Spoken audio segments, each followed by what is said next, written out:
ready to mansplain the hell out of all these female heroes. Oh yes! Wow. Controversy. My man woke up and From the chose get, violence. he came out firing. Yeah, he chose violence. He's trying to get us canceled already. That's quick. Yeah. Sleo in the house, you know how it is, man. I'm ready to talk about the Amazons, which I also love. Bring them on. Little snoo. Give them all of them, even the mediums. Hey. Okay. Each one introduce yourself, guy. Yeah, it's Bleak. Don't try to look me up because you won't find me. There you go. He's in witness protection. yeah, you will find me. It's all good. Word. And just because I start recording a little late, it's your boy Nukkle Hedd Toe Tags. We in the building. We talking about the female heroes tonight. Let's get it, baby. So, the female heroes. The Flocka wanted to talk about them, and I figured, we shine some light. We'll give them their due. We give them their shine. You know what I'm saying? So we can mention villains too. Yeah. Oh, that's pretty much what I'm like. My row is like that, just covered in villains, or like they kind of balance. You know what I mean? Like the heroes are like, I hear you. The female villains are more interesting, but you know what? We're gonna cover it all. We're gonna cover every aspect of it tonight. So, Lay, let's start with you, bro. Yes. Let's start with you. Who you got for us? Off the bag, I got Lady Shiva. Okay. I am, like I said before, I am a huge fan of hers, being a martial artist, and also just a fan of anybody that trains their whole life to accomplish something. This woman trained Batman, Tim Drake, Nightwing, Jason Todd. If you want to learn how to fight, Lady Shiva 9 out of 10 taught you. Deathstroke. Doesn't matter who it is. Even her own husband, Richard Dragon, who is like number 2 on the list, but to me, he's like number 4 because I could care less about him, mostly because he's white. But whatever, throwing it out there. But Lady Shiva, of course, Domino. I'm being honest. Come on, act like this podcast is an honesty. Yeah, for real. Domino, you know what I'm saying? Elektra, of course. Storm, which my boy Cabs has on his shirt. I'm a huge fan of Storm. You know what I mean? Miss America.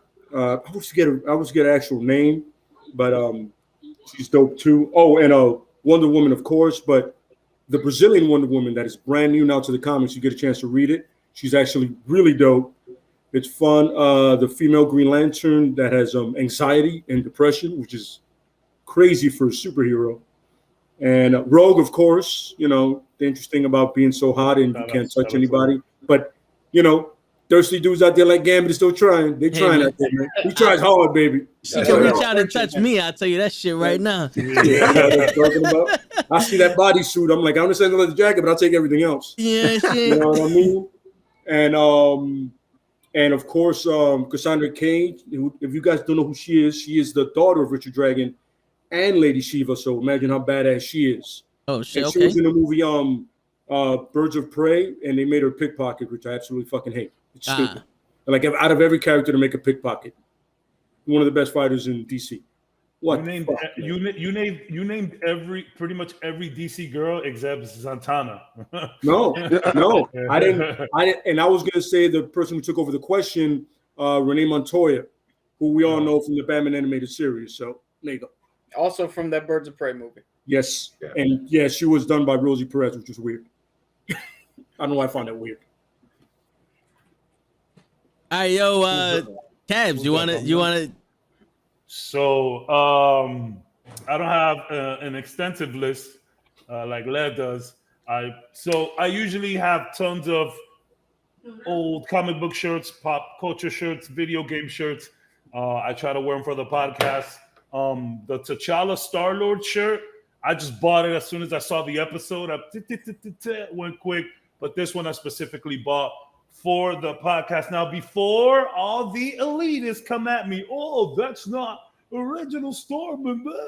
Listen, so the original Storm T-shirts look a little weird. The print was was weird. It just does not look good on shirts. I do like the mohawk a little bit. I like the blue and all of that. I think it's a dope shirt altogether. I can think of tons of female characters that are inspirational and the shit. You have your Wonder Womans, your Black Widows. You know what I'm saying? On the villain side, you have your Catwomen's. Who although being sexualized so much, kind of uses it to her advantage and just put on some of the best scenes I've ever seen, whether it's in DC comics, cartoons, or movies. You know what specific scene I'm talking about in the movies? Batman Returns, that lick, like, bro, that shit is official. But Storm, I just always enjoyed, just have this Kenyan, just badass female, just comes from a whole lineage of these amazing women. They all got the eyes, they all got the, all that going on. She actually fucking marries T'Challa. You know what I'm saying? They run Wakanda together. We gonna say anything else? I mean, what else? But a couple other dope names. I mean, Rogue. You got to throw in Rogue. I'm a big fan of Psylocke. I just I don't know if you pronounce it Psylocke, whatever. Psylocke. I have a thing with if you're just like a ninja assassin, I'm just with you. You don't gotta say much. Obviously your Black Widows. I know she ain't got no powers, but let's show her some love. Also a big. I said it before. Remember when we were saying if you could be any X-Men, who would you be? And we don't want to pick the big names. I actually do like Jubilee. Believe it or not, Jubilee got some power stuffed in there, bro. If you get it out of her, Jubilee got some power in there. It's not just all this, you know what I'm saying? Obviously, your Jean Grey's, big fan. But I'm here for Storm Talk. I'm here for Storm Talk, baby. All right. Yeah, Bleaks, you next, man. Who you got? Nothing crazy. Let's see here. I got Emma Frost on my list. Okay. Nice. Emma Frost on there. Let's see. I also got X-23. I was gonna say X-23. I promise. So was I, but I already have too many assassins on my list. Yeah, a lot of people, they're iffy with it. I like it though. I got Crystal from Inhumans. Ooh, it's a good one. It's a good one. I got Spectrum. Okay. Monica Rambeau. We call it. I like her better than Captain Marvel. All right. I mean, and we'll see what her movie does. We'll see what she does in these movies coming up. And then I got Nemesis. Which one is Nemesis? Nemesis. Look, she's Marvel. Okay. She's a little bit of a throwback. I can't wait to hear that because that's one name that I don't even know. Yeah, I'll be honest. You got me on that one. I mean, I googled it, but write that down. Write that down, Blake. He did not know that one. Hold on. What's today's date? Date and time. Today's the 28th, bro. It's the 28th. I'm putting it down, yeah. I'm not an encyclopedia, guys. No, you're supposed to be. You're supposed to be. Now he's not. Yeah, you're supposed to be the best of us. Not. I never said I was. Other people have been throwing that at me. I never said I was. I said he was. So what they're saying about Nemesis is basically that they believe that she was the humanoid sentient form of the Infinity Gems. Okay. So she's pretty OP. She's OP. Yeah. Badass. There we go. All right, you got more. Nah, that's I got it right there. That's about it. Oh, and shout out to the Dora Maji, even though they're Okay. Mention Wakanda all the time. Let's mention Wakanda all the time. I'm okay when you mention the Dora. I'm there you okay go. with that. Yeah. I've never wanted to date a bald woman so bad. You can go to the same barber. For real. Yo, baby, let's go get taped up. There it is. Yo, you gotta turn it on though, Bleaks. Oh. Yo, he came into this shit like that, and I was like, yo, my man killed it. Oh shit. Oh, That's shit. Dope. Do that again. That's expensive. Hold on. That's Damn. dope. Yeah. One more time. I got you on full screen now. Full screen. That is dope. That's dope. Shit. I forgot all about this shit, to be honest with you. That is dope. You know what I mean? All day, baby. That's what's up. Yo, Hold on. That gets the claps right there. All right. Cap. Who you got, Cap? So, I picked a little bit of a smaller list for two reasons. One, I figured everybody was going to come in guns blazing with their list. For So, sure. you know, we don't want to be here 18 hours. So, two, the people, some of the people I picked are a lot more controversial than I think we want to get into. 100%. We get into everything in this motherfucker, son. We don't like Cap's teeth because they white. I'm just saying.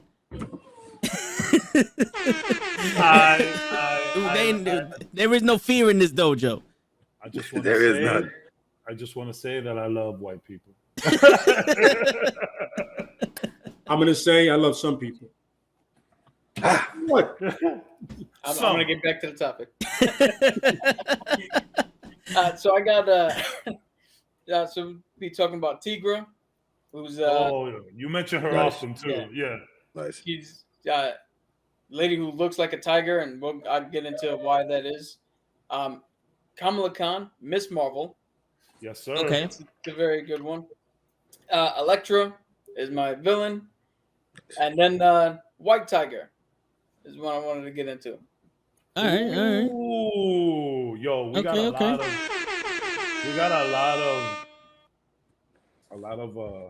lot to talk about. Yo, for real. White Tiger, as in, again, Wakanda. Word. No. Oh, no. No, this is the thing that gets passed down with the Jade emblem. She's the Like Puerto you got Rican, right? She's Spanish? Yeah. Okay. Yeah.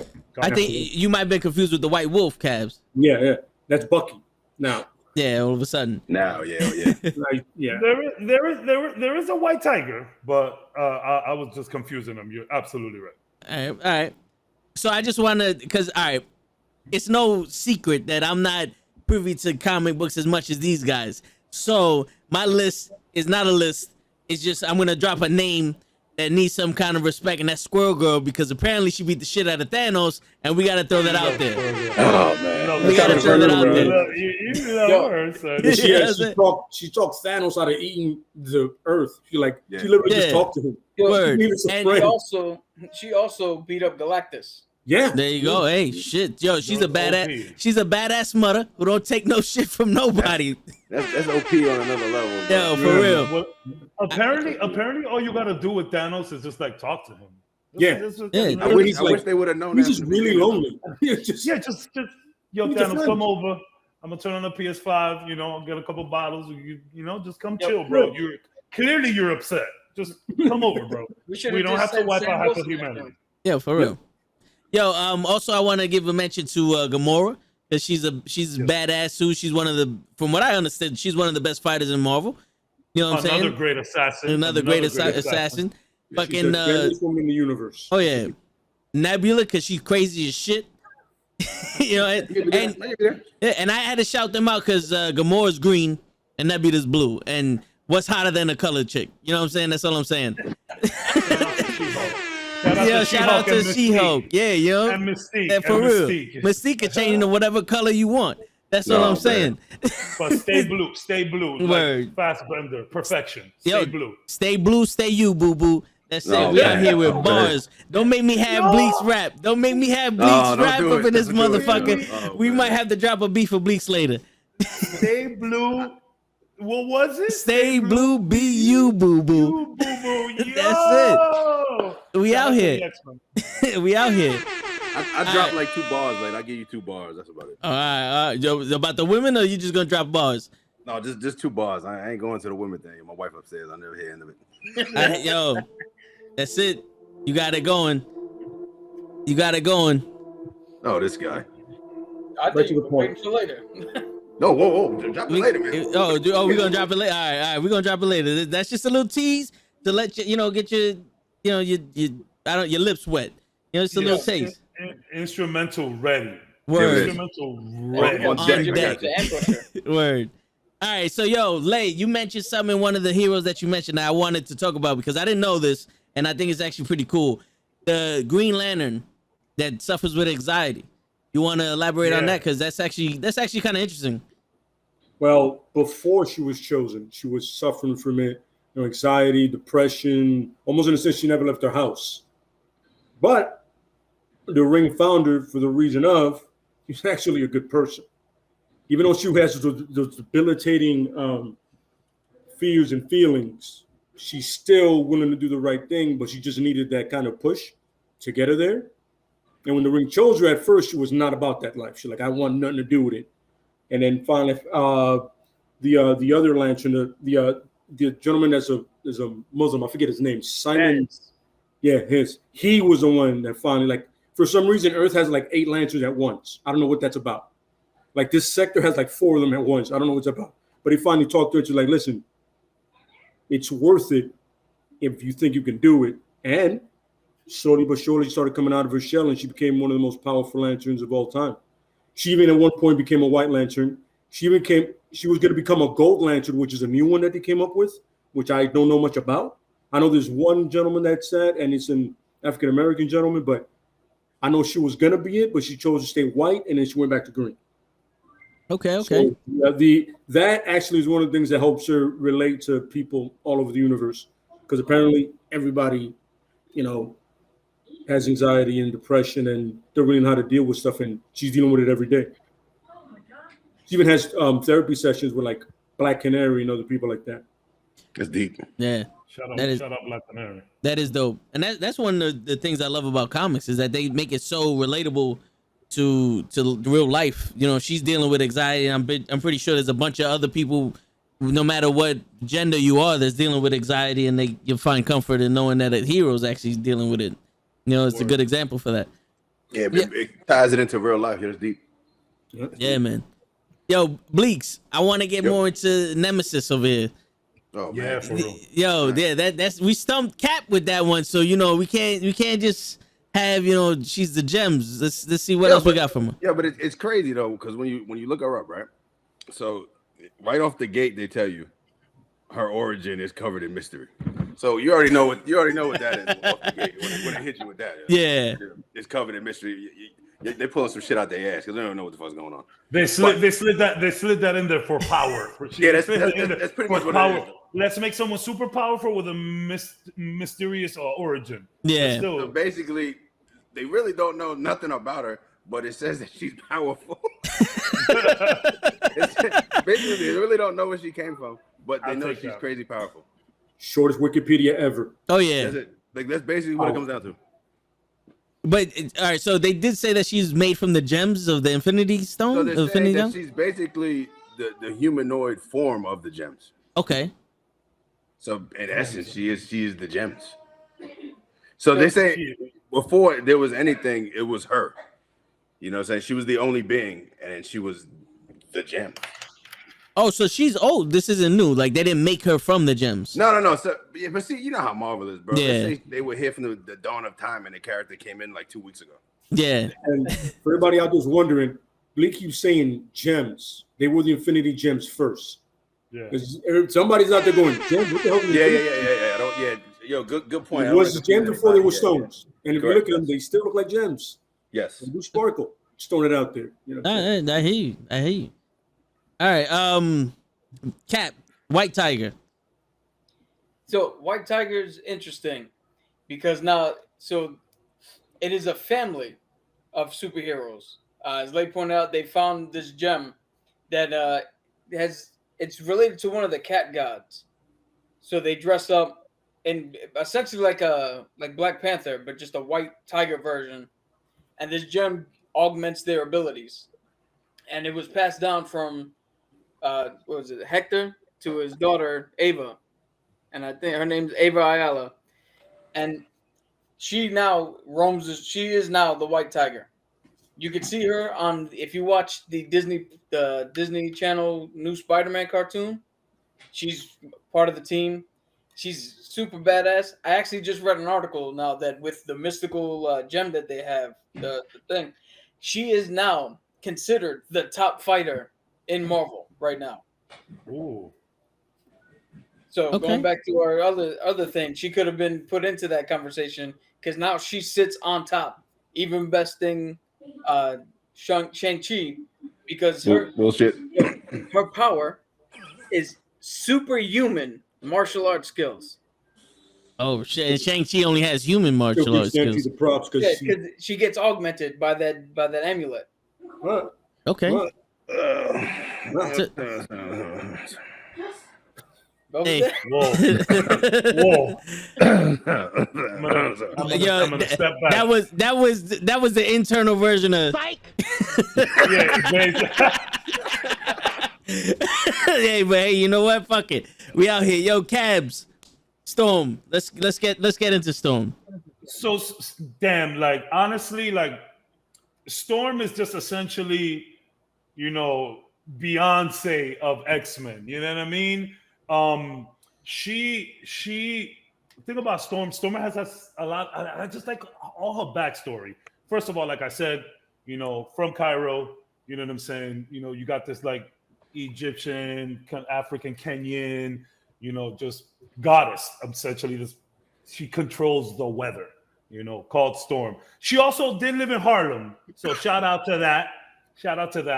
But like, I mean, if you think, all right, if you got Wonder Woman on DC, I kind of think that on this side you have like Storm. If we're talking about X-Men, maybe not Marvel as a scope, but in the X-Men universe, I would say that. And first of all, shout out to X-Men, man. I mean, the director, the writer, and for just bringing in such different people at the time where comics wasn't really doing that, and just introducing this crazy, just diverse cast of people. You got women, you got guys, you got aliens, you got beasts. They all different colors, and it's just like, y'all, like we could just do this. It doesn't have to be what everyone is telling us to be. And you know what I'm saying? Again, I did mention her marrying T'Challa. That's why I got the whole Beyonce comparison there. Got the hottest chick in the game wearing my chain. You know what I'm saying? Who better to say that? Who better to say that than T'Challa, about Storm? You know what I'm saying? And again, man, it was just like, that's what sucks about like X-Men, as big as it is. I think it could have just been a little bigger. Maybe we were too young at the time to realize, but I mean, what Storm did or what could have done and is still doing to black women all over the world, to women all over the world, young black women all over the world, I think it's very fucking important. And I'm not saying that Storm is the only black woman or strong female lead, but I mean this amalgamation of all of the stuff that is in turn Storm. You know what I'm saying? I think it's awesome. And I know a lot of people have their say about Halle Berry's portrayal of her. I think it was better than Catwoman, if you ask me. But I think she did okay. I think it's just an interesting fucking character, bro. Storm is just fantastic. To not only that, she's an immigrant too. If you think about it, from immigrant parents, in Harlem, we all know the rich culture in Harlem, going through ages, way back all up until now, and the Harlem Renaissance and all of that shit. I think she's a very interesting character. Legit, she is Beyonce of X-Men, in my opinion. I agree with that. Yeah. I got one question for you though. Yeah. What happens to a frog when it gets struck by lightning? Oh, here we go. Come on. And everything else. I like to try that. Listen, man. We cannot blame these characters for how they were written in movies. But correct. Yeah. That is such a. It is a bad line. But somebody wrote the shit out of Wolverine and gave Storm balls. They love Wolverine. Somebody was a big Wolverine fan and they gave Storm nothing. Real talk though. How did you guys feel about? And I'm sorry to like just take over, but I talk about this a lot. How did you guys feel about Halle Berry's portrayal of Storm? I liked it. I feel leave the accent at the door, and I'm with you. Yeah. Leave that accent at the door, and I'm with you. I got you. Listen, I don't need an accent. I know Storm. I don't need an accent. Otherwise than that, I got no beef. Storm has an accent. Storm has an accent. No, she does. She does have an accent. Yeah. So that portrayal, if you can't pull it off, just take a knee, run out the clock. It's okay. I felt that it was good though. It was like a little bit of an older Storm, more mature. She got herself together. She been through it. Yeah. And carried herself in a regal way. You know what I mean? I also love this low key kind of like winky wink from across the room that her and Logan have. It's incredible. And Logan don't respect nobody. Logan respects Storm. Yeah. Big time. Logan shows a crazy love. Storm says something. I mean, Storm said Logan like, all right, girl, calm down. But They I had that think Elsewhere one where they wound up together. That Elsewhere one. Yes, They yes. wound up That's what together, I'm and you're saying. like, yo, you know what's funny? I actually like this couple. I'm with this man. woman. I love it. I love Yeah. everything about Storm. I agree. Well, that's a perfect example of a strong woman right there. You know. Absolutely, yeah. 100%. Yeah. Absolutely. She's only second in command because Cyclops was there first. Make no mistake about it. Oh yeah. As a leader, Yeah. I like her better as a leader because she's more decisive than Cyclops is. 100%. Yeah. And let's be honest. Cyclops sometimes could be a little blinded by the love of Jean Grey and all of that. It happens. I don't think it makes him any less of a character. I have my own reasons as to why Cyclops isn't like my top favorite guy. He does fall into that category of, Boy Scouts, but whatever.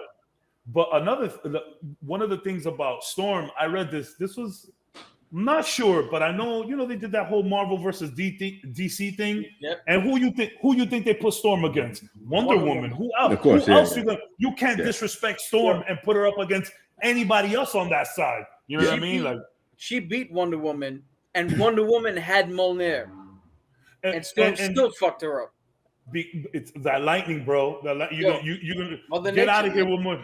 Get out of here. She literally is Mother Nature. Get out of here, Mjolnir. Like I am thunder, bro. Yeah. I love Storm, man. Everything about her is so cool. Down to her white gown. You know what I'm saying? And she. What's funny? Like I don't know. Like if you go back and watch the cartoons, whenever Storm had to dress normal, she was always so swaggy too. You know what I'm saying? Everything about Storm is just cool. And then she would bring up her outfit, and it'll just, you know what I'm saying? Everything about her was just super graceful, man. I love Storm, bro. Love Storm. Yeah, Sorry. I want to. I ran it for a round. Nah, I feel you because that leads into the next topic. But I want to drop a bomb for Cabs using the word amalgamation. Like that's like 15 syllables. You know what I'm saying? Like 15 syllables right there. So I can't spell it, but I know what it means. Yeah, I feel you don't need to know how to spell it, man. That's why Google's around. You feel me? Hey, look, I wanna drop something in real quick. Please. Nemesis is so OP. I had to bring it up. Yeah, good. She's made up of a 7th gem. What? That the Grand Master had. It's known as the Ego Gem. Okay. I've actually heard of that one. Okay. It makes sense that the Grandmaster has it. The Grand Master has. So it's 7. So she's pretty OP. I just want to put that out there. For the people out there in TV land that may not know who's Grandmaster. It's my birthday. You know what? For all those Jeff Goldblum. Jeff Goldblum. Okay, Jeff Goldblum from Thor Ragnarok. All right. The one and only, bro. The one and only. Me and Fern were just talking about how funny that fucking "It's my birthday" scene is, bro. Like, bruh. Yeah. And it's on the last What If when he's DJ. Oh man, my bad. Spoiler. You had a week to watch it. Who hasn't watched What If? Yo, the Russo brothers said it. You had a week to watch a movie. You're done. That's what I'm You saying. should have watched it already. No, yeah. Who hasn't watched? If you haven't watched the What If, maybe cover your ears, mute me. I will raise my hand until I will bring my hand down when I'm done.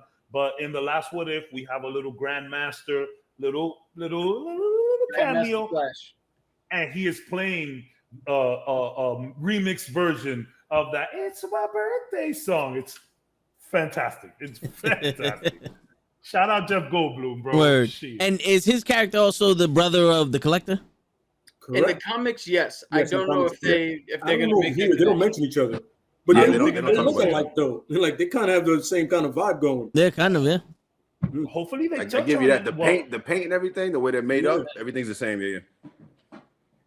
Okay, so my next topic, since Kaz brought up the movies, now like I said before, I'm not too privy with it, but do they have the same amount of respect in the comics that the men would have, or are they still like a lower?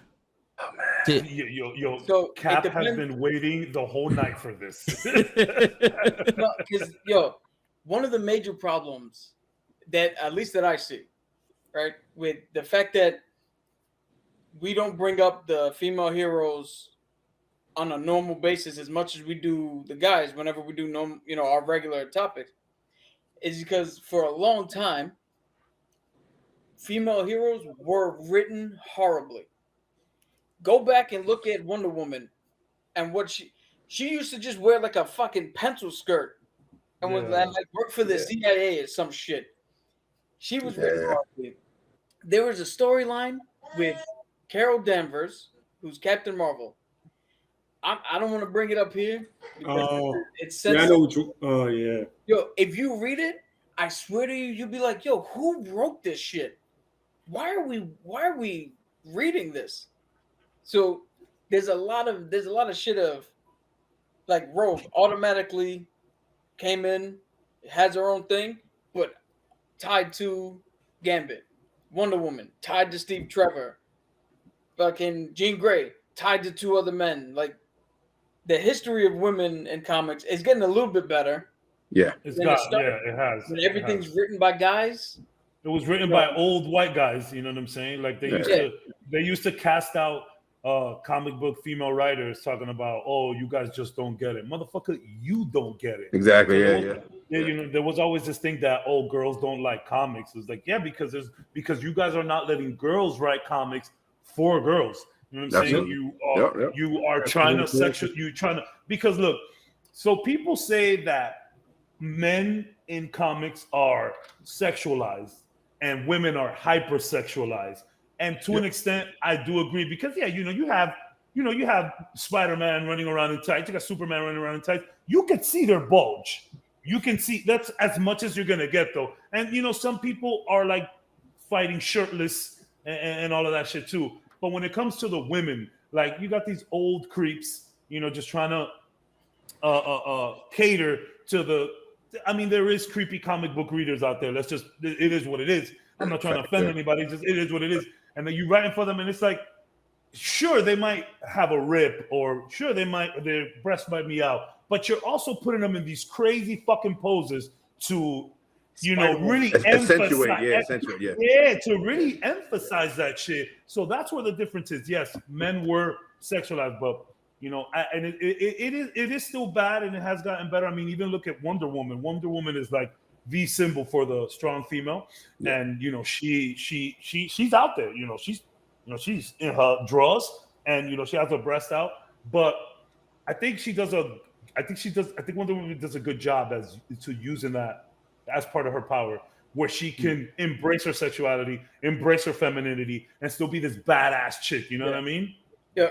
But to get a little bit like inside baseball, as they call it, the reason Wonder Woman has the lasso of truth is because the guy who wrote her had some weird sexual shit and was into whips and chains and all that, and gave it to her as some like backhanded sexual thing before it was even like a lasso of truth in the comics. It's I don't know if it's still on Hulu, but they did a movie about the guy who made Wonder Woman. Really? And all the shit that he was, Luke Evans played him. It was on Hulu. That's right. That's right. Yes. Yeah, that movie's fucking creepy. I'm sorry. It gets really creepy. Like I didn't finish it. I was like, that's enough. Yo, but that's the thing about female. But the funny thing is, look, like the perfect example of all that sexualized shit is Power Girl. Why does she need that massive hole with a big ass tits? That's what I'm saying. That's another I don't one, understand bro. that. Every time I see that, I go, yo, it makes no sense. Yeah. This doesn't make her faster. It doesn't make her stronger. What are you doing? What are we doing here? You know who be out there? Those funny Bleak mentioned Emma Frost be out there. Emma Frost is walking around naked all the time. But here's the thing though. She actually, well, at least she uses it. She actually uses that. Yeah. She does. What do you mean? Like she can make you see shit, right? Yeah. So she makes you see shit. One can make an argument that she's actually not dressed like that, but she's actually using her powers to make us see that. Correct. Throw us off. Correct. I can see that. I can see that. If you don't want to put it from a creepy guy who wrote her perspective and like from her, that actually makes a lot of sense. But Emma Frost be out there. Like she's been like, and not only that, like because of her power and because of how like seductive she is, like they actually call her like a home wrecker. Like she out there she out there ruining families and relationships. And it's like, all right, guys, calm down. Yeah. Like, you know why they said that? Comics. They said that because she took over as Cyclops' love interest. Yeah. Correct. their relationship was actually better than him and Jean Grey. Yeah. Well, that's up for debate. That's up for debate. Jury's out on that. Jury's out on that. But I think I know what you're talking about too. She teaches. She kind of seduces Cyclops through like meditation, so like he can control the eyes a little bit. I actually have seen a little bit about that. Yeah. Not too much, but I have seen about that. Damn, guys are creeps. Guys are fucking that's these comic book writers. And look, even to this day, we're doing that shit. I mean, but I do enjoy. There's this video game I play, Persona 5. The Persona series is very dramatic, emotional. They touch on a lot of real deal topics. The last one, Persona 5, there's this girl. I won't go into too much detail. Her name is An. It's Anne, but they pronounce it An. An is in a real bad situation. The principal at her school is a creep. He uses her. He's having relations with her, and she's like, everyone in school knows it, and she's the typical ditzy blonde girl, whatever. But like when she finds her persona, how the game is called, she uses that sexuality. Like she embraces that shit. Like, yes, and that's what I was saying earlier about Wonder Woman. Like, embrace that sexuality, embrace that femininity, but still be this badass woman. There's nothing wrong with being sexy. Yeah, there's nothing wrong with that. It's wrong when you do it with a specific purpose to gain that sex factor, that sex appeal, and all of that. But at the end of the day, you could be a badass. Like, you could dress up, you could be business casual and still look fucking fantastic. Absolutely. I know tons of lawyers and I had a very important person in my life who is a paralegal. She is like, she could dress super casual but still be incredibly sexy. You know what I'm saying? Yeah. So like, it's all levels to this shit. The comic characters, I get that from now, and I've read her for a while. It's Kate Bishop, not over sexualized, really talented, and at this point she's leading the Young Avengers. The person with no powers is leading the Young Avengers. The Young Avengers, yeah. You know what I'm saying? But if you look at, like, if you see the show's gonna come out now, her costume is as less sexual as you could ever get. She got jeans. She got she's jeans just like on. a modern day Archer, literally. Yes, she got like jeans on. Chilling. Got jeans on. She got like a top that looks like Under Armour. What do you want? But I'm saying, like, that's the opposite of what they've done so far, is to bring somebody that's very talented and skilled and make them look exactly how they're supposed to look. Yeah. Not how you want them to look. Not like some skin tight, like, this makes no sense. He's an archer. He doesn't need that gear. Yeah. And then sense. making these like preposterous and like fake, images of women. Like back in the day, like, what I'm saying, these girls' breasts are as big as their fucking torsos. You know what I'm saying? Like I like, there, unfortunately, there is a market for that stuff, and it sucks that it plagued such a pure thing like comics. But I'm glad that we're getting a little better with that. And again, like I said before, it's okay with being sexy. It's okay with being confident and feeling yourself. Go ahead, mama. You do what you got to do. Yeah. But, at the end of the day, when you have some, again, these just old, creepy guys, doing this for that one specific thing, it gets really fucked up. I don't know if you guys can see this, but this is the most, to Cab's point here, this is one of the most infamous drawings of a female superhero. Oh yeah. I know exactly. Yeah. I know exactly what that is, and I don't even see. I actually just let me see if I can dim it a little bit. It's just too much. It's over sexualized. There you go. Oh yeah. Like the most realistic pose you can get. Once I saw the colors, I was like, I know what that one is. And she's a dope character. She's gonna come out eventually, I think, in the Multiverse of Madness, and in the Spider-Verse movie, she's gonna come out in both. But it's like, what are you doing? So really, bro? Like that, this is again one of the weird things they do. They made her as a superhero. She got pregnant, and she still fought with she's pregnant with a belly. They're telling her to stop, but the writers made her like, nah, I'm still gonna go out there. And I'm like, I get empowerment, but that's endangerment. What the fuck? That's just stupid. I love that. I love that, man. Get out there, do what you got to do. I mean, you put in that baby in harm's way, but if you can handle it, you can handle it. Yeah, but then again, you're part of the Spider family. You guys don't know anything about risk. You just go. We spoke about that the other time. They don't know anything about risk. They just go. Yo, so two questions. One, Cabs, Kenny wants to know where you got your shirt from. He thinks it's fire. I just saw that. Thanks so much. I honestly was just Googling shit. So what I usually do when I get these shirts, I Google them, and wherever the main site is, I just take that name and then go to Amazon, and they have it. So, you know what I'm saying? Because I got Prime. I'm not trying to pay $15 so the shit could get here in 2 days. Absolutely. You know, I pay for Prime. You know, I ain't trying to be bougie, but I use Amazon a lot, especially during the pandemic. I do use Amazon TV. Yo, funny story. Like, I wasn't using my Amazon TV correctly at first. So Amazon kept sending me letters like, bruh, you're not using your Amazon TV, bro. And I'm like, what you mean, bro? It's here. I had to call them and they told me how to use it. And it was crazy. So yeah, I just Googled, you know, I just Googled Storm Tees. The website came out. I got the name, and then I just got it through Amazon. So like I said, Amazon thing, they have a lot of great comic book movies and TV shows. To get a chance, Amazon Prime TV, use it. It's really good. A lot of great stuff on there. And I don't know if you were here earlier for it, but I explained I didn't get the traditional Storm look because her vintage Storm look, like the vintage one, like from the X-Men original, doesn't really look that great on printed. Like I try to find a real good one, but it just didn't look well. So I went with this. I kind of like the Mohawk. It's cool. Thank you. I appreciate it. Another little quick shout out. If you have an Amazon account, you don't even really need Prime, but you can link it to a thing called Cosmicology. And you can get almost any comic ever printed. You can get single editions. You can get a whole run of comics. You can get graphic novels. Yeah, and you download them straight to your phone, your tablet, your computer, and you just read them right there. And would they show up as like a PDF on your phone? Yeah. Oh, damn, that's dope. And you can link it to your Amazon account too. So okay, that's dope. That's a great resource. If you ever if you hear us say something, you can go straight there, and I'm positive you'll find it. Okay, okay. So yo, my next question, and Bleeks, I want to hear from you.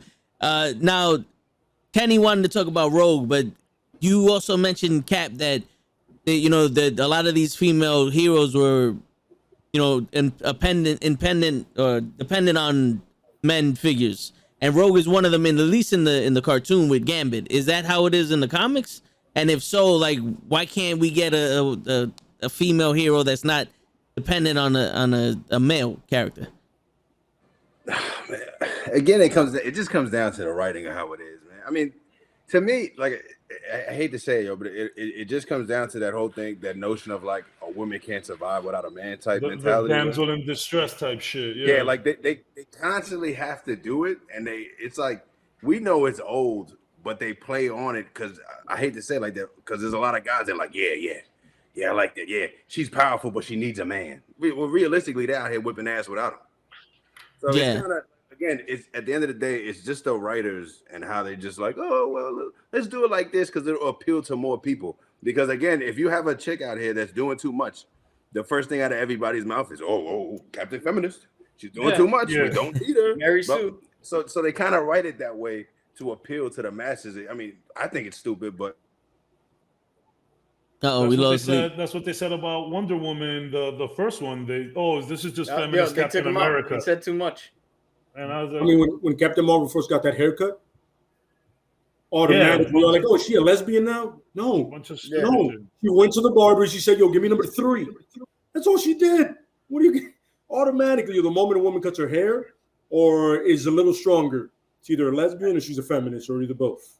Yo, I shit you not. The first time I ever went to Comic-Con, I went with I went with my then girlfriend, and we were at a Women in Comics panel, and she got up and asked the actual people who write the X-Men, who were writing the X-Men comics at that time, why is it that Rogue has to be with Gambit and they can't separate the two? And the female writers and artists, just their answer to her was, hey, we at least got a character that we can write for. Let's just try to improve what we got and not try to analyze why that shit was. And that's straight from the people who write the shit. But that should tell you the mindset where they were at. Yeah, where they were at the time. And now I do have a question about it. Now because I don't want to say that she was dependent on Gambit in like a protector way. I think it was more of someone to like give chase to her, you know, so like she could do that hard to get thing and all that. And I mean, don't get me wrong. I think at one point, you know, she really did care for him, but that's the thing about Rogue. Rogue can't care for anybody. That's her thing. She's beautiful. She has a great accent. She's strong. She has great fashion sense. Rogue took the 80s and made that shit herself. She got Farrah Fawcett hair. I don't give a fuck what anybody tells me. That's Farrah Fawcett hair.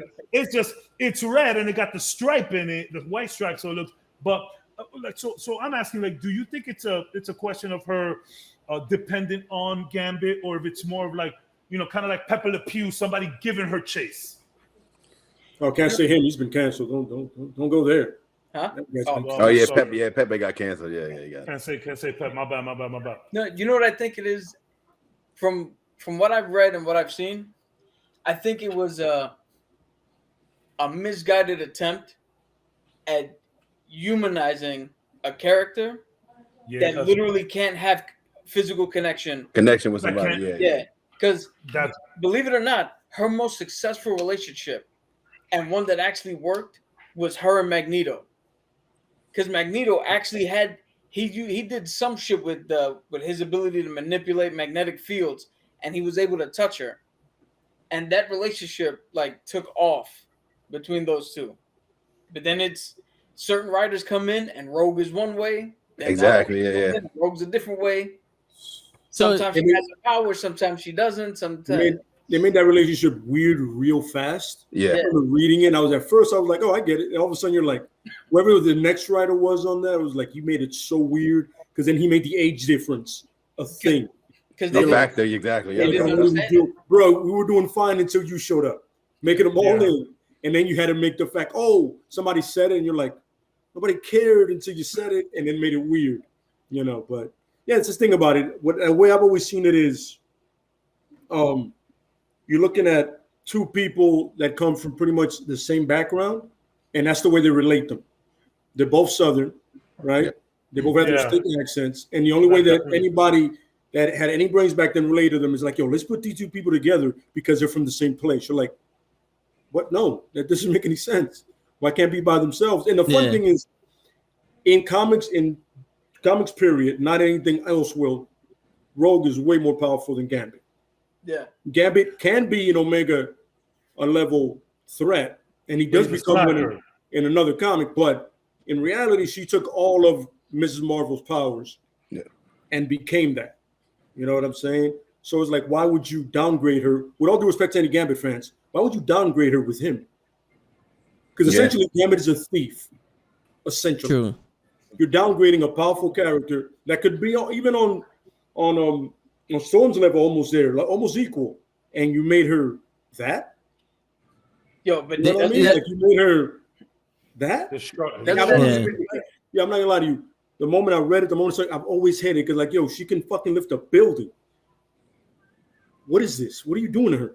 Yeah, I have a question based off of that. Now, one thing I didn't like the female superheroes and most of the female characters because they make them dependent on men so much. They make it's like she's so strong, but she's like a damsel in distress. So to me, that was like a turnoff.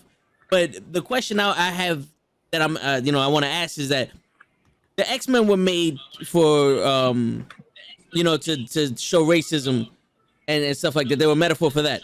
Were the female heroes a metaphor for something that women would go through? Like Rogue is like essentially a woman that has so many walls up that no one can actually get to her emotionally, or is it just one of those things that they don't know how to write her and they just wrote that for Gambit to go after her because they just want to make her sound interesting? I can hear your echo, by the way. I don't know where that's coming from. Okay. Oh. Somebody has the stream up, just mute the stream. Yeah. So to answer your question, can't hear me. I think originally they were just written in as characters because they're like, hey, we need girls.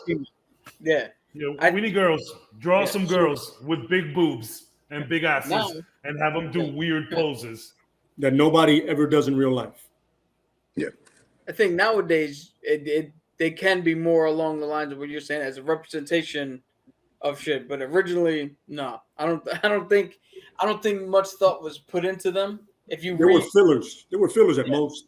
Absolutely. Like we need to even out the men and women. Absolutely. Yo, case in point, Captain Marvel, the only reason she really exists now is because Marvel had the rights to that name. They had the other Shazam, was originally called Captain Marvel. They were gonna DC had bought the rights to him. They were gonna get that name, but Marvel was like, no, we really quickly got to come up with a character that has the name so we don't lose the rights. So they came up with the woman who's now Spectrum, and then it moved to Carol Danvers, and then it shifted around. So it wasn't a thing of, hey, we have this great idea for a character. It's just we have a name that we can't get rid of, that we want to keep. And they just threw a hot shot at it. Yeah. So I mean, they and like I was speaking about Storm. I think that there was obviously they did put some kind of thought. You got to give these characters a backstory and things like that. But I really think that it was just a situation of like, yeah, let's put some girls in there. Now, I do think that X-Men was a little better about it, and they made these women overpowered, badass, and like they actually gave them a story. And what happened? Okay, cool. So and again, they gave them these backstories, like I was saying, and so I think there was some thought that was put into them, and that is THOUGHT, not THOT. And I think there is some cool stuff about it, but yeah, at the beginning, writing women comic characters was just kind of throwaway. Hey, let's make them sexy. Let's bring in, all the freakos, and it got really bad in the 90s when the comic book drop started, because I'm pretty sure late 80s, early 90s, the comic books were dropping like, girls don't read comics. Guys are not reading comics. So I think what we need to do is put girls with big boobs out there, and it's like, well, okay, sure. Like, and look, don't get me wrong. Like, there is some girls that do appreciate, again, like I said before, someone who is strong within their femininity and sexuality. But again, these poses, you got your ass like this. So it's just so they could see your curves from the side. That's why they did it. Like, these girls are like, their ass is facing you, their torsos turn like this, so that you could see the curves. And it's like nobody does that. I can hear you, and nobody does that. Yeah, we're good. All right. Yeah. We're waiting for another question. All right. Does anybody else have any other questions, or you want me to just keep shooting them? Just keep shooting. All right. So to get away from Marvel, let's talk about DC now. Yes, sir.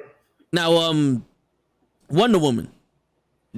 She was, if I'm not mistaken, one of the first women heroes, or at least the biggest one back in the day before these other ones. Yeah. And she was basically, from what I understand, given that suit to fit in with America, to show the colors and so that people don't view her as a threat.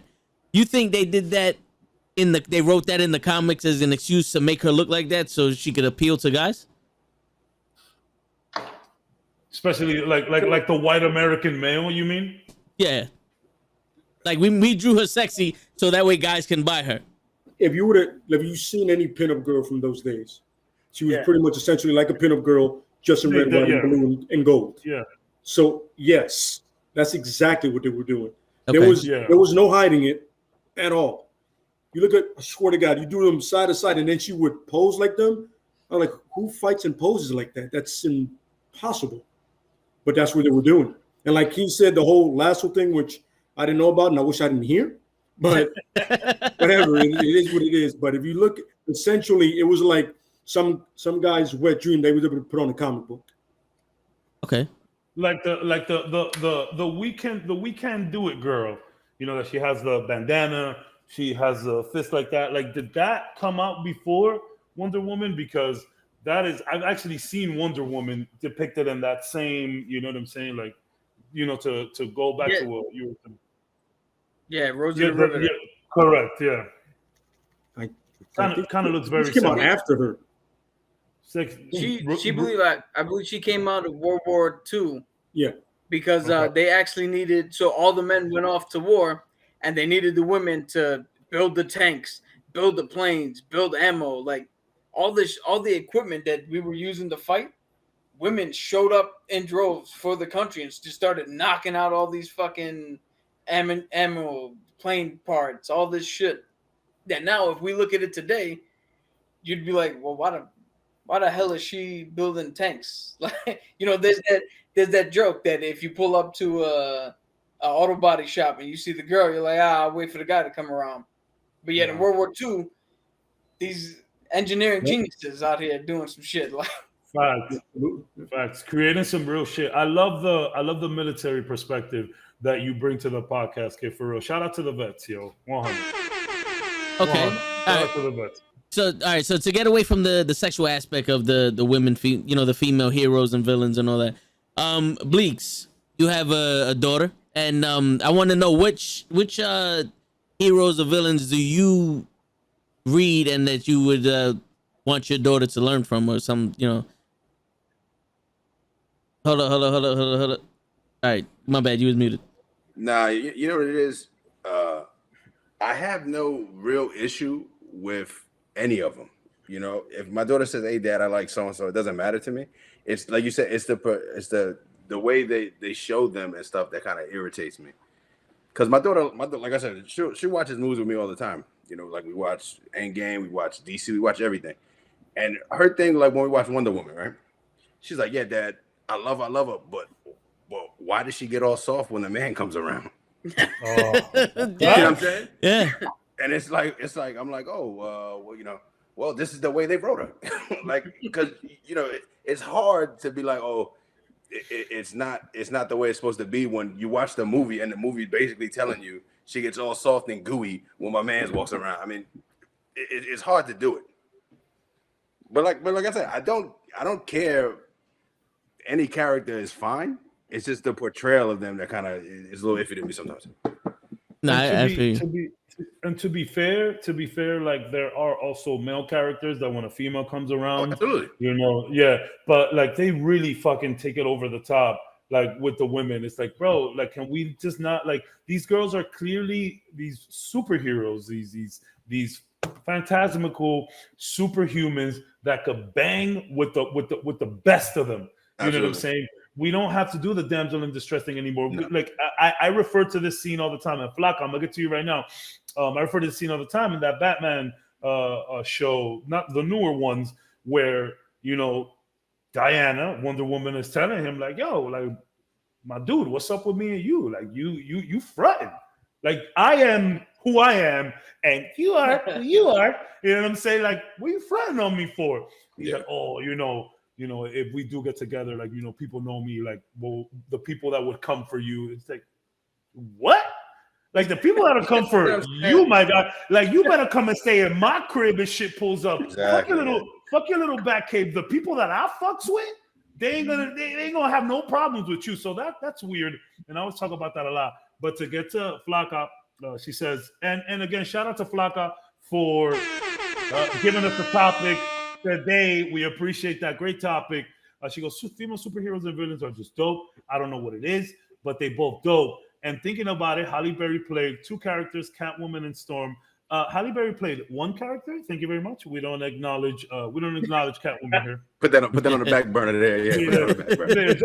There is one Catwoman and one Catwoman only. Shout out to Michelle Pfeiffer.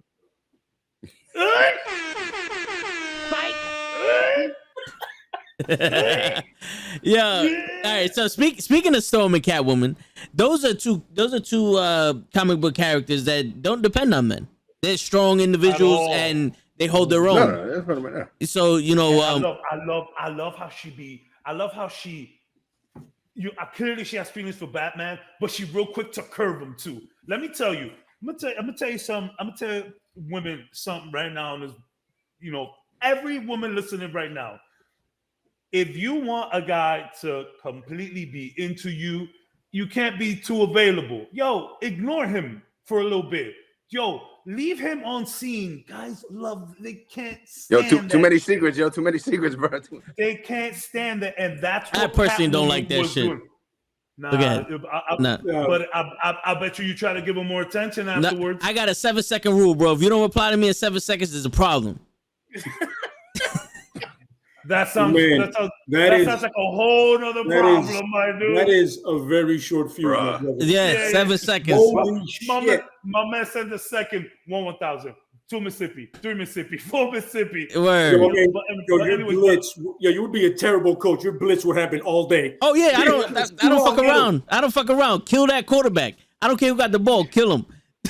That's it. But for real, like all jokes aside, I think it's real fun how she's the one that gives the chase to Bruce in her own like weird way, where she knows she could do whatever she wants with Bruce.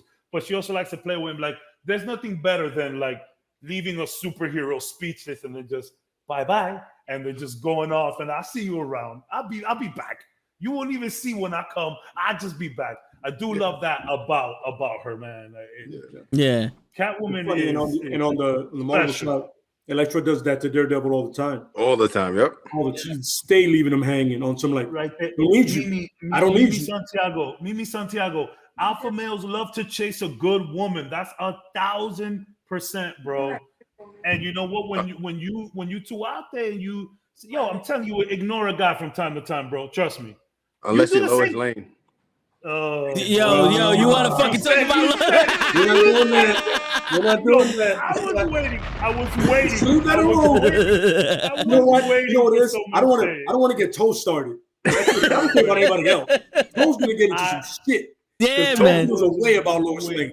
Yeah. Oh man, I was waiting for that fucking bitch. Nah, all right. It's a landmine. That's a landmine right there. We're touching. We're dancing around it. Yeah. You know what? We're gonna keep it to the heroes and villains.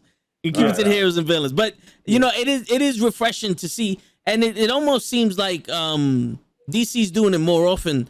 But there are women that are equal to the men. You know, like even like Harley Quinn now, even though she was being abused by the Joker and all that other shit. But she still technically can, when she leaves him, stand on her own, and you know she finds comfort in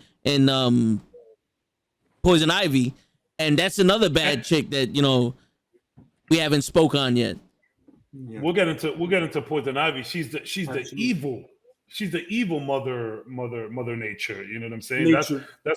That's essentially who she is. But you know what's crazy? Yeah. When Harley is one of those people that doesn't have powers. However, when she does start rolling with Poison Ivy injects some shit into her, and she has like it's like a very mild, extremely mild healing factor where she does, she can not regenerate, but she could rest and chill and come back from a battle. But she's always been agile. She's always been cool. She always got her dog. She always got hammers. She always got guns. I remember that, but I think people forget that she was first psychiatrist, and she actually is highly intelligent. Absolutely. A lot of people, the first thing you think about Harley is she's crazy and she can fight, but she's also a doctor. Yeah, she needs to be intelligent. There was one comic where she did to Batman. Batman started talking, analyzing her, and she switched on him. And he was like, "Oh, that's right, you're a psychiatrist." Like he literally stops talking. He goes, "That's right, you're a psychiatrist. I should stop doing that with you." And she was like, "Yeah," because if between the both of us, you're more fucked up than I'll ever be. You've been doing this shit for way longer than me. And he just walks away. I was like, 2 points for Harley, baby. 2 points for Harley. If anybody's going to break down Batman, and you know what's funny? She shagged Nightwing against his will, and he didn't even notice it. At the end of it, he was like, wait, I did this. You tricked me? No, I didn't trick you. I spoke to you. You just did it. And I love that part, man. You know how she was able to do it? She replied within 7 seconds. Oh, I'm just fucking. I don't think we're dropping bombs out here, baby. We're dropping bombs out here. No, wait. So, I'm gonna say something. I'm not saying that it's always effective. I'm not telling y'all to do it. I'm just saying, sometimes when you do answer a little too fast, sometimes when you are too available, guys end up taking advantage of that. So give yourself some space too, ladies. Love yourself first before It's like you that love vulnerability. any man. Yeah, it's like vulnerable. Yeah. No, yo, when love I feel, yourself first before you love any man. You I know feel what you, mean? Kaz. When I'm doing the podcast or when I'm eating or when I'm breathing or I'm watching TV, don't message me. But when I hit you up, 7 seconds. You know what I'm saying? That's all I'm saying. Breathing. You said I'm breathing, right? Yeah, I you heard that know. part. Yeah, I'm a simple man. I don't do a lot of stuff. Yo, shout out to the simple guy. Yeah, we all breathe. You know, I don't do a lot of we stuff. all breathe. It's the thing we do. Yeah, you know, but Thank you, if baby. you're I appreciate underwater, you. That was a good comment too. yeah. No, Yeah. but yeah, all right, so I kind of lost where I was going. But but yeah. 7 seconds. 7 seconds. Yeah, that's it. 7 seconds. All right, so getting away from the man aspect of everything, even though that it's always good to go into the psyche of the men and the female mind, especially in the comics, because there's so many metaphors for the way they act that people interpret things differently. But just straight up heroism, like White Tiger, Cap. I'm assuming she don't have a love interest. She's just a hero. So what's going on with that? Let's talk about those types of heroes. You know, like so that's a perfect segue into one of the other people I brought up, Kamala Khan, who's now Miss Marvel. Let's is talk a little bit about Kamala. is that the Middle Eastern Miss Marvel? Yes, Yes, she's ma'am. a Of Muslim descent. Pakistani. Okay. Yeah. That her mother and father from Pakistan. She was born in New Jersey. She grew up loving. Hey, don't make that face, man. That's you can't. I'm sorry, you say Jersey, man. I'm sorry. It has a thing for me. I apologize. I love all due respect. I love Miss Marvel. I love the fact that diversity she brings amazing, and she's a great character. They write her amazing, but Yes, it's Jersey. I'm sorry. Yeah. So Yeah. the It's thing not with your her is fault she where grew you up were born. idolizing- She grew up idolizing Yeah. heroes that we have now, Captain America, Captain Marvel, and all that. Yes. She loves Captain Marvel so much that that's where she took the name. So she got hit. Yo, she has the craziest power I've ever heard of. She got hit with the Terrigen Mist. Terrigen Mist. There you go. And That's not for the Inhumans, is it? Oh, Yeah, that it is the is. humans. She's Okay. an It's Inhuman. the inhuman thing. Yes, absolutely. So her powers manifest as she can stretch and elongate and enlarge different parts of her body, almost like Mr. Fantastic, but on a smaller scale. Reed Richards, yeah. But the Yes, sir. reason she can do that is she has, on a molecular level, she can time travel and take mass and other fragments from future versions of herself. Oh, So when she stretches and elongates, it's not only her, it's parts of future versions of her that she has borrowed mass and actual like flesh and bones from in order to get that power to do her shit. It's dope. That's bananas. That's sick. that man. is crazy, and I Yep. think she's just cool. The thing about Miss Marvel is that like we are all Kamala Khan. Absolutely. Where we've been idolizing these heroes so much, and not for nothing. I know that Marvel Avengers game gets a lot of flack, but I think the shining star in that game is Kamala Khan. And like, just again, like she's the one reading the comic books. She's the one wearing the t-shirts. She's the one like looking around to find these people and going there, which is funny. I think that's how she gets her powers in a weird way. But yeah, like I'm saying, she is us. Everyone who's ever idolized a hero and has wanted to become a hero is Kamala Khan. The only thing is she actually became a hero. And now that you broke her down and her power on a molecular level where she grabs mass from a different timeline of Earth, that's crazy, bro. That's really cool. I didn't know that, man. One of Fit the right best into things, the multiverse of madness. She's gonna fit Yeah. right in there. So I'm like, Yeah, she sure is. one of the best things about her is one, they write her with the utmost respect Yes. for herself, for her culture. They allow her Yes. to wear her modest clothing. She's not over sexualized. She's not anything weird about it. And she's one of the rare characters, especially in the female side, that was beloved since issue 1. Yeah. There was a little bit of immediately. things that people thought that she might be a little bit weird because it's a different culture and they didn't have the right. They said they didn't have the right people writing her. But since issue 1, she has been a fan favorite, and that's just that she's proof that with good writing, any character, man or male or female, can just be something bigger than what was intended. It's funny because you have these new characters that are coming up. You have Kamala Khan, you have Ironheart, you have Moon Girl, which is dope because she rides a massive red T-Rex, and she's the smartest person in all of Marvel right now. It's like her, Ironheart, and then everybody else kind of falls under them. So you have these three girls, one of Pakistani descent and two African American girls that are literally in the forefront and being written correctly.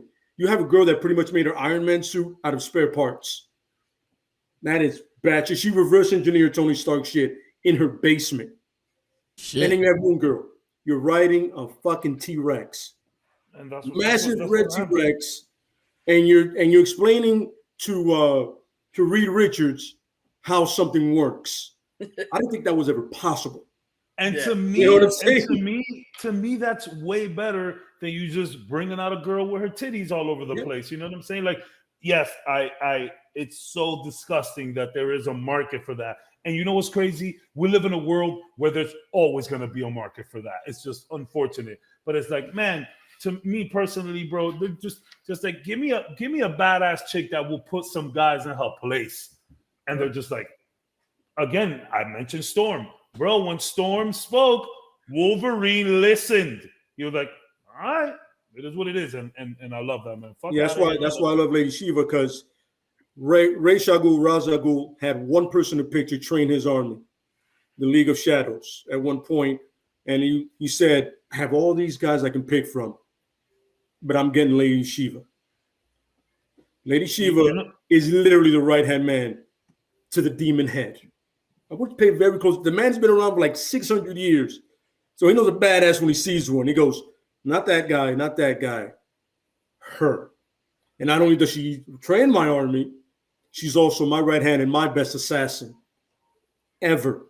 Over Deathstroke, over anybody else you find, that is his best assassin. You know. That's insane. Man's been around 600 years and he picks her. This was a while ago, I saw the top 10 leading women in DC, and they had Talia in there. Of course, you can see that. What do you guys think? Real quick, my bad.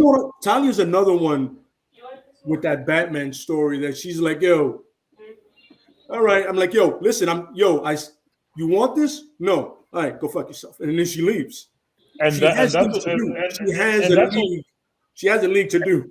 And that's what he put a kid inside, right? That's what he put a kid inside. You know what I'm saying? Yeah. But remember how that happened. She give him chase, ladies. She did all that to get the absolute, to get the she air. She put the shit in his drink. The shit in his drink. You're right. I remember that. The point is to get, when Batman said no to Ra's, because Ra's had one choice. They said, we're going to make a choice. And that's Damien. We're going to make somebody from my genes and your genes. And they made that little prick. God, I hate that kid, but they write him so great. He's such a dick. I want to get into that. Asshole characters. They write him such but I get it because he's the son. But I'll get into that later. But the point is, she's also Talia and Catwoman have that same thing going for them. Like, yo, listen, I don't need you. I think you're hot, and I would love to do something with you, but I got shit to do. You know what I'm saying? I run the League of Assassins. So you doing this? I'm gonna come through. I'm not even spending the night. Like we gonna chill. We're gonna do our thing, and I'm leaving. And I don't even need your Uber money, dude. Like I came in my whip. Okay, that's Talia. But so you gotta remember, that League of Assassins is long money. Oh yeah, they got money. Yeah. You know what I'm saying? And that's the great thing about it. When you have like that character that can be like, yo, listen, it was fun. You have a good night. I'm out. Yeah. Speaking of that, Bleaks is gonna hop off real quick. He might be back on a little later. I just want to say, if Bleaks doesn't get a chance to come back, Michael B. Jordan, I just wanted to mention that. Yo, I'll be back, bro, because I ain't forget about Michael B. Jordan, bro. All right, but all right, Bleaks, you always come back. I shall return, yeah. All right, peace, brother. All right, thanks for being here. All right, yo, but yeah, that's dope to hear. Mimi says something. Right. If this was already discussed, I apologize. But in the realm of sexualizing, did you off rip notice a difference in Harley Quinn's character between Suicide Squad first movie and Birds of Prey? Absolutely. Yes, Absolutely, yes. we saw it. Yes, I don't have a question about the sexualization, but was it just me, or in the second Suicide Squad they told her to ramp up that New York accent? Oh yeah, definitely. It was me. It was thick. It was like it came out there. It was there. But like yeah, when she was talking to Rick Flag when they're about to save her. I'm like, yo, oh wow, son, it's like, wow, like yo, she's like right from out of Brooklyn. Yeah, right out of the Brooklyn neighborhood, bro. I kind of liked it, but also I was like, man, it's a little jarring. But back to Mimi's point, it was a huge difference. And even when she in the not Birds of Prey, but even in the next Suicide Squad, where she has that little romantic scene with this dude, what's that bad guy, the president or whatever? Oh, There was it was a really nice dress. You know what I'm saying? It wasn't like crazy. Yeah, there was some cleavage out there, but I think it was just a prettier dress. It was better than the shorts. Than those shorts. Yeah, the shorts, real shorts. I mean, the first one she did have shorts. There was a jacket on though, but she just got to play the sexy thing. And I'm okay when you use, again, back to Mimi, I'm okay when you use your sexuality in a way to empower yourself as well. Not that you're being scandalous or you're being, whorish, but you embrace that shit. You know what I'm saying? And I think Hardy's one of the ones that embraces it the most. Hardy knows that she's sexy. She knows that she can get it. But that's what it makes her such an interesting character, because she knows that she can do it. She's smart, like we said. She's beautiful, like we said. She puts makeup on could possibly make herself prettier. But she always focuses on the crazy aspect of herself. That's what she resorts to first. Sexy comes second with Hardy. Crazy is what comes first. Yeah. And I do like that. But when Hardy knows that she needs to, maybe show a little leg or whatever, and I'm sorry to use such a crude term, but she can do it. Well, Hardy's a baddie. She knows it. Well, if you think about it, in real life, a woman's superpower for men is their sexuality, because that's the first thing we see, and a lot of the ways that women tend to manipulate men is through their sexuality. So so I can understand why a comic book character would have that, especially like a woman and all. But when it's overdone and that's all you see, it's ridiculous. And then when they play that whole, damsel in distress shit, like going back to Rogue, like Rogue can rip somebody in half with no problem, but she's depending on Gambit, who throws cards. Essentially, he just fucking throws cards that light up in the dark, and and she's leaning on him for some shit. So I have a question for you guys. So I do have a question for you guys, especially a character like Rogue, or we can talk about the more alien type of female characters. Is it important? That's not what I want to say, but is it okay to throw in? And I know we touched on this briefly, but I want to get a little bit more into it. Is it okay to throw up a love interest to humanize them a little bit, as long as it's done in class? Is that okay? Well, I feel you can do it, but do it in respects to who that character is. Let it be known that she knows she absolutely. is shit. She's not being seduced. She's making a choice. Exactly. I don't need to do this. I want to do this because I'm attracted to you, not because you came on to me and I fell under some spell or some shit. Like I'm an idiot. No, it's like, I'm making a choice. Just like Catwoman, Talia al Ghul, like we said, or even Lady Deathstrike or Gamora. It's like, you're not convincing me. I'm saying yes because I want to do it. I love that. I want this understood. Understand that I'm saying yes, like Tony Stark, Bruce, all these playboys, they just go, I want to do this. You have absolutely no authority here. I'm saying yes because I want this. So take it or leave it. It's not on your terms. It's mine. That's what I want. I want these women that are badasses to stay badasses throughout the whole thing. Exactly. They don't cave. They just be like, listen, I want to do this. We're gonna do this. Don't let their love interest or the men in their life or whatever you're using to humanize them. Mm-hmm. So that's the thing. People start when you say the word humanizing, it can be misconstrued as weakness. These overpowered beings, you humanize them to try to make them weak. No, just humanize them. That's it. Give them give them their love interest. Mimi says it perfect here. Throw love interest, but make it fucking believable. Yes, for example, Wonder Woman should not be spending her nights crying over Batman, which she doesn't. You know what I'm saying? She actually told them. Like we say it all the time. We just said it earlier. She's like, yo, what's the deal with me and you, kid? And he's like, no, I whatever. So I think that's a good way to do it. Like you can add a love interest, but don't make it the focal point, and don't misconstrue adding an element of humanity for adding an element of weakness, because none of these girls are weak. They're all badasses in their own right. But at the end of the day, even the strongest woman wants to be held, you know what I'm saying? And just like the strongest men in the world, they want to be held. They want to come home and maybe have somebody to talk to, whether you're into relationships or not, whether you're in a relationship or not, whether it's just a friend. It don't always got to be sex, bro. You know what I mean? It don't always got to be that. But to have someone you can confide in, just to, like they say, take the gloves off for a little bit, just have someone to talk. That doesn't make you weak. Just makes you human. So I think that's the thing. Separate making someone human. It's funny. I think that's what making them weak. I think Shang-Chi did that very good with Awkwafina and the dude.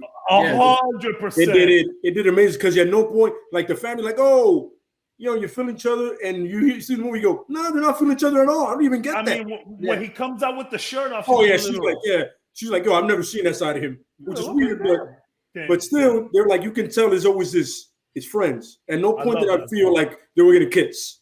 That's a great example. No point. Awkwafina and Shang-Chi. That's perfect, because they humanize each other, but they're not making each other weak. They're not making each other weird. It's not really a love thing. It's not sexual. It's love. Mm-hmm. It's a friendship love, though. Not lovers or anything like that. Absolutely. We could do more of that shit. That shit works. And the funny thing is, you have Hawkeye and Black Widow. Yeah. Another great relationship. Yes. Another one that is based on respect and the fact that Hawkeye saved her.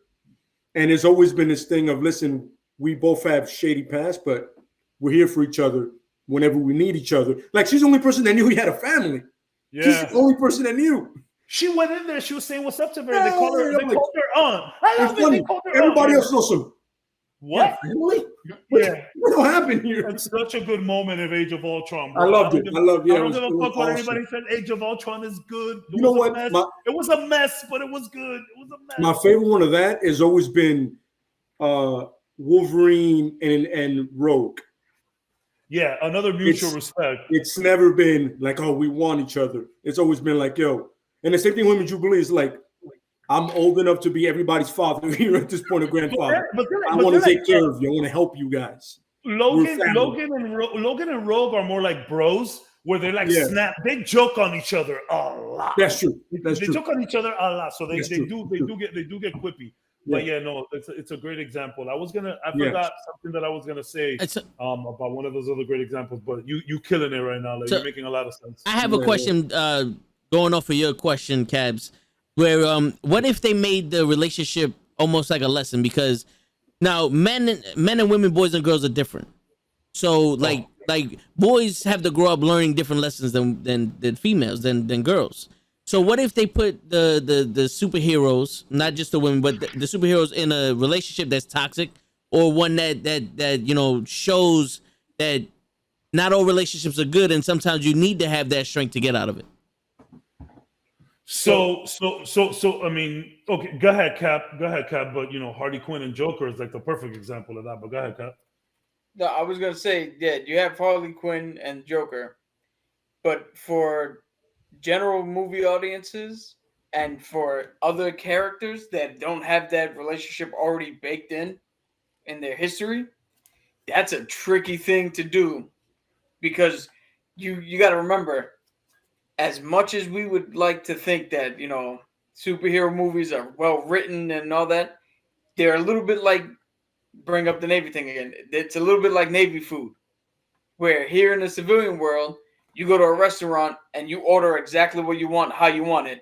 On the ship, they're making food for 600 people. Yeah. They don't got time to put what you want on it they just hand it to you and you eat it the way it is. Yeah. Writing a movie for a mass audience that might not know the history, it's 100%. Yeah, you gotta hit a pocket in which that people are gonna be able to easily digest it. Case in point, Wonder Woman 1, her relationship with Steve Trevor, excellent. Wonder Woman 84, with the zombie dude who was Steve Trevor, misfire. Oh my God, man! Put something in it, but they missed the fucking mark. She took somebody's whole will away. Yeah. Like that guy's life was taken away for however long she had him. You know what I'm saying? But the one relationship that I think would have been like, I know where kind of what Toe's going for. The one relationship in Marvel that would have been perfect for that would have been Hope. Would have been Hank Pym and Janet. And Janet, because that's an abusive relationship. That's a relationship that doesn't work, but they're so used to each other that there's no getting out of it. And everybody tells her and tells, yo, you got to go. And she's like, no, I'm with him. You know what I mean? And when the Pym particles start fucking with him mentally, he becomes more abusive.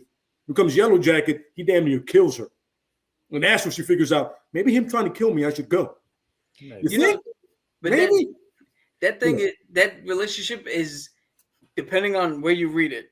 Because they did the same shit in the Ultimates. Yeah. They took it even further. Yep. But depending on where you read it, you never get the sense that Janet is like stuck in a bad thing. You get a sense that she sticks around because she knows who Hank Pym could be, and she tried her very best to stay around as long as possible to try to bring that out.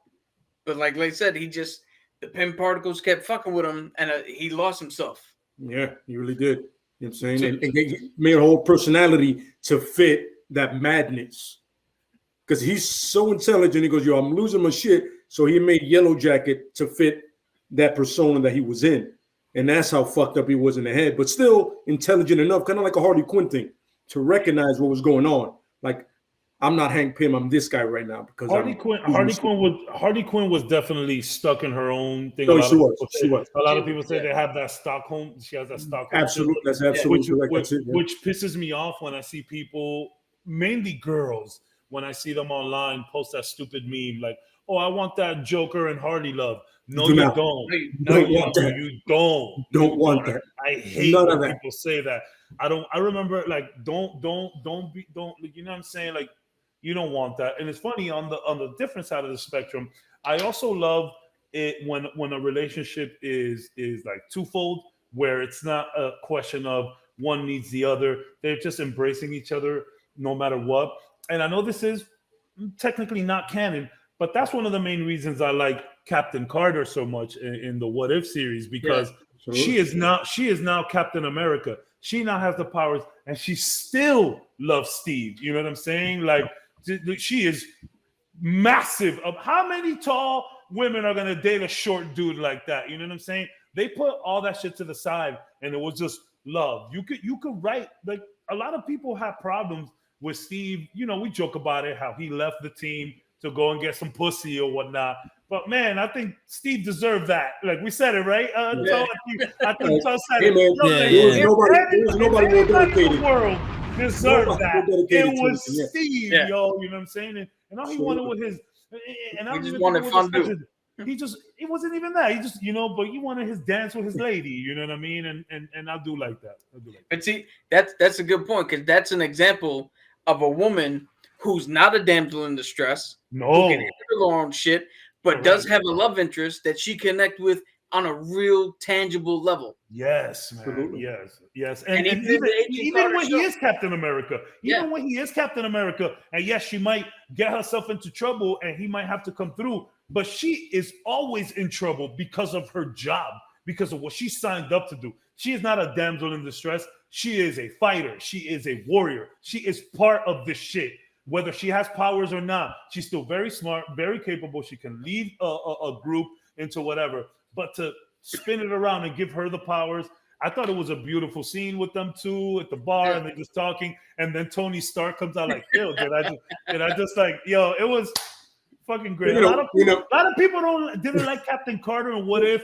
I thought that shit was dope as fuck. When Howard Stark is the third wheel, you know something's right. Right? Howard Stark is the third wheel, one of the most charming people in all of Marvel, and he's like, we're doing something here, man. Yeah. But it was incredible. You need to go away. We're talking. Thank you. That was actually with Bucky. Where Bucky's like, I'm becoming you. This is amazing. I'm becoming you. You didn't even pay attention to me. Yeah. Crazy. That was actually refreshing to see, because in the movies, or I always had this impression like, damn, Cap, Steve Rogers had to grow like 4 feet and get all these muscles instantly for her to be attracted to him. But then you see she had the picture. But I'm, you know what I'm saying. But it's like you see the What If, and then when you rewatch the movie, you see that the interest wasn't in what he looked like and what he stood for. It was who he was. And to me, that's always been something that I think that the message should be. It's not what you are, it's not what you look like or what you could do. It should be who you are. Because there's plenty of people, men and female, that look amazing and fit all the check all the boxes, but they're the Joker. They're the Joker. Yeah, they're the Joker, or they're fucking Hank Pym. The way Lay described it.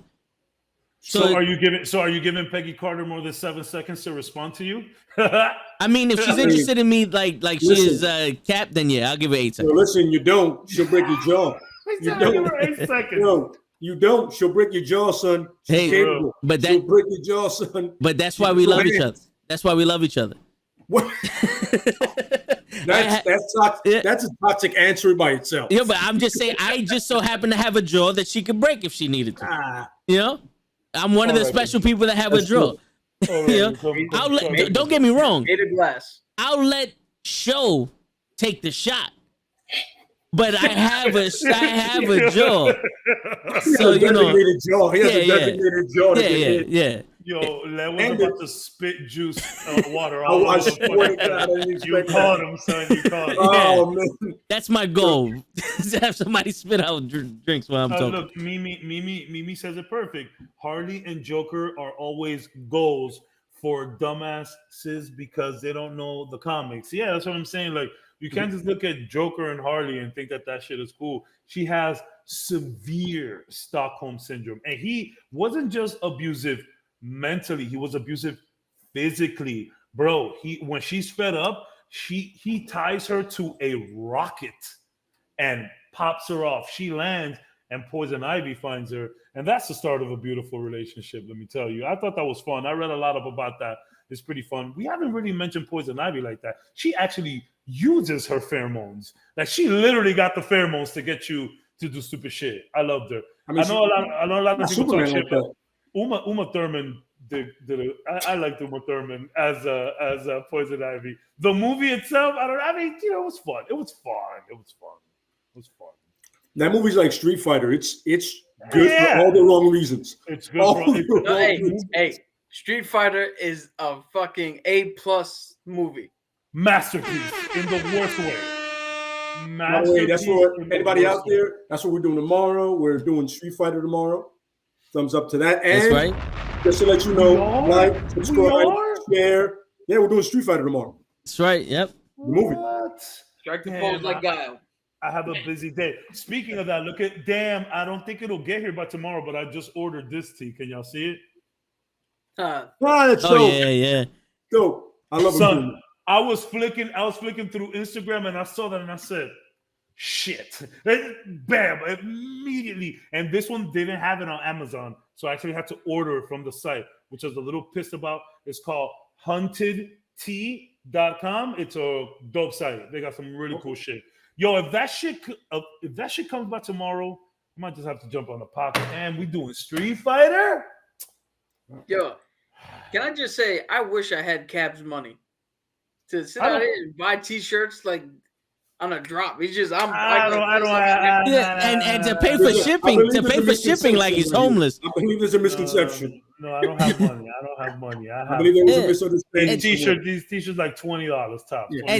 But to pay the $15 shipping like you're homeless, like the rest of us, I commend you for that, bro. I commend you to step out of the Amazon Prime hierarchy and to pay for shipping like us bums on the street. I was pissed off about it. I ain't gonna lie. What up, Trapster? I'm gonna say this: only rich people get emails to tell them, "Hey, you're using the TV wrong." People just get the TV used wrong. yeah, for real. You know what I'm saying? Amazon ain't never hit me up. Amazon had to be like, "Hey, rich boy, you want to start using this shit we're fucking wasting bandwidth on for you?" Yeah. We'll give this shit I could give this shit to my aunt. She been asking me for this shit since I started working here. Like, the only emails I get from Amazon are, "Hey, asshole, you left this in your cart."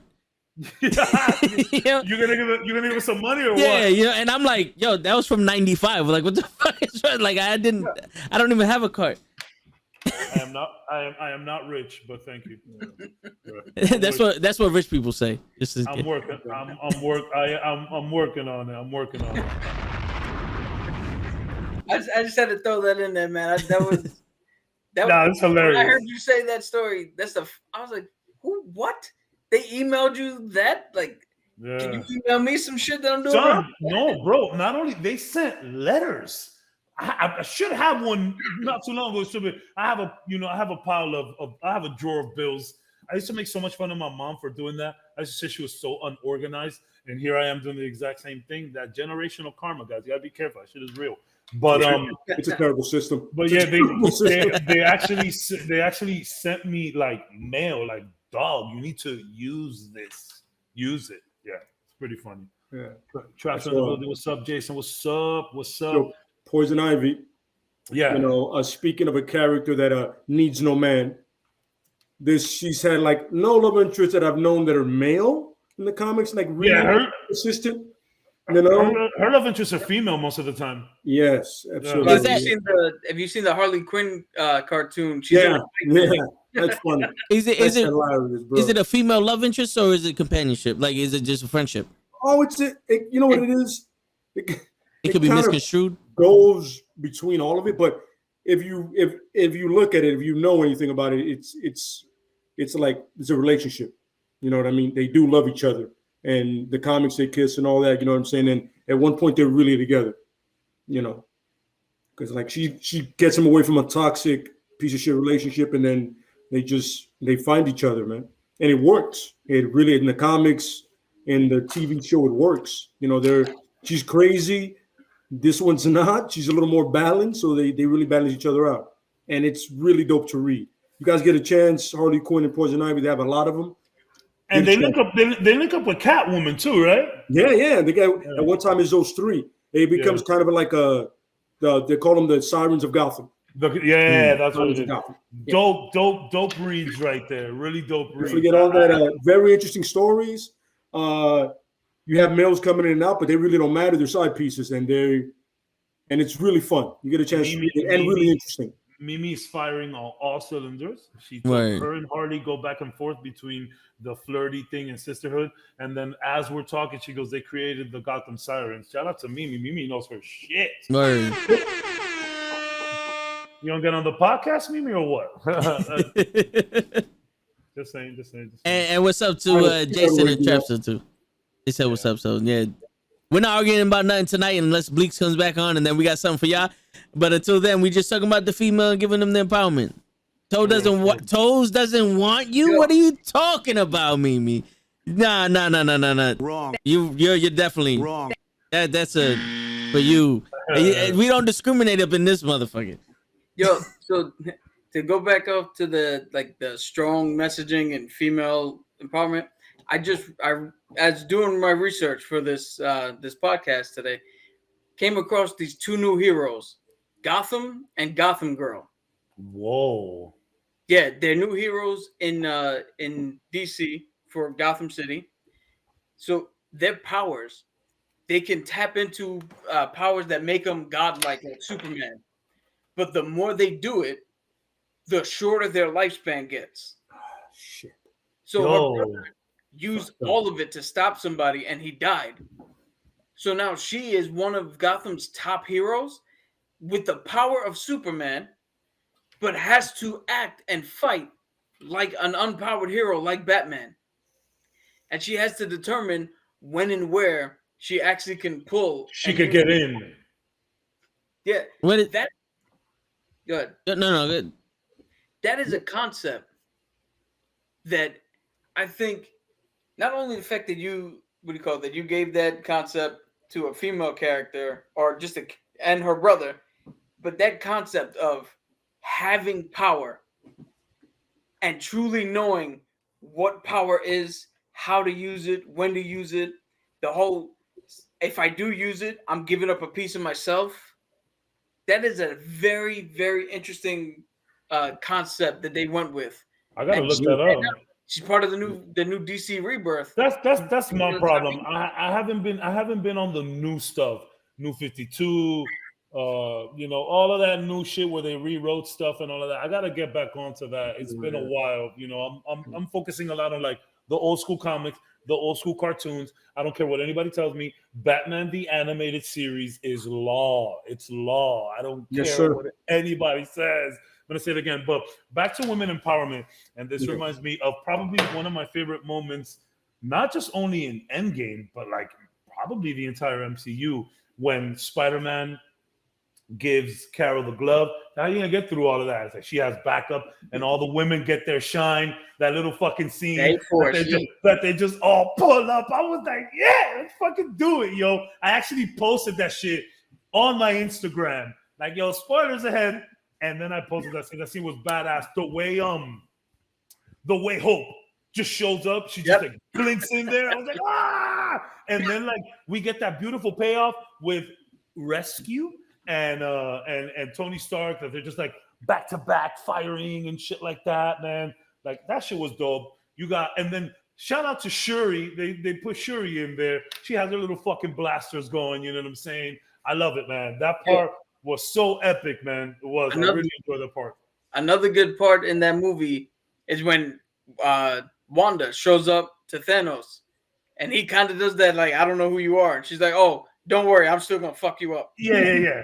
You're about to get the smoke. And she could have, and like, so a lot of people's like busted. We were talking about this and told probably, Papa Artery for this shit. So in Infinity War, like at the time, there was like a big war on who is the strongest Avenger. And I read a Twitter post. Well, I'm not going to take credit for this. I read a Twitter post, but I agree with this very much so. So we have Wanda, who is breaking an Infinity Stone with one hand. And as she's breaking it, she is killing the love of her life. And then with the other hand, just one little weeny hand, she is holding back Thanos. Granted, he didn't have the time stone yet, but that's still Thanos. She's holding him back, killing her boyfriend, and destroying the stone at the same time. She is the strongest Avenger. I don't know what you guys feel about that. I'll throw that right back to you. Right after the Hulk, yeah. Right. You think you what Hulk we talking about here though? They don't say World Breaker Hulk. The Incredible That's Hulk. everybody's scapegoat. Everybody's the real Hulk. Maestro. No, or is there's somebody that gets the name completely wrong.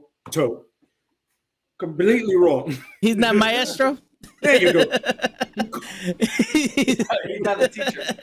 I personally like to call him. I actually like the name Maestro. I could imagine he's just like real. He's like real Hispanic with just the fucking like Raul Julia, Raul Julia. That's capoeira and shit. Gomez is a little coming out, fucking just dancing. That would be fucking hilarious. Oh man, Maestro. Hey, somebody out there, Marvel, get at that. There you go. That's a winning combination. Well, what do you think about that comment and her struggle and what she went through? I mean, come on, let's take it from her perspective. And she finally finds somebody that she can feel close to, and she is killing him while destroying the stone and holding back Thanos with the other hand. What do you feel about that? And let's call it what it is. She doesn't need anybody. Wanda's one person, doesn't need anybody. But to see that, she literally is. Because remember, at this point, Thanos already had 5 stones. He needed that one. He had the time stone at that point. He had the time. He needed the mind. Sorry. Yeah. Yeah, remember, he went to Wakanda pretty much all in. He had 5. Yeah. And she's still doing that, right? And on top of that, now she has that fucking book, which is going to make it worse. Oh, my reading. God.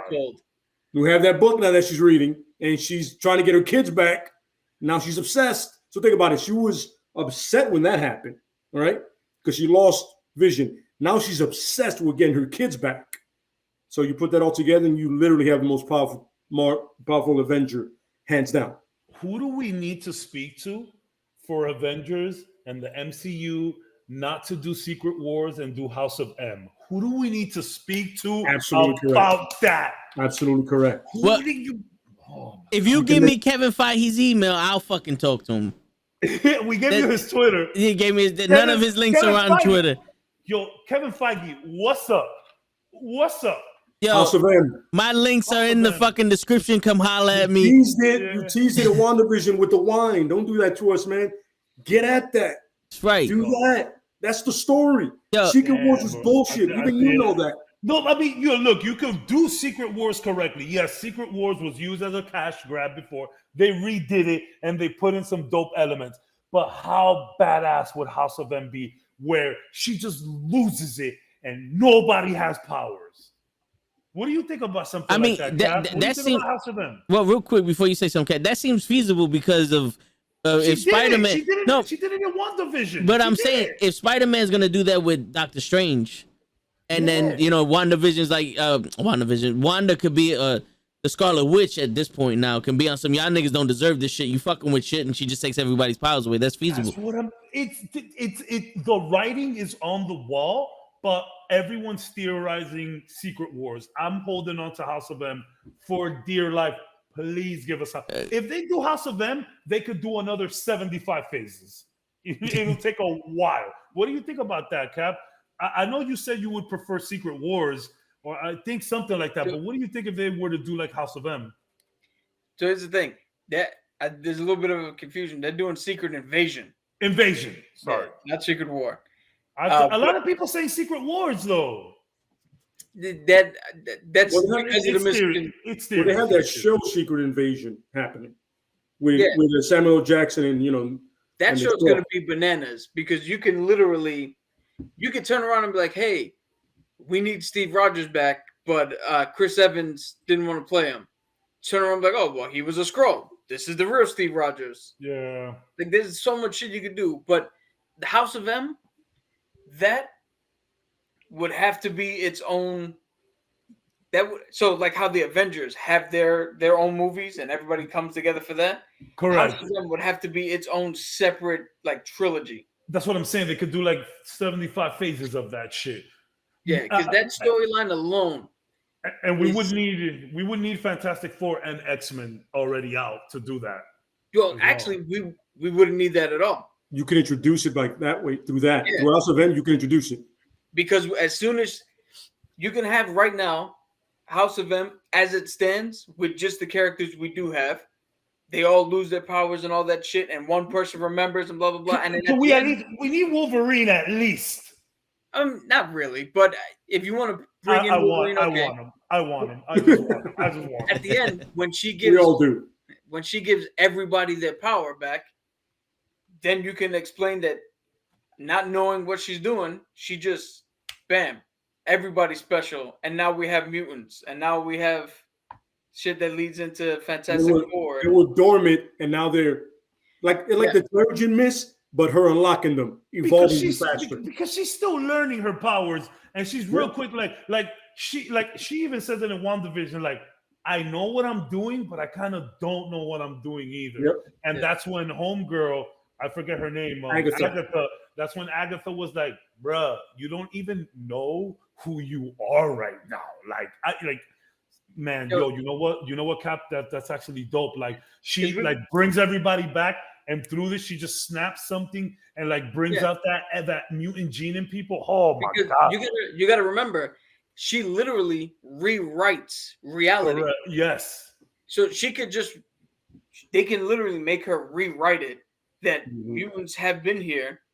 But again, perfect example.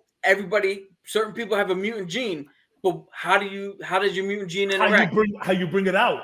Yeah, you need something that externally You forces need it out. A spark. Triggers. Yeah. A spark. It's a Terrigen mist on a higher level. Feige, where you at? Feige, where you at? Feige, where you at, bro? Come on, Feige. Cut the shit. Where are you? We just gave you the whole plot. We just gave it to you. Jesus Christ. Come on the fucking show. Don't be fucking scared. Even though I haven't contacted you, but still, don't give me that bullshit excuse. We all know what's coming, but don't give me the bullshit excuse. Don't give me the bullshit. But yo, keeping in with Wanda and Vision, what do you guys feel about their relationship? Because that's something different. Because wouldn't their relationship kind of be to keep her sane? It's a way to keep her grounded. So, well, I hate to keep being the first one that jumps in here. So No, please do. So her relationship with Vision served two purposes. During the actual movies, they served as a way to keep her from feeling isolated. Because you remember, she did the thing where she stopped Crossbones, but it blew up and it hit part of the building and killed some people in Nigeria. I think that's where they were. So they kept her locked away in the Avengers facility. So at first, it was a way to keep her from feeling isolated, and she just grew it grew naturally, the respect and the love that they had each other. And then in WandaVision, that relationship was used to show the process of grieving. Yeah. So that's the same relationship showed two different ways that actually go deeper into the psyche of why and how a relationship is sometimes necessary and how it can actually be beneficial to people within it. Because again, Wanda needed that little bit of isolation, to not feel isolated, but Vision also needed her because he's synthetic, and to give him the experience of what it's like to be human. That was a perfect foil for him to have somebody to learn from and to grow with. And sometimes love is illogical, but sometimes in that state, some of the most logical shit you could think of happens because of that. And I love how it all started for them, like in a Civil War. He just Vision, they're like cooking or whatever they're talking. And Vision goes, Wanda, nobody dislikes you. and they just take it from there. Like, that's such a, it's cute. It's innocent. It's so innocent. Yeah. Like, it's he's so just like, like, how do you do that? No one dislikes you. And it's because he likes her so much and doesn't even realize it at the point. I don't think he realized it just yet. And he just says that to her. And in WandaVision, it's grief, it's acceptance, it's all of them. She goes through all of them, but it is mostly grief. And I think that when they're on, first of all, like, the Vision is written perfect.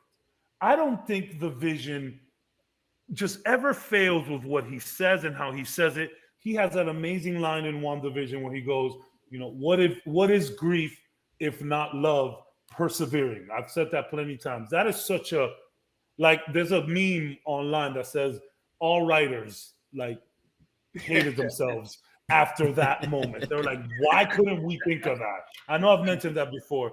So I think it is important. I think it was important for Wanda to do that, but also to realize what she can do and what she's willing to do, for the people that she loves. And whether it's right or wrong, like Cap said, it doesn't always have to be logical. It doesn't have to be illogical.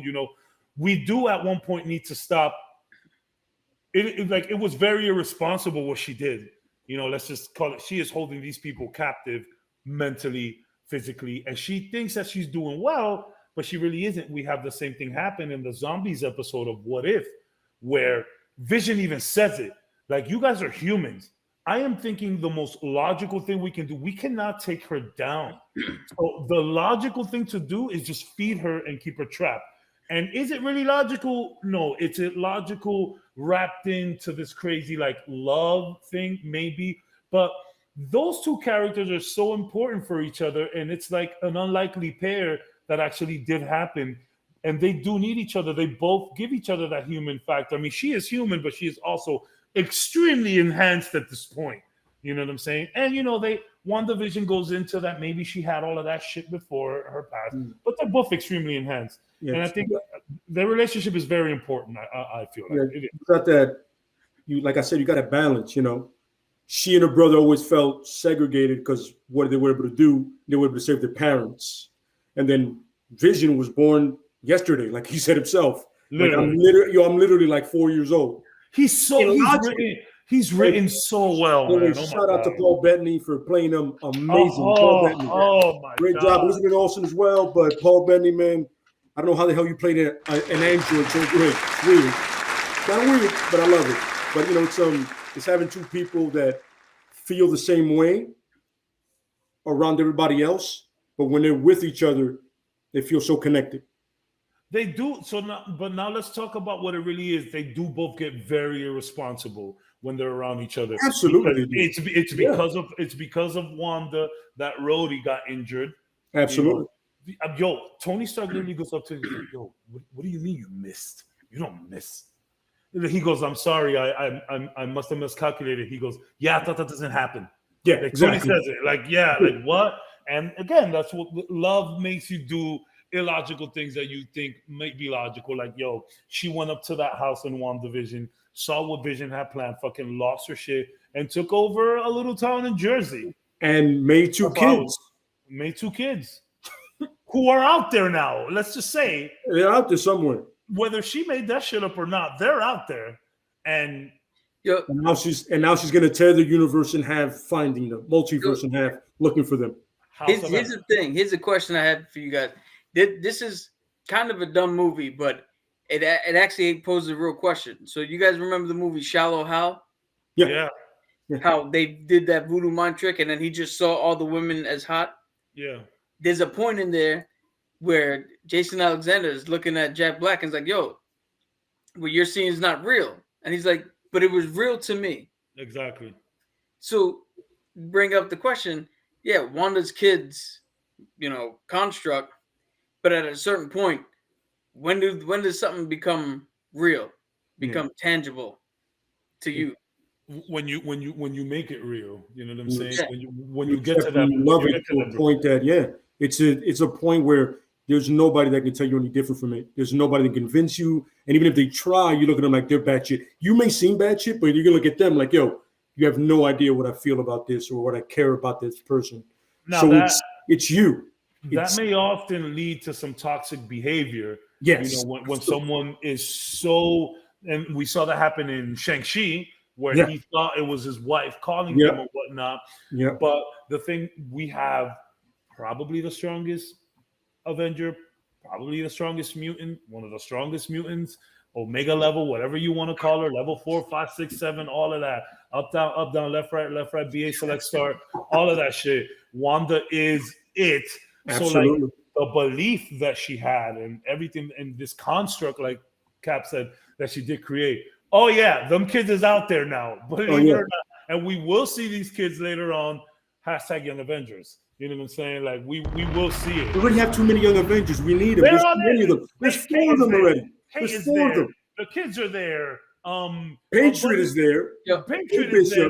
The two. And then remember this: the Skrulls are coming. The Skrulls are coming. Loki is a Skrull. Yeah. And we have Kid Loki. I forgot all about Kid Loki. Yeah, we do have Kid Loki. Miss Marvel's coming up. She's got her own. Miss Marvel is got her own show. She's going to be in the Marvels. America Chavez is going to be in America Chavez is coming too. Madness. Yep. So they're there. They're already there.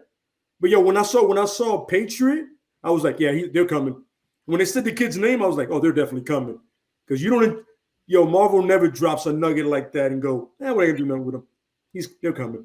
Which takes me back to WandaVision and this kid, Quicksilver. Yeah, Quicksilver.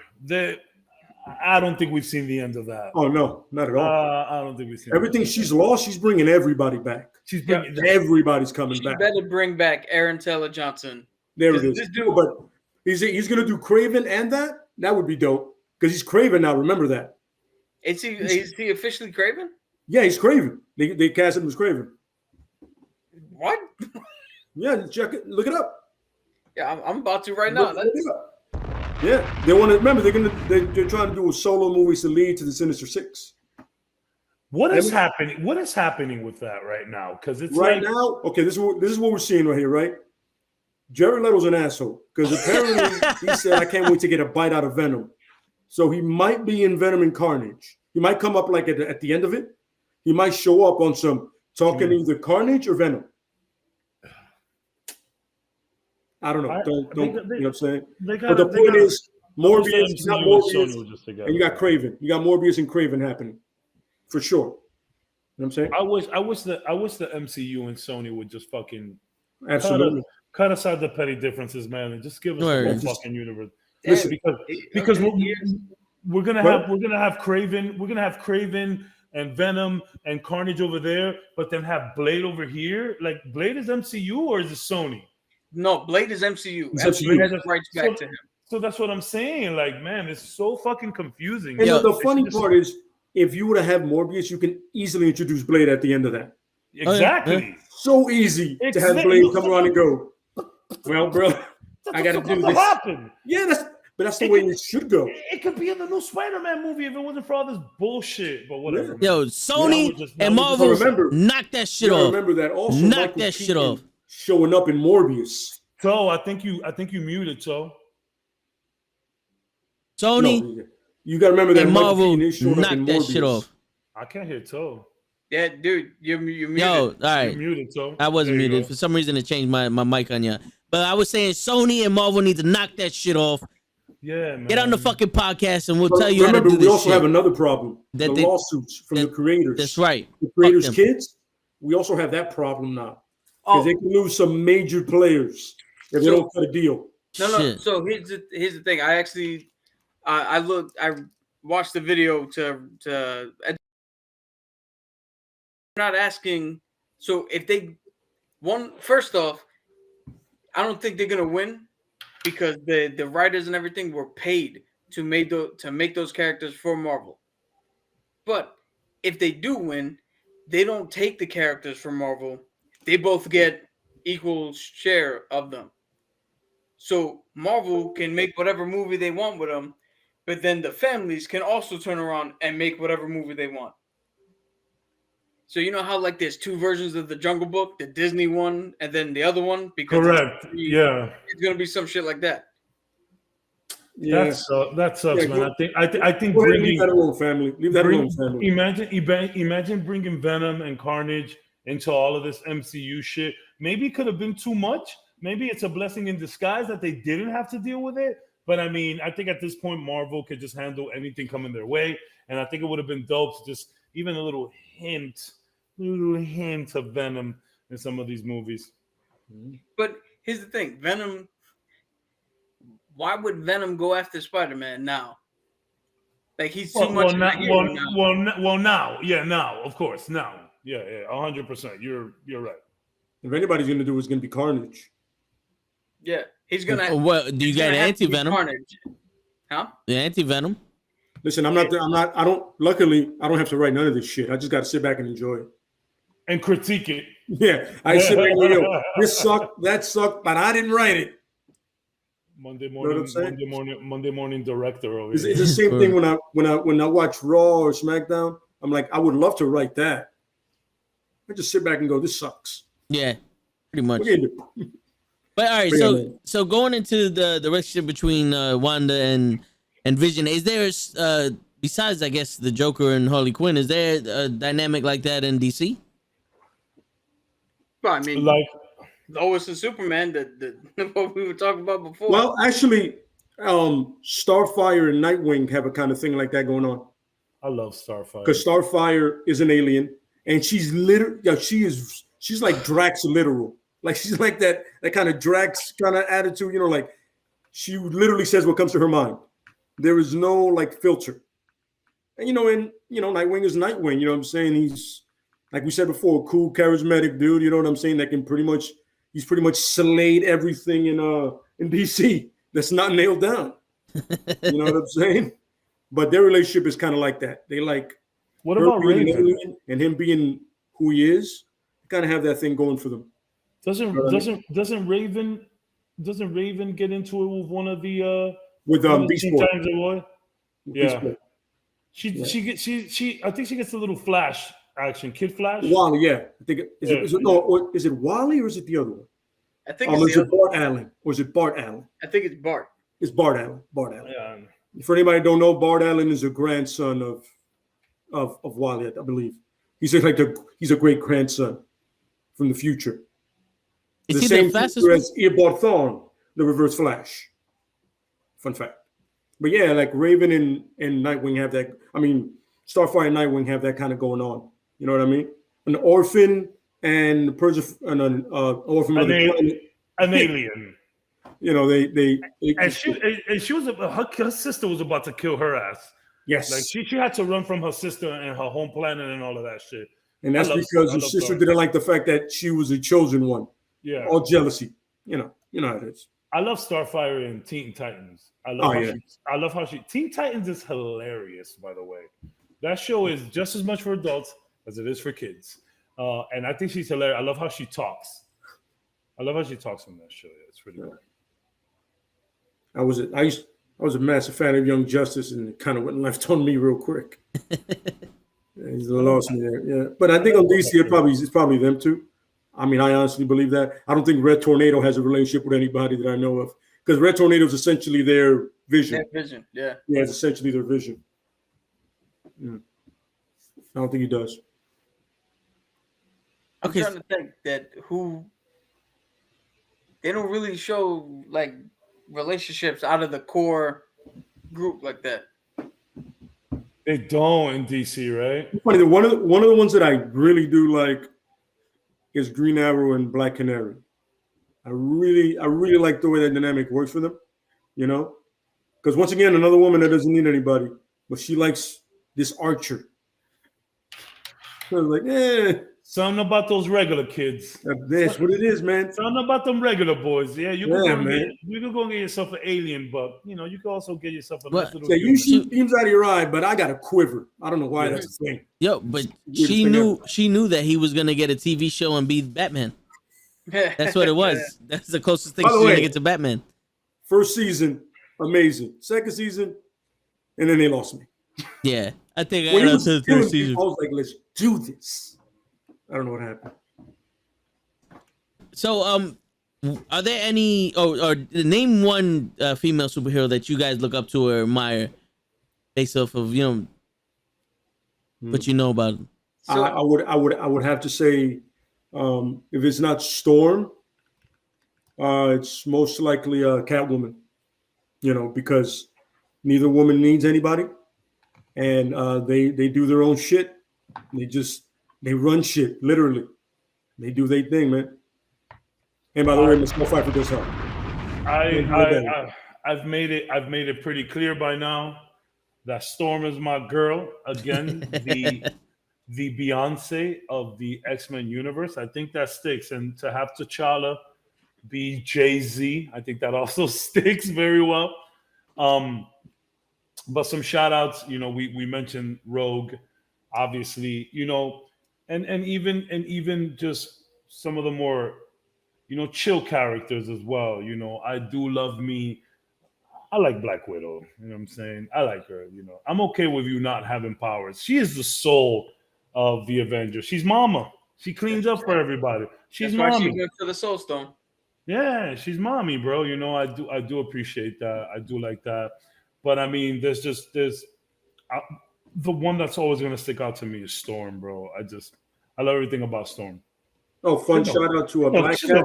She's a cool Another name. one that pokes at Spider-Man but doesn't need him. She fucks with him on some, oh, you want me, and leaves him hanging, leaves him with blue balls. So at least you're hard. Black Cat, number love for the female super soldier, the original. Yeah. Shout out to Batgirl too. Shout out to She-Hulk. Another lawyer trying to do her thing. You know what I'm saying? Shout out to She-Hulk. She has a little more morality than Matt does. Yeah. A little more morality than Matt does, a little bit. And she's literally in the courtroom, all of 10 feet tall, brolic as hell. You know what I know about She-Hulk? She loves who she is. Yeah, she embraces that shit. She-Hulk. You want to talk There's about being nothing you comfortable can tell with her that yourself? she is not the truth. So respect your She-Hulk for loving who she is. You know what I mean? 100%. Cap? So for me, Tigra. So I'm not gonna lie. The reason I got into it in the first place is because they drew a sexy cat lady. I'm coming off to like the irony.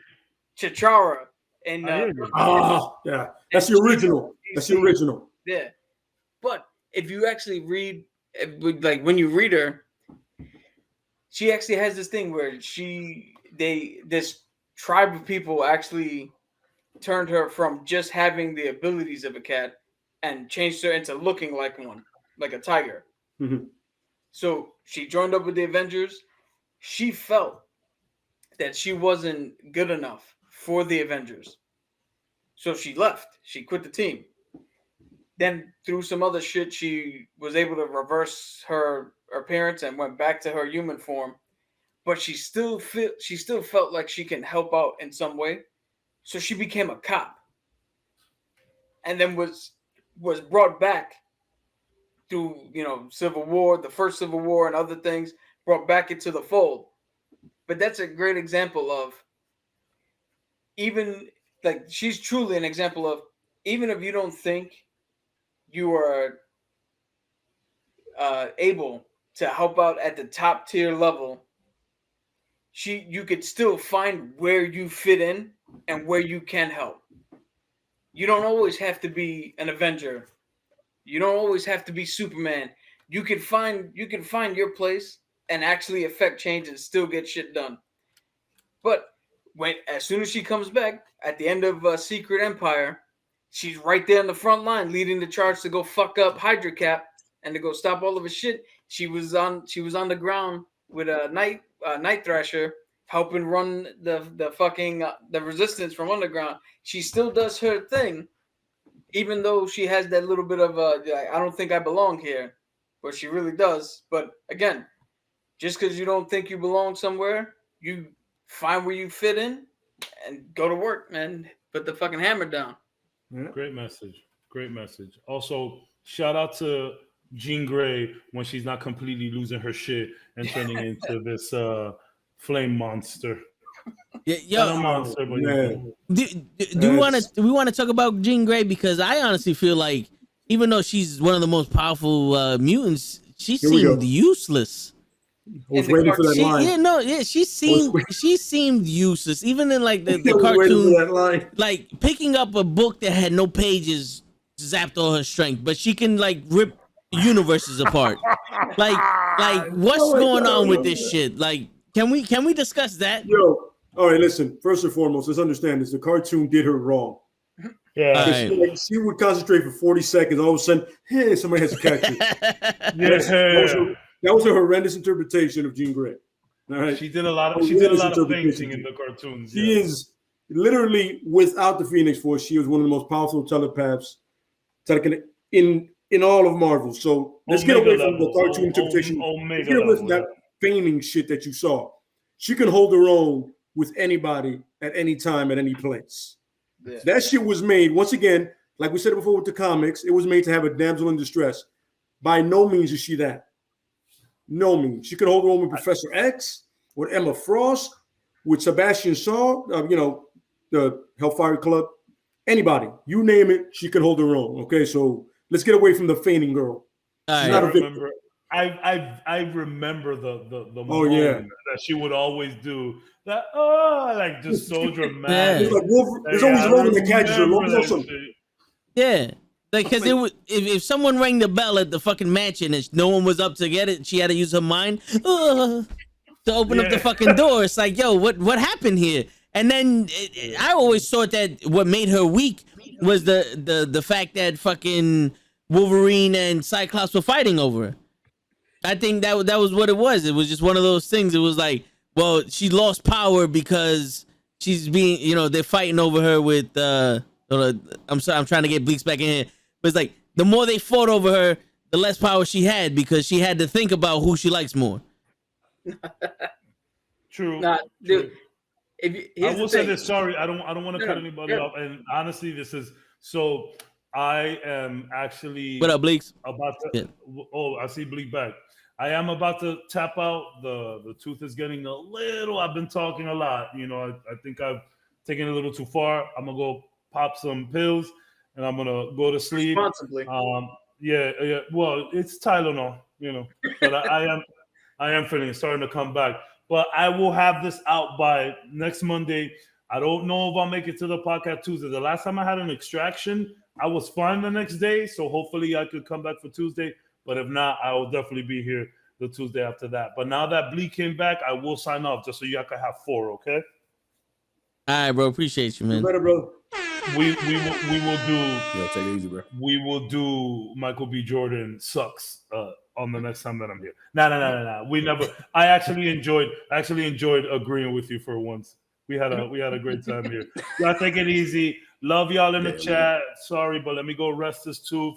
Monday it's gone. This won't happen again. Y'all take it easy. Love y'all. All right, bro. Peace.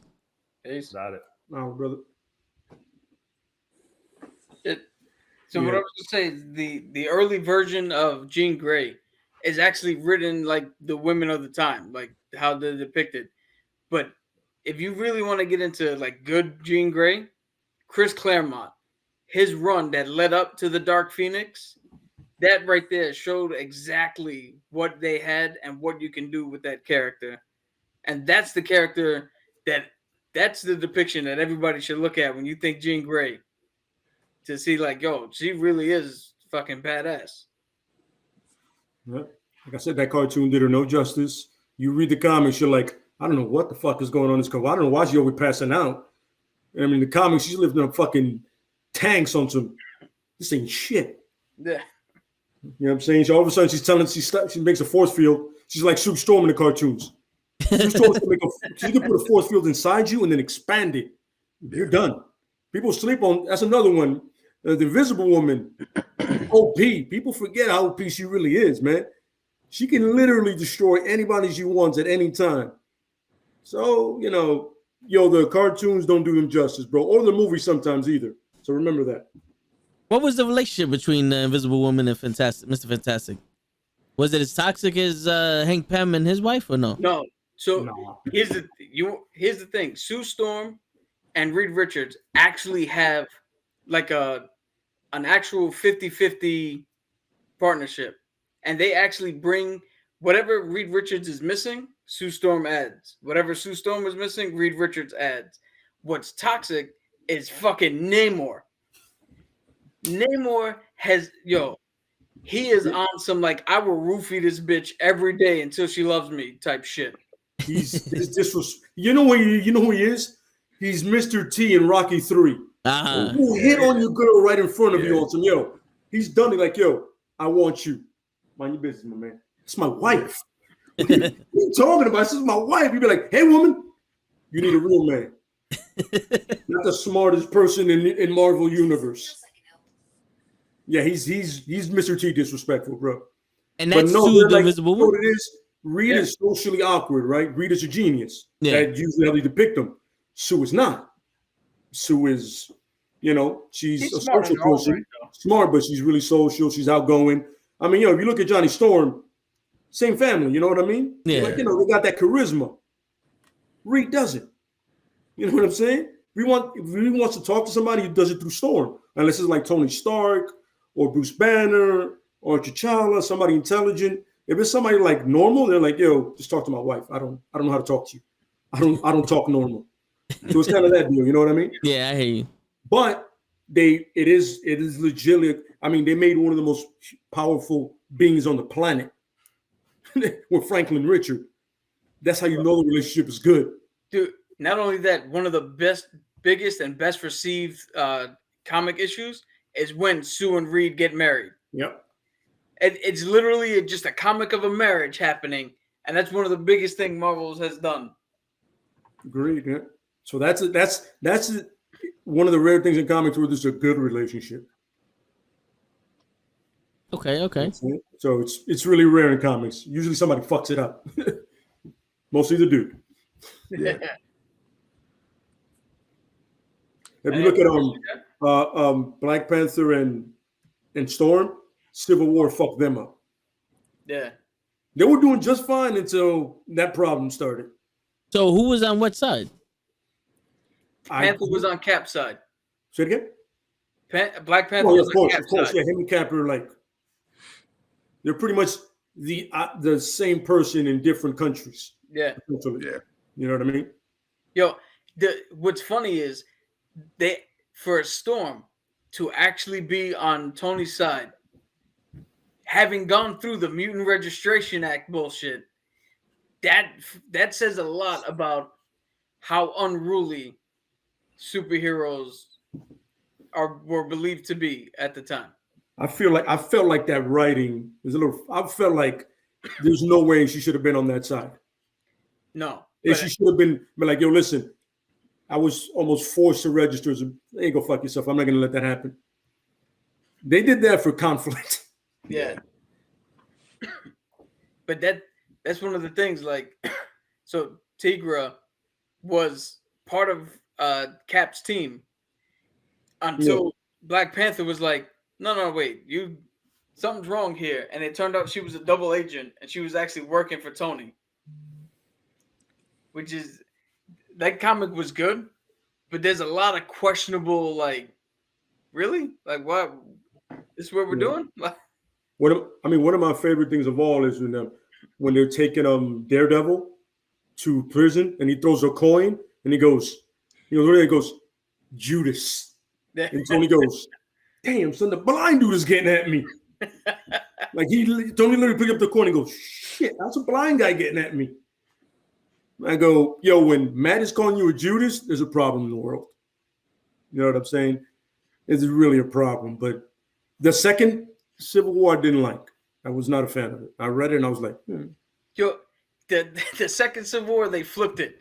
Captain Marvel was now on the other side, and Tony was like, nah, we can't do this shit. Really? But see, here's one of the things, like with Captain Marvel, they write her as so unlikable. So in Civil War 2, one of the teenage heroes does something, he fucks up. And Tony's like, yo, let's call a fucking truce right now and talk about this. I think this is a teachable moment for him.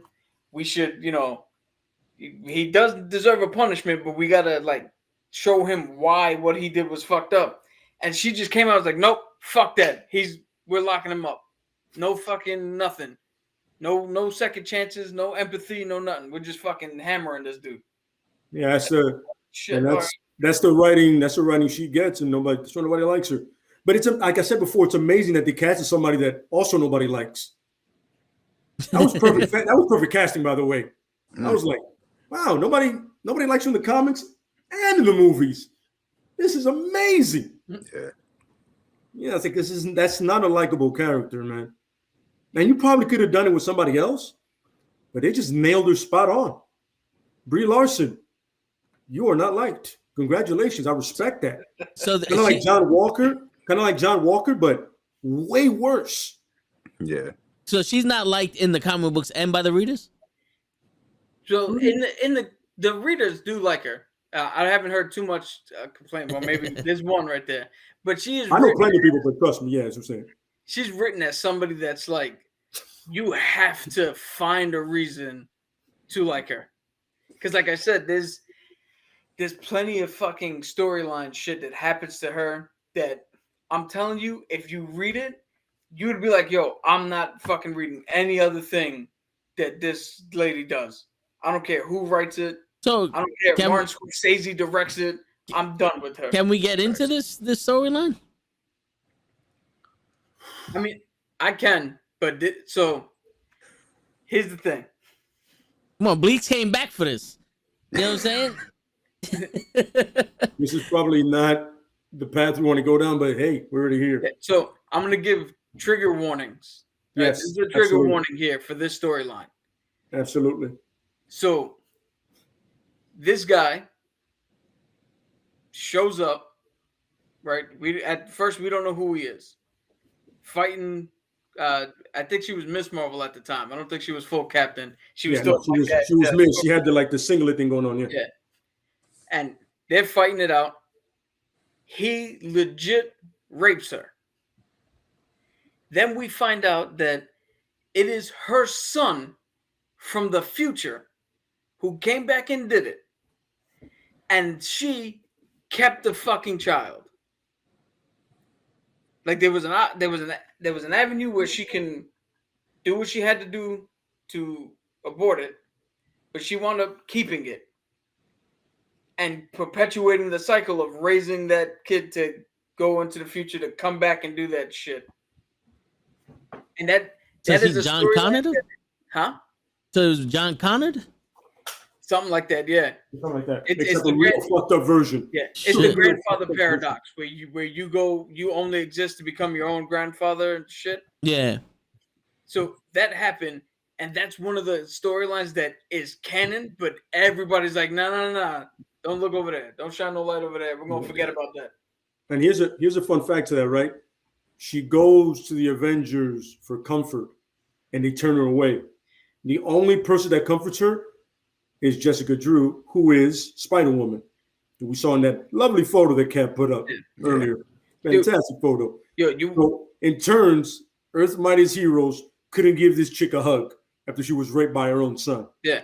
And you want to talk about Stockholm Syndrome. She winds up actually like falling in love and having a relationship with her future son. Like shit like that.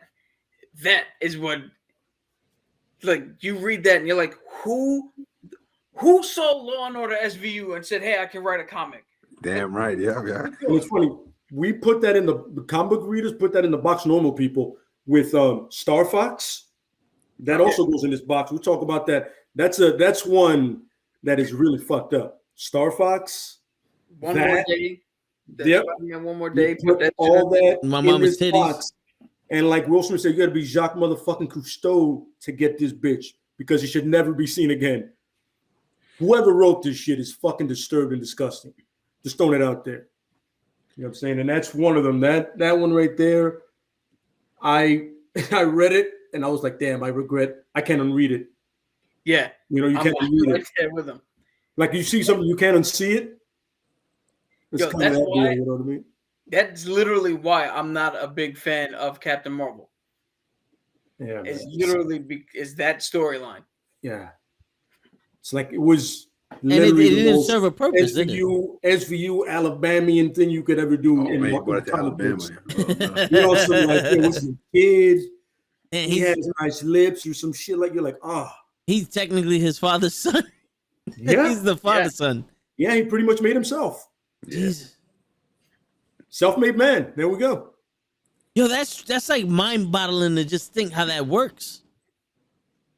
Yo, dude, time travel is the It's a whole nother dumbest level, yeah. Yeah, it's the dumbest thing that's ever been put into media. Because there's probably a way that time travel probably has an actual function, like an actual way it functions. But when it's in the mind of a fantasy, you do whatever the fuck you want. You can do what was the Days of Futures Past, where 10 years from now, I'm gonna send you 50 years back to stop something that never happened. That never happened. Yeah. What the fuck? And I love the fact when it's used as a tool to either fix or make it worse. Yeah. Especially in movies. It's like, yo, you made it worse. How about this one? Don't go back there. Like The Flash is a perfect example of stop time traveling, bro. You're making it worse. Yo, Flash. I can fix it. No, we're good. We're good. Let's just deal with this one right now. And we'll go from here today. How about we don't run back? Please. Your mom's dead. Everybody else is dead. Can we just live with the consequences we have today? Don't run back. Barry Allen. Just Barry. Just Barry. I blame Molly. I blame Barry. Right. So yeah, time travel is a bitch. Especially when somebody dies, and you're like, oh, I feel bad. No. Yeah, they keep going back. Yeah. I agree with that shit. Yo, there's a reason somebody passed. Just keep going. Yo, that Doctor Strange, what if? That he went back to save her, but wound up torturing herself by watching her die over and over and over again. See, that's like, yo, my man, just take the L, take the knee, run out the clock, leave it, bro. Yeah. They can't do it though. Yo. They can't. I get it. You love him, but you just after the second time, I'm like, oh, so you were meant to die. I understand. Yeah. That's it. You know what I'm saying? But yeah. Look, like I was thinking, right? Like, I was thinking about the Jane Foster thing, the fact that she's going to be Thor now in the MCU, right? And I wonder if the cancer thing is going to be part of it. I hope it is, because that's actually a deep thing that they did in the comics. Yes. See, like I want that to be included. Don't take that away, or unless it's not interesting like that. You know what I mean? Yeah, like but that has to be done. Thor, it's just that has to be done over time, though, because I don't want to see a movie where she got cancer. Shit, now I got to give her the Moliere. Well, you could do it with the fact that she had the ether, the stone in her, the reality stone. The reality stone. It was put in her, taken out, and put back in. Exactly. So that could be a cancerous thing because she is human. We are weak, so you know what I mean. Like it's a fragile body. You know what I mean. So that could cause the cancer. Just think, Taika Waititi is directing this, so judging on how he handled Ragnarok, I don't have any faith in him taking this shit seriously. But have you seen the movie he did about Hitler? You know he's not going to do it. Yeah. Just think of how the concept of Thor just now trying to get back into his regular ways after going through his misplay with Thanos. Correct, yeah. And killing him and trying to, calling Mjolnir and like, oh, I'm still worthy. And right when you think you're back to it, the woman you love, shit you did, fucked her up. Now you got to find a way to fix it. Not only that, she has to find a inner strength that goes beyond just like some normal shit. Yeah. Like that concept right there, this could potentially be like one of the best Marvel movies if they do it correctly. Purely story-wise, you handle it the good way. Story-wise, you can literally have your next Winter Soldier. Period. Story-wise, Winter Soldier is that good because you don't expect a movie about a super soldier to be so captivating. Yeah, it's not very simple. You know what I mean? It's complicated. You could do the same thing here if the director takes not so seriously, but takes that interaction seriously. Yeah, between them two. You know what I mean? Like everybody else, you could be funny. Like Chris Pratt, I've never find him serious, but them two, their thing has to be serious. Their interaction has to be a little more serious than anything else in that movie. Could still be hilarious. Yeah. Just find the balance between them two and everybody else. I mean, he was serious at one point when he was punching Thanos in the face. Yeah, I want to get on that, but fuck that up. Yeah, I'm not gonna get that. I'm just gonna say, I'm gonna say it to the end of all this. Lady Loki better get all kinds of shit for what she started. Oh, no. Hey, I'm on her. Just like Chris Pratt. No, just like Chris Pratt.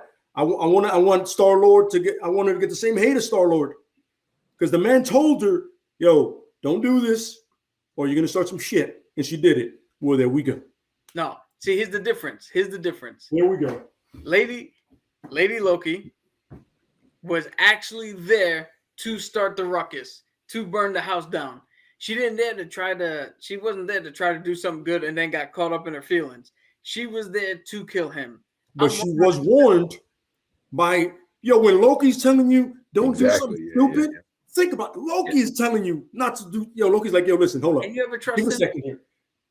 Can we at least fathom that this guy might be telling the truth? Just give it a second. No. I'm going to shank this dude and start some shit today. I want the same hate. Hey, even out that hate, baby. The timeline is not her problem. Yeah. I mean, if you stole my life and my existence from me, the least I can do is kill you. Yeah. The least I can do is kill you. And because you're in that emotional state, Cap. She wasn't in her emotions. Yes, she was, my brother. Yes, all up in the emotion. And she shanked the dude, and he was like, I'll see you later. Facts. Isn't that ominous? When a guy, you stab a dude to death, and he goes, see you soon. Now, no, that's not ominous at all. Now, and then you hear everything going on, you're like, oh, shit. Hey, I say see you soon to a lot of people. That don't mean I'm gonna. Yeah, but you don't get stabbed in the stomach. Yo, flipping the script to Star-Lord. Now, I get it. It's the fact that he punched Thanos, and they had the gauntlet, and he fucked that up. Big moment, man. But you have to at least at least acknowledge the fact that one, before in that movie, Thanos made him kill her. He may have not have done it physically, but he pulled that trigger. He was like, you're gonna have to kill her if you don't want her to be tortured, whatever the fuck. And he did that. And now he's got that in his mind that this nigga already, like, he made me kill the love of my life, and then to deal with that, and she's still alive, and then he takes her, and then finds out that he killed her anyway.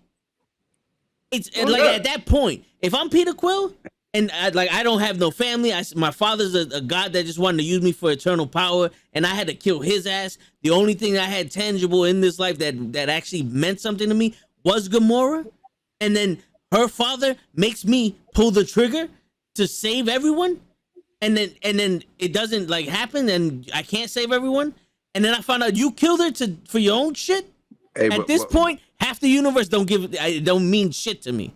Yo, but what was the mission? The mission for him was to get Gamora. He wanted to know where the fuck Gamora was. No, that was not the mission. For Peter Quill, what did he say? He said she wasn't in her emotions. He was, so was she. What? No. I'm just saying. I just want to go hate. No, but think about it. What did he say to Iron Man? I want Lady Loki to get all kinds of shit. What did he say to Iron Man when they first started fighting? Where's Gamora? He came up with a better plan. Where's Gamora? Yeah. And Iron Man says, who's Gamora? And Drax said, why is Gamora? I'll do you one better. By the way, his whole motivation. You should have focused on why is Gamora. Yes.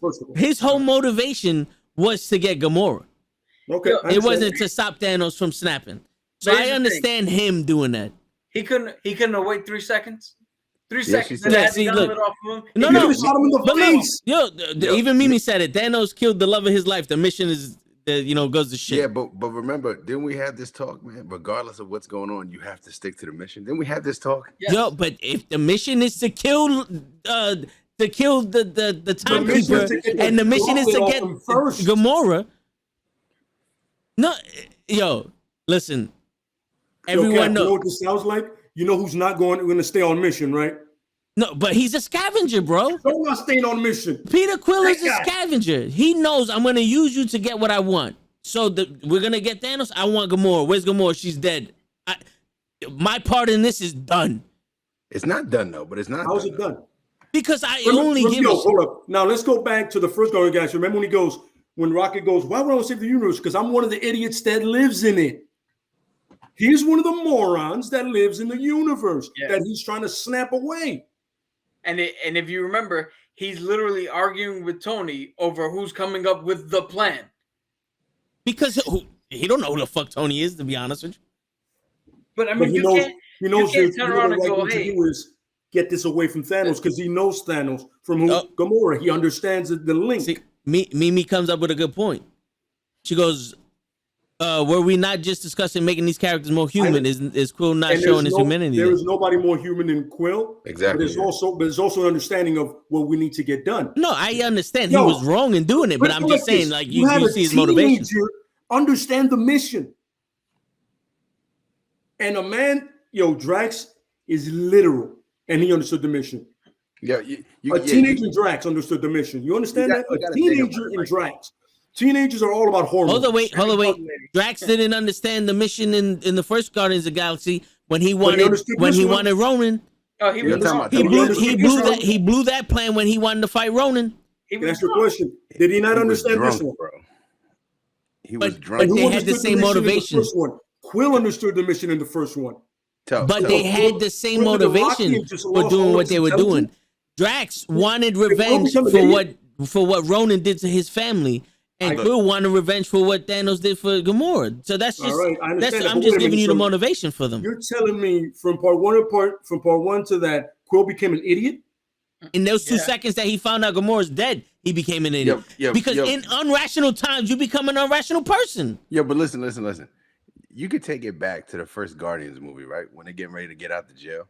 The plan was to get the battery. What did Groot? And Groot did this, bro. At all goddamn people.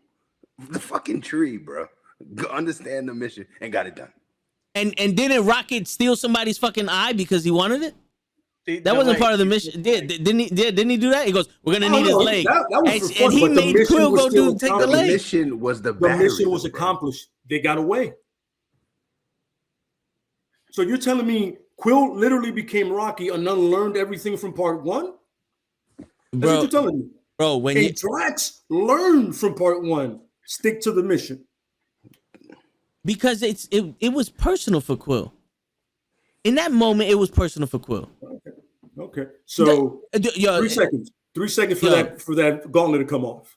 It would have all been over like that, brother. Yeah. He could have after listen, blasted him in the face, did whatever he wanted. I'm not saying you're not right. I'm just saying in that moment. I know I'm right, by the way. I'm just saying. I hear what you're saying, but I'm saying is the whole Cap thing is in your emotions, you make the dumbest decisions, and I just want her to get the same hate that Quill did. Absolutely. It's yeah. They did. They made the same decision. They made the same decision. Dumbass decision. She was warned. Yo, when I'm telling you, when Loki's a voice of reason, think in your head about that. Yeah. Think about this. Loki's telling you, maybe we shouldn't do this. When Loki's the first one to do shit out of left. Can we also bring up the fact that he fell in love with himself? That's what that means, yo. If you hate Quill, hey, Lady Loki, let's do this. Well, so technically, she's the Enchantress.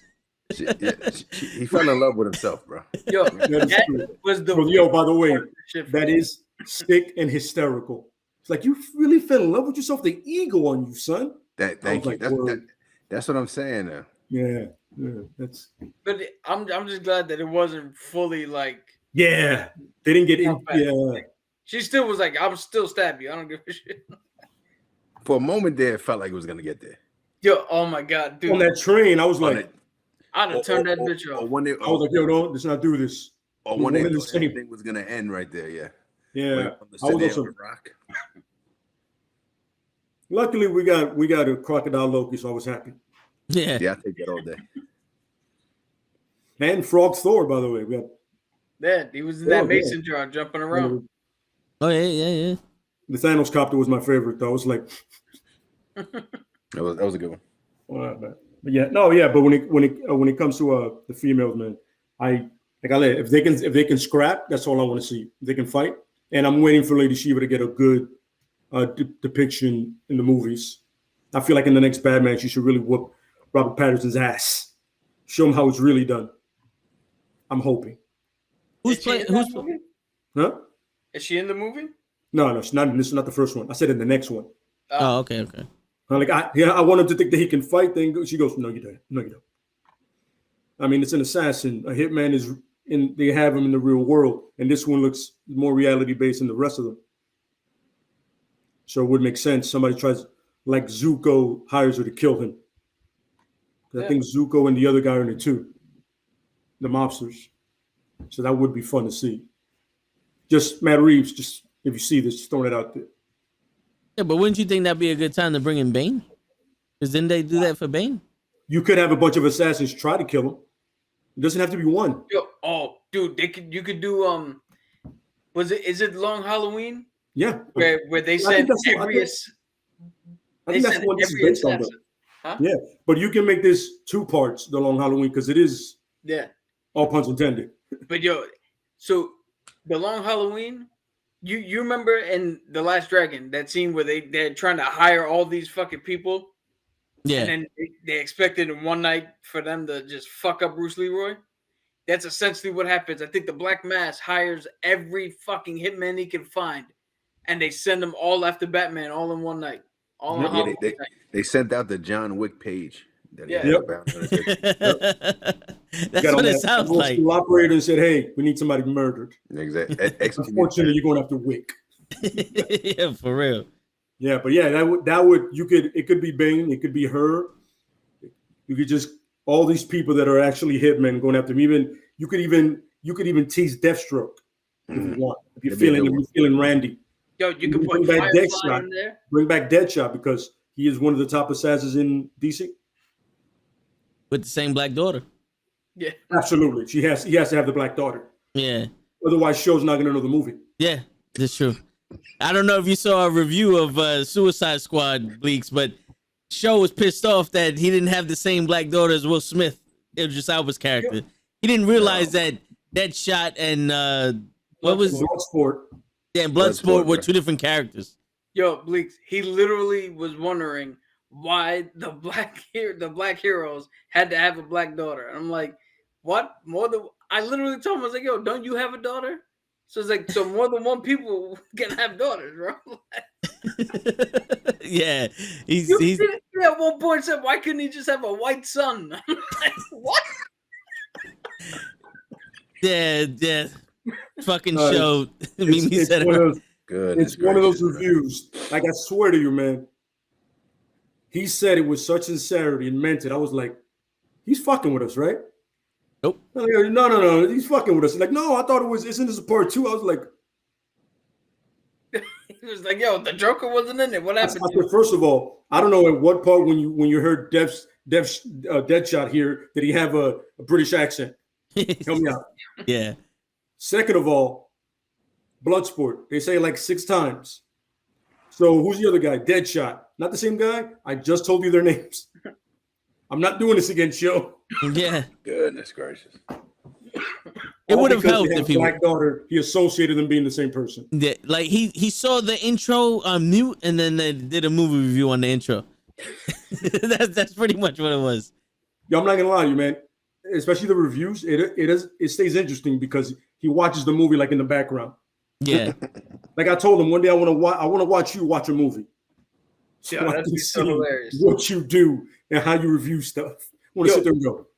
We could do like a Mystery Theater 3000 Yes. fucking shit, watching him watch this shit. Yes, absolutely. Sit back and watch the hilarity ensue. Yeah, You know what? He did a good job with Rocky, though. I give him that Yeah. one. Yeah. He actually watched that one. How many people don't watch Rocky, though, really? yeah, And then want to I've go barely work seen out? that. Yeah, I'm sorry. No. Yeah, you know, it's funny, Cap. I was sitting here thinking you were talking about nobody likes Captain Marvel. I was thinking about the Endgame scene when he calls World Breaker and she's standing in front of Thor right there. And I felt like they threw that in the movie just for that little thing to be like, oh, as long as Thor likes her, Yeah. everyone else should like her. Yeah. It's I kind of felt like that's what that was for. one of the most likable characters, like one of the most. I can see that. Kind of rubs on her for. Didn't work. Yeah. Didn't work at all. Not gonna lie to you. I was like, I still don't like her. I'm saying should have done it with everybody with Cap on some Cap. You know what it is? I mean, kudos to Brie Larson because again, in the comics, bless you. I don't know if you sneezed off camera, but Yeah. Thank kudos to her because, like I said, in the comics, she is a little bit brash. But when she shows up and she's like, "Hey, Peter, I heard you need some help." Just her delivery was a little bit like, "I'm glad she showed up," but a little bit like, "Really? You're really gonna go with that kind of snark?" Yeah. She came off she was more douchey than Stark. Yes. She said it was like, oh, such a douchebag. I was just like, oh my God, nobody likes you. I do not like you. Hey, Peter. But she's hot though. What? Hey, I had to throw a show comment in there. She's hot though. If I were Pete, I would have been like, I'm from New York. That's what I got for you. Here's the gauntlet. Go fuck yourself. Yeah, right. How did you? I didn't come back here to die again. What the fuck? But no, that was a douchey move. But like, I like when Scarlett came out in that, I was like, oh shit, she's upset. I like this. Yeah, that was good. I like that. That was some serious stuff right there. Yeah. And I think, like you said, Thanos tried to talk her out because I don't even know who you are. She was like, doesn't matter. We're doing this. Yeah, I know who you are. I don't care which Thanos you are. You killed my man, so I got to kill you. Yep. There it is. Don't Or worry. You'll find out. my droid, or I don't know what to call that. I don't know. What is that a relationship? What is that called? What, her and Vision? Yeah. So Was it trisexual or some shit? No, tried. They trying to have What? sex? I don't know. What? Pansexual is when you're attracted to anything, Deep fried. I guess. So A wall, a flower, doesn't matter. like, Well, all right, Mimi, have a good night. Well, all right. So I was gonna go into the next point. Was like, it's two questions. One, which female hero had the best movie out of all of them? And two, which character would you want to see have their own movie? All right. Again, I hate being the first one to jump. You guys. You're giving them time to think. So, all right. Are you asking me like objectively or subjectively? Subjectively. I have to say, I like Captain Marvel's movie the most so far. I went to the theaters, saw it twice. I liked it better the second time. Yeah, I see him give me that look. Have you seen the Green Lantern movie? It's essentially what you just saw. So kind of a better version. Yo, but this one had Blockbuster in it. I will slap an infant. You call that shit Green Lantern again? It's essentially the same story. No, dude, way better done. No CGI. No CGI suit and shit. I said it's a little bit better. But I tell you this much: the lead character was way better. That's the one that I like more because. But I'm sorry, what you said. My back. I'm just. I'm with Blake. I'm like, what? Yeah, they kind of threw me for a loop, bro. No, you know what? So like the Black Widow was good, but to me, it's fucking 5 years too late. It's not necessary. It is. So I mean, with better timing, I would have put that, but just the timing was wrong. And a movie that I would like to see from a character, she's actually coming up in the Hawkeye series, Echo. Yeah. To do a movie with somebody who's deaf, that's an interesting concept. To do a superhero movie where you could play with the sound and how sound affects things and not hearing shit. And that's just a cool concept, a cool character. And if they can write it well, that'd be something completely different that we've never seen before. Ironically, the idea is to have a spinoff with her into a Disney Plus series. Like, she does her thing and all of a sudden, because she has a lot of interesting stories herself. She runs into Moon Knight a couple of times. So that should be fun. And we're getting Moon Knight, by the way. Yeah. And props to Oscar for taking it very seriously and amazing fight scene so far. So, oh yeah. By the way, Dune, gotta see Dune. Yo, comes out HBO Max the 22nd. Yes, sir. I can't wait. On top of that, like, subscribe, share. Even if you don't like this, just like Toe would say, go fuck yourself. That's right. Like it, but you can go fuck yourself. That's it. If you don't like it, 2-step process. Hit the like button, go fuck yourself. Yeah. It's easy. It's easy. All right, Blake, I'm sorry. It's easier than watching the Green Lantern movie. Oh. And if anybody has a grandma who loves to bake chocolate chip cookies, send it to us. We'll take them. That's Absolutely. It? Yeah. I'm gonna go on a limb here. All right? Uh-oh. I'm gonna go Dark Phoenix. What, the movie? Yeah. Dude, wait, what are you gonna look at me like that? You're talking about the comics versus the movie? Yo, you gonna call me bugging and you gonna pick Dark Phoenix? It was better than Captain Marvel. No, it was not. Yes, sir, it was. Sir, yes, it was. Yo, I'll take it. As the kids say, you are now wearing a baseball cap and lying, sir. I can't hear you because I muted the minute you said Captain Marvel.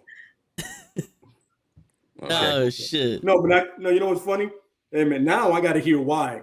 I got to hear the explanation because both of y'all threw me off. I don't even know what's going on. I don't know what's happening right now. That's what I said. I said I'm gonna go on a limb. I went on a limb. No. I feel you, but please explain. I got to hear this. I didn't think it was that bad. That limb they could have done some stuff better. Okay. They could have done some stuff better, but I thought it was a decent portrayal of Cap. Don't even do it. I see you over there. Don't even try to give me no side eye. This is just the way I feel. All right. I thought it was decent. They could have done some stuff better, but I thought it was halfway decent. All right. Moving on before Cap makes a smart ass comment. A movie I would like to see, I'm not gonna lie to you, is if we had an X-23 movie. And I'm gonna say that because her portrayal in Logan was badass. I'm just gonna go ahead and say that. So to have a standalone movie, I think it would do decent. I honestly, tell you the truth. So would you keep the same actress? Yeah, Or absolutely. would you try to get somebody older? No. I think the age-wise, everything was spot on. It's funny, you could franchise the shit out of it with the girl that young and have her grow up to become an X-Men. If you do it right, you can have her just, and some people, they don't think about it like that. You got to think about, we have her. Let's just keep using this. And she's going to get older with the character. That's what I'm saying. I think it was perfect because even in the movie, the older people, they were scared of her ass because they knew. I was scared of her. I was like, I've never been scared of somebody that's 3 feet tall in my life. Yo, when she walks out with the head and then just rolls it. Just hold that for a minute. Yep. When she's in the store and the dude says, she's about it, the first thing she's thinking is, I'm going to cut his head off. He's like, no killing. Yeah. I mean, when think about it, once again, when Logan is a voice of reason, think about, you're not understanding the logic here. Logan is telling you not to kill somebody. Logan. That's like the Punisher telling you don't shoot him in the face. Exactly. This is what he does. This is how he knows life. Saying, I'm not gonna lie to you, I didn't think of Dark Phoenix that way or Captain Marvel. I'm probably gonna rewatch both this weekend, and maybe I missed something. I'll give it another shot. You know what I'm saying? I can't wait to hear you say Catwoman. Hey, but Captain Marvel. But what I will not give another shot to is Green Lantern. That suit pissed me off, and they wasted an amazing villain in Mark Strong. God, that dude is good. Yeah. More villains for him, except not in Shazam. No more Shazam. Yeah. Have him be Sinestro again, but just not that suit. Yeah. You know what I mean? But anyway, I'm gonna tell you right away, it's gonna be Wonder Woman. I believe Wonder Woman is the movie Man of Steel should have been. Ooh. To give you that hope. Because she inspired hope in it. You know what I'm saying? And now, when I did love them destroying Metropolis and Gotham City and Smallville, that was fun. That's not Superman. I remember Superman 2, the people. You would have way more concern for every human being out there instead of just wrecking shop. But Wonder Woman was definitely inspirational. I wasn't a fan of Gal Gadot getting cast at first, just like with Daniel Craig and Heath Ledger in those roles, respectively. But I was wrong. She did an amazing job. I completely believed it. I wasn't a fan of the Steve Trevor thing because she's an Amazon. They kill men easier than they fall in love with them. It's a bunch of Amazons. But that No Man Land scene that we spoke about before, absolutely the shit. And when she goes into the town, even better. The thing with Ares, I wasn't a fan. It was weird. Yeah. I didn't understand it. I was like, I don't understand why you couldn't pick somebody else. Yeah. Whatever. 84 sucked. Oh, yeah. Like fucking donkey balls, big hairy ones. Yeah. I saw it and I was like, so many great actors. What the fuck happened? Who wrote? Did people during the pandemic lose their shit? Yeah, that's pretty much what happened. Like we got robbed of something really good. And the one I would love to see, I've made it very clear, I would love to see a Lady Shiva movie if you do it correctly. You can do it right. You can have her growing up, even with the League, training Bruce, training Tim, introduce the Bat family that way, and then just doing her own thing, and then having Cassandra and not making her a sneak thief. You have no idea how much I hate that. You can see that. Idea. Oh my God, he fucking pisses me off to this day. But you can have her, and it could be an origin story into her actually becoming the deadliest woman in DC, the deadliest martial artist in DC. Not woman martial artist. Let me take that back. Just hands down, yeah. Hands down. Yeah. And it's very simple. It could be a kind of like Shang-Chi, but darker, because she is going to kill several people. Even though he killed a lot of people too, she's going to kill a lot of people. A lot. So yeah, it'd be like John Wick almost. But here's the funny thing. I didn't even think of DC movies. I thought the question was Marvel. Was it Marvel? No, it was woman. No, he said in general. Yeah. I didn't even think DC movies because I probably would have went with Wonder Woman. Y'all both threw me off with the picks. I was like, yo, man, I gotta watch these movies again. I went left field there. Yeah, I picked a movie. Bleak didn't. Hey man, I give it a shot. I'm like, I just sat back and said, I didn't expect those two movies from you two guys, but hey, you never know. This is why you do this. Yeah, for real. You? Well, me, my favorite female movie is a tie between Catwoman. No, between Catwoman and Elektra. Whoa. Time. Just because I want to see your fucking faces. I'm lying. I'm fucking with you. I'm not gonna lie to you. I was about to go, Cat, what's your address? I think we need to have a conversation. We need to have a conversation real quick, bro. He's on the other side of that wall. I get to walk over. My man. I'm like, man, wait a minute. We can't be related. We just said that. I'm fucking with y'all. Too well. I was literally fucking with y'all just because I thought that was the tempo of the night. We was just fucking with each other. But but there's a limit to it though. Let's be respectful. No, but no disrespecting each other here. Okay. Hey man, they don't call me the toe tags for nothing. Touché. But no, my favorite female would be the Birds of Prey. The Harley Quinn Birds of Prey. I actually like that. It seemed like that was before the Suicide Squad. That was the realest Harley Quinn we got. It was kind of like the realest Gotham we got without Batman. It was inside this world but outside this world. It just stuck to a lot of things. That, and I liked Wonder Woman. The first one, but I really hated the whole fight scene with Ares. Like Wonder Woman is like Full Metal Jacket. If you ended it before she even fought Ares. Good fucking movie, perfect movie. I couldn't agree more. Yeah, you would have ended a little bit after that No Man's Land thing. It would have been perfect. Yeah, a little bit after that. Word, that was the bullshit to me. But when it comes to the female movie, I would like to see kind of like a Storm movie. It could be with her and T'Challa, or just her like in Africa ruling before Xavier. No T'Challa, no. Nah, I hear you, but they're saying that Universe of Madness can bring in another T'Challa, but it's from a different universe, different character. Yo, hold on. They just said they're not gonna replace him. Hey, I'm only I'm only shooting the news. All right, this is what I'm hearing through the grapevine, in the street. I got my ear to the streets. There's no way you can replace the man. The street don't know shit about Marvel. That's long money. Don't know shit about Marvel. Yeah, no, but there's only one avenue. On Twitter more than the street. There's only one avenue they can go, and they're not gonna go that avenue. And that's to say Michael B. Jordan never died as Killmonger. And they kept him, and they froze him, and he comes. That's the only route they can go, and I doubt they're gonna go that route. I think just give it a Shuri and call it a day. No, that's what I would thought. I would figure because she in the comics she does become Black Panther eventually.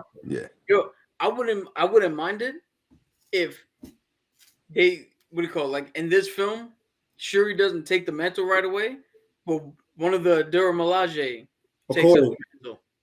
Yeah, and she kind of brings Shuri along and trains her, and by the end, then she can take the place. Look, the funny part, I believe Dora Milaje is also getting their spin-off thing. They should though. I think they're about to get their Disney Plus thing because their success on Falcon and Winter Soldier. Yo, that's a badass group of just soldiers. Period. I just think about it. Out of my favorite thing is when she's walking up to Black Widow, she goes, "Move!" Or I'll move you. I was like, "Well, here we go." My man, Charlie, yo, as fun as this would be, I got to go kill a white boy. He knew what it was. He knew what it was. Yeah, he knew what it was. He knew what it was. Oh, this is about to go down. As fun as this would be, I got to go kill a white boy. Get the fuck out of here. Like he told him, I'll kill myself. I think they played it perfect in the Falcon and the Winter Soldier. When they went in there, my man, just because he had the shield, he thought he was going to do something. Oh, they was like, they demoralized the shit out of him, son. Yo, and I asked when she did the whole thing, he goes, "Oh yeah, that five fingers of death shit to his shoulder." Yeah, he was like, "Did you know they could do that?" He goes, "No." I look at my face. I was like, "Oh shit, my arm is gone." I asked Cap when we saw that episode when they really beat the shit out of the super soldiers. I was like, "They can do that? Like they're strong enough to do that?" And he's like, "Yeah, there's some badass people. Just because they're superpowered, don't mean that they can't get their ass kicked." I was like, "Damn, that's crazy." understand they're guarding one of the best superheroes in all of Marvel. So why don't you think about that by itself? We're there to protect him, not the other way around. Yeah. You know what I'm saying? You got to get the best for that, man, and that's them. They even have if you guys have a chance out there, they have a comic book run themselves, a story about themselves, about Dora Milaje. Have a chance, read that. Primo stuff, man. It's awesome. Yeah, going off to what Toe was saying, before Marvel bought the rights back from Fox to all their characters, they were actually going to do 2 other X-Men origins. One of them was Magneto. The other one was Storm. Okay. So the Storm movie was put in the works at one point. Oof, a Magneto origin story. I was really looking forward to that. Ah. That's one of my favorite villains. Didn't we kind of get that though? No, nah. Yeah, really. We got really. You didn't get an origin. You got him like getting revenge. Well, we got the young kid. Yeah, but it's not the same. Nah. I'm gonna say no. It's not touching the same, topics. Yeah, I'm saying. I mean, God bless Michael Fassbender, but that's not the same. Are you talking the origin story with the same Magneto, the same actor? I was hoping like along the ages, like a kid all the way to we get to Ian McKellen again. Yeah, because apparently he's Ian McKellen's age in the comics, but he's jacked. I'm like, yo, what is your workout program, bro? You're like 90. How do you look like this? I want that. But yeah, no, I want it to be like the kid, Michael Fassbender, then Ian McKellen. Okay. Like that, you know what I mean? Because we already got 2 of them. All we need is a kid now, Yeah, that would have been good. Absolutely. Yeah. Who would they have gotten to play Storm? I think they were in Halle Berry. You're probably stuck with her. I think they were gonna go with the same woman that played her in the new films. The young girl. Yeah, I think it was gonna be her. I mean, I don't know who she is, but I didn't have a problem with her performance. Was it Age of Apocalypse she was in or whatever? Yeah, her. Yeah. I thought she was good. Yeah, me too. She had the whole mohawk thing going at one point. Yeah, she was good. Yeah, I had that's her, Quicksilver, and Nightcrawler. I had no problem with in that movie. Yo, can they make a Nightcrawler movie, man? Goodness gracious, man. I mean, if that scene in the White House tells you anything, it would be bad shit. Like, come on, man. What, didn't they make jumpers? That's pretty much. Wow. Yeah, my man. We just spoke about the disrespect. I'll be right back, bro. Thank you. Please go ahead. Thank you. I'm just saying, bro. I'm just fucking saying. You can cut the feed for a little bit. Don't worry about it. Because feed for a little bit. I'm just fucking saying. I'm just saying, man. Bro, that's not even close. What's wrong with you? Yo, you need the movie for him, but they even touched on his dad. You know what I'm saying? They're giving you. He was a very dynamic character in was it X-Men 3? Bro, he's a horse, yo. 2? He's literally a horse, bro. You know what I'm saying? And it's funny, that one scene, I remember my boy Jimmy told me after that scene, I knew I was going to be disappointed, so I left. Yo, he saw that part and he bounced. I was like, yo, the rest of the movie was good. He was like, no, I'm good. I want to go out on top. I was like, right. Yeah, that was the best fight scene for the hunt. No, that it was. I'm gonna say right here, live on stream. So bits of that in the commercial. All right, I made as soon as it came out. It came out on a Friday. I made my dad pick me up from Lehman High School. Me and him went to Whitestone movie theater. We saw it. Then the next day, my mom, Toe Tags, everybody, we went back and saw it again. And I had to act like it was the first time I saw it. Yeah, he did that shit for Avengers also. Yo, I did that for a lot of movies. You know what's funny? I saw The Punisher just because I recognize the Welcome Back Frank one with Thomas Jane. I recognize the story, and that is my favorite Punisher story ever. The Welcome Back Frank, when he went away from being an angel, he came back. That's a dumbass story. I saw it on a date, and then I saw it by myself. I was like, I'm gonna watch shit again. Then I realized they fucked this up. I was like, yo, I didn't remember him family getting killed in Puerto Rico. Did I miss something? Yeah. I've read the story a million times. You know what I mean? They've got the Punisher right in 3 different ways. kills me. And then they do it in one Netflix series. That's not even his own. One. Exactly. He guest stars on Daredevil. No, I'm but dying. season 1 of Punisher was good with Jigsaw. Huh? Yeah, but the problem is it was too much Frank Castiglione, not enough Punisher. Yeah. I need this man to kill repeatedly. Absolutely. Often, like when they did the Janucci family thing, I said, "Oh yeah, that's next season. He's gonna kill the Janucci family." No. Next year's season is about some pilgrim dude. I was like, "But you introduced the Janucci family. Why would you do that to me?" Nucci family is one of his biggest rivals with Manucci. They gotta hype you. They gotta hype you and then cut it off at the knees, bro. Daredevil didn't do that. Luckily, Daredevil got better. I feel like the writing in season 3 was better than the writing in the other 2 seasons. Yeah, you know what I mean. Especially with like his mom being the nurse. I mean the none. There you go. Thank you. Do you feel like that with Luke Cage?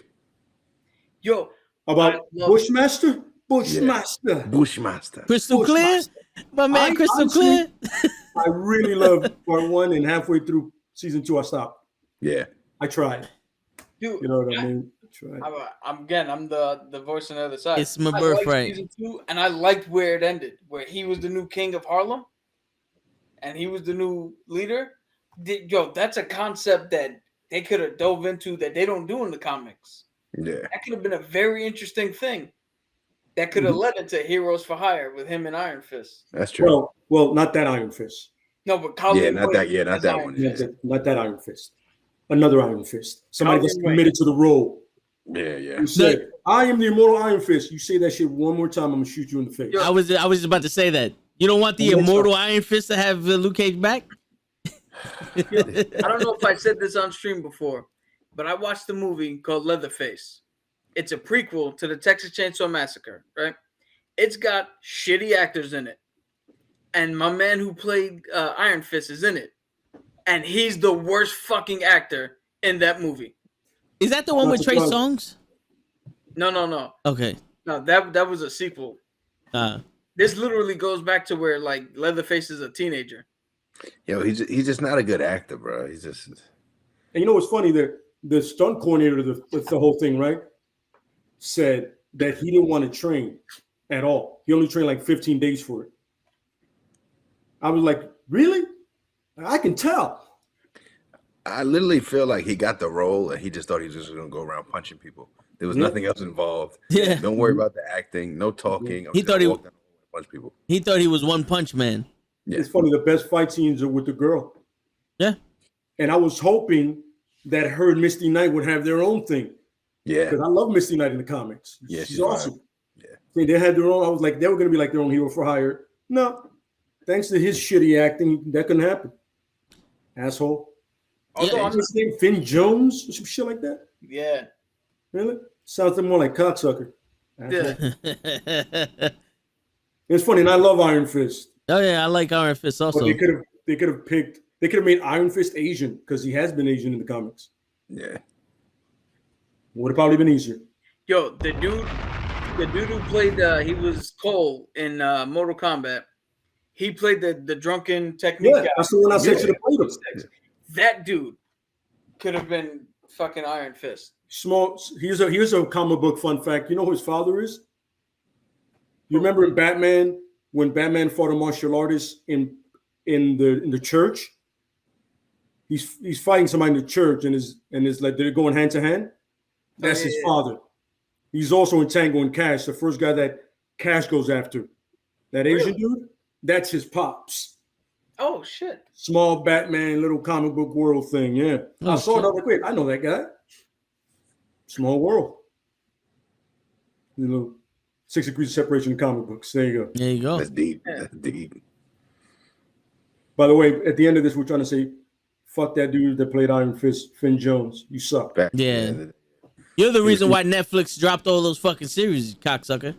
They didn't have to drop all of them though. They could have kept at least 2 of them, bro. Yo, hey, I'm glad they did because now, listen here. Now Punisher, Daredevil. Now you listen here. Sorry, the mustache came out. But now they're all MCU proper. Marvel owns the rights to them, so now we can get them without having to do some weird Sony bullshit. I mean, two of them they don't have to recast. It was perfect. Yeah, Luke Cage and They don't have to. Luke Cage was perfect. Three of them. Jessica Jones. Jessica Jones is perfect. Daredevil is perfect. Hold up. I don't really care for Jessica Jones though. So Kingpin was perfect, and Purple Man was perfect. Man was Bullseye was perfect. Yeah, he was. You know, I can't remember Bullseye. You can't? What? I mean, he was like he looked like a generic white guy. Yeah, and he wasn't the Daredevil costume for like but the I'm just whole series. Like if you would pick another actor that kind of looked like that, you could find another guy that kind of looked like that. Yeah, but he looks like a Steve or a Jacob. Yeah, yeah. But the guy that did the role, he did a good job as that's him. And Charlie Cox is, like we said before, John Berthold would be a great Punisher if he stopped all that grunting. If you read the comics, the Punisher never does that. He's like Rob Zombie's Michael Myers. Exactly. Part 2. Yeah. Christ. And it's a shame because Taylor Mane was good. He's a big guy, but you're like, why are you screaming? Michael was just screaming. It's almost like he was enjoying it. It's like, but that's not Michael just murders and walks away. Oh, speaking of which, I don't know if you guys have Peacock, but if you do, October 15th, Halloween Kills is streaming day and date on Peacock and in theaters. Really? Yep. Yeah. So if you don't feel comfortable going into a theater for that, you can watch it at home. I've gotten lazy now. I'd rather just sit at home.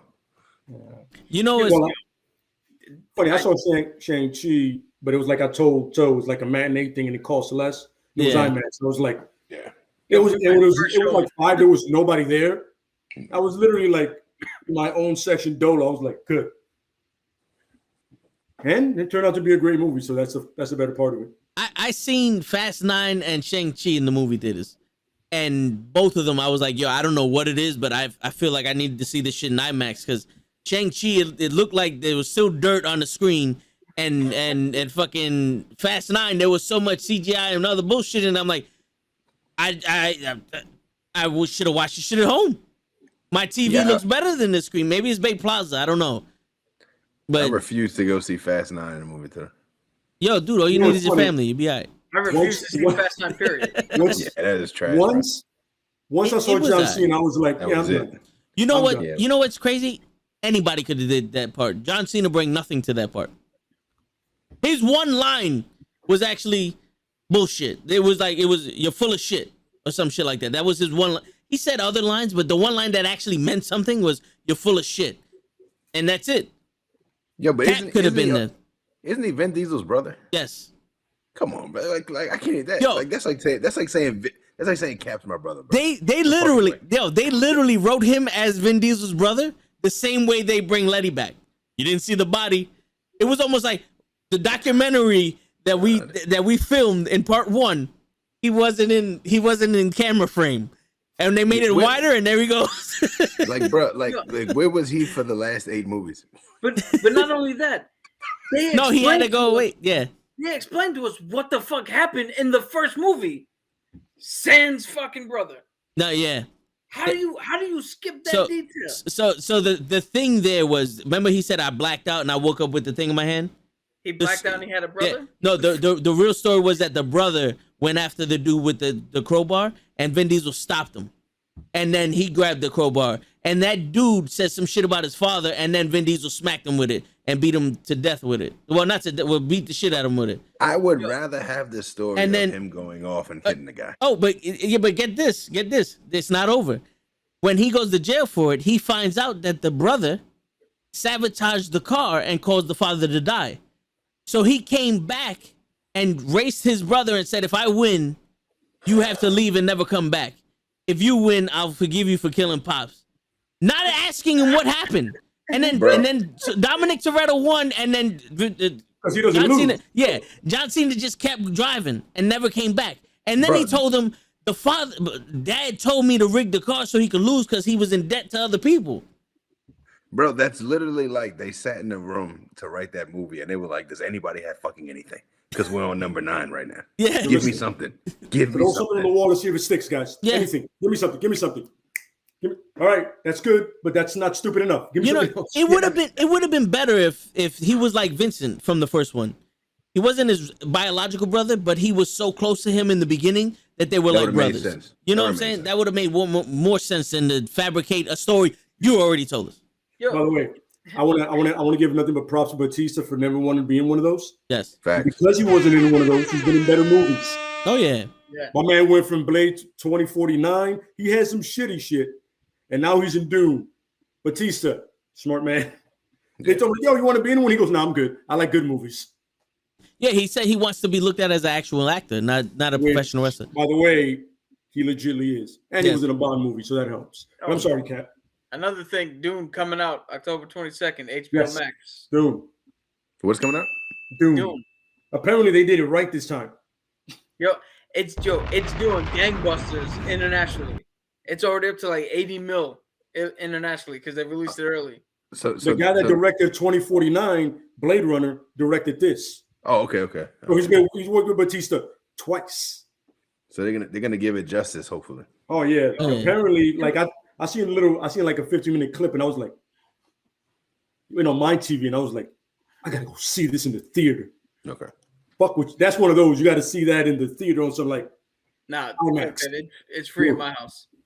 I get it, yeah, but I want to see that because I seen the original Dune and was completely disappointed because I read the book. Oh, the original one was horrible, man. Oh. It's like when I read the James Bond books, and then Roger Moore came in, and I was like disappointed.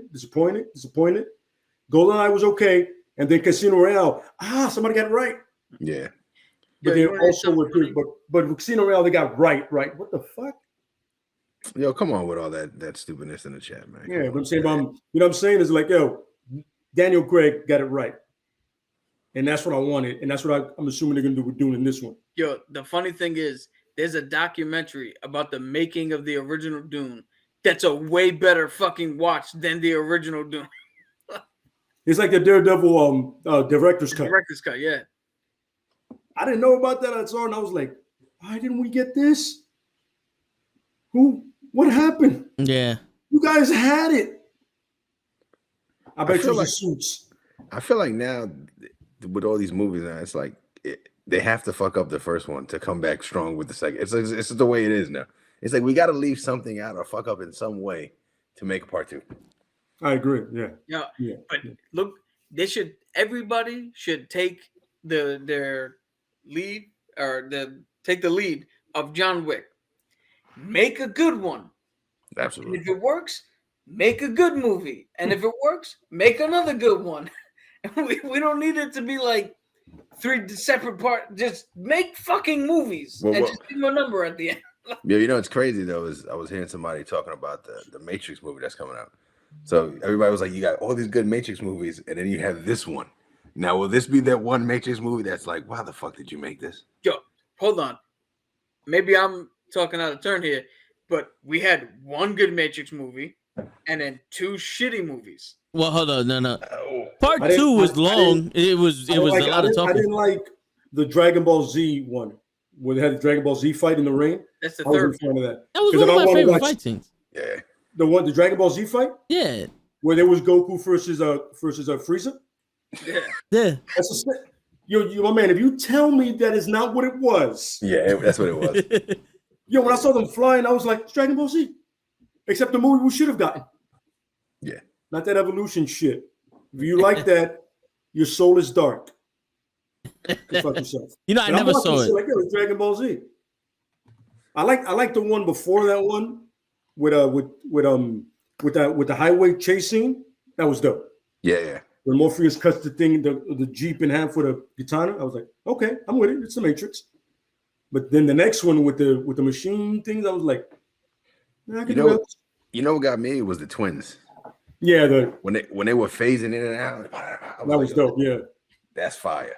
That was, and then that fight scene and that whole that little lobby banister kind of thing. Oh yeah, where they're climbing up the walls. Yeah, that was dope. Yeah, but this one should be interesting because it looks like John Wick as Neo. Everyone is saying that. It would be crazy if it's just a John Wick dream. So here's the thing: he looks like that. He looks like that because he was literally filming both simultaneously. Yeah. So he couldn't change his look. He couldn't change his look from either film. Yeah, my man, but it's Keanu. Nobody's mad when he doesn't change his look. He always has a patchy beard, the long hair. That's always him. Yo, they should have did what they did to Henry Cavill and CGI all the facial hair off. Oh man. Oh, speaking of that, yo, the Witcher, isn't that supposed to be coming out? Yeah. Did you guys hear how he got the part? He annoyed the writer and director to the point like, yo, listen, fine, you got the role, bro. But he knows the game and he knows the books. Why wouldn't you want that guy in there? Yeah. He's a massive gamer. Yeah. Surprisingly. Like, yo, he almost missed the Superman role because he was gaming. He was gaming so much, he saw the phone, he was like, it's all right. And then he calls Snyder back on some, did you call me? Well, yeah, we want you to be Superman. He goes, oh, cool. Why'd you look up before I was gaming? That's thug life right there. The squad needed me. Life because he was too.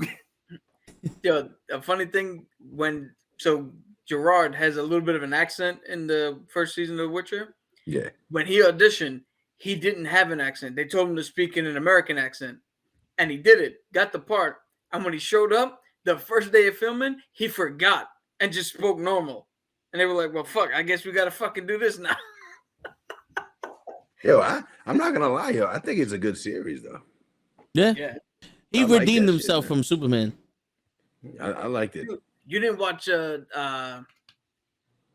Mission Impossible Fallout? Yeah. He redeemed himself there. Yeah. He was good in that. The fucking. You know what I really like is, if people don't like it, I like Man of Uncle because you can see the kind of Bond he would be if he plays Bond.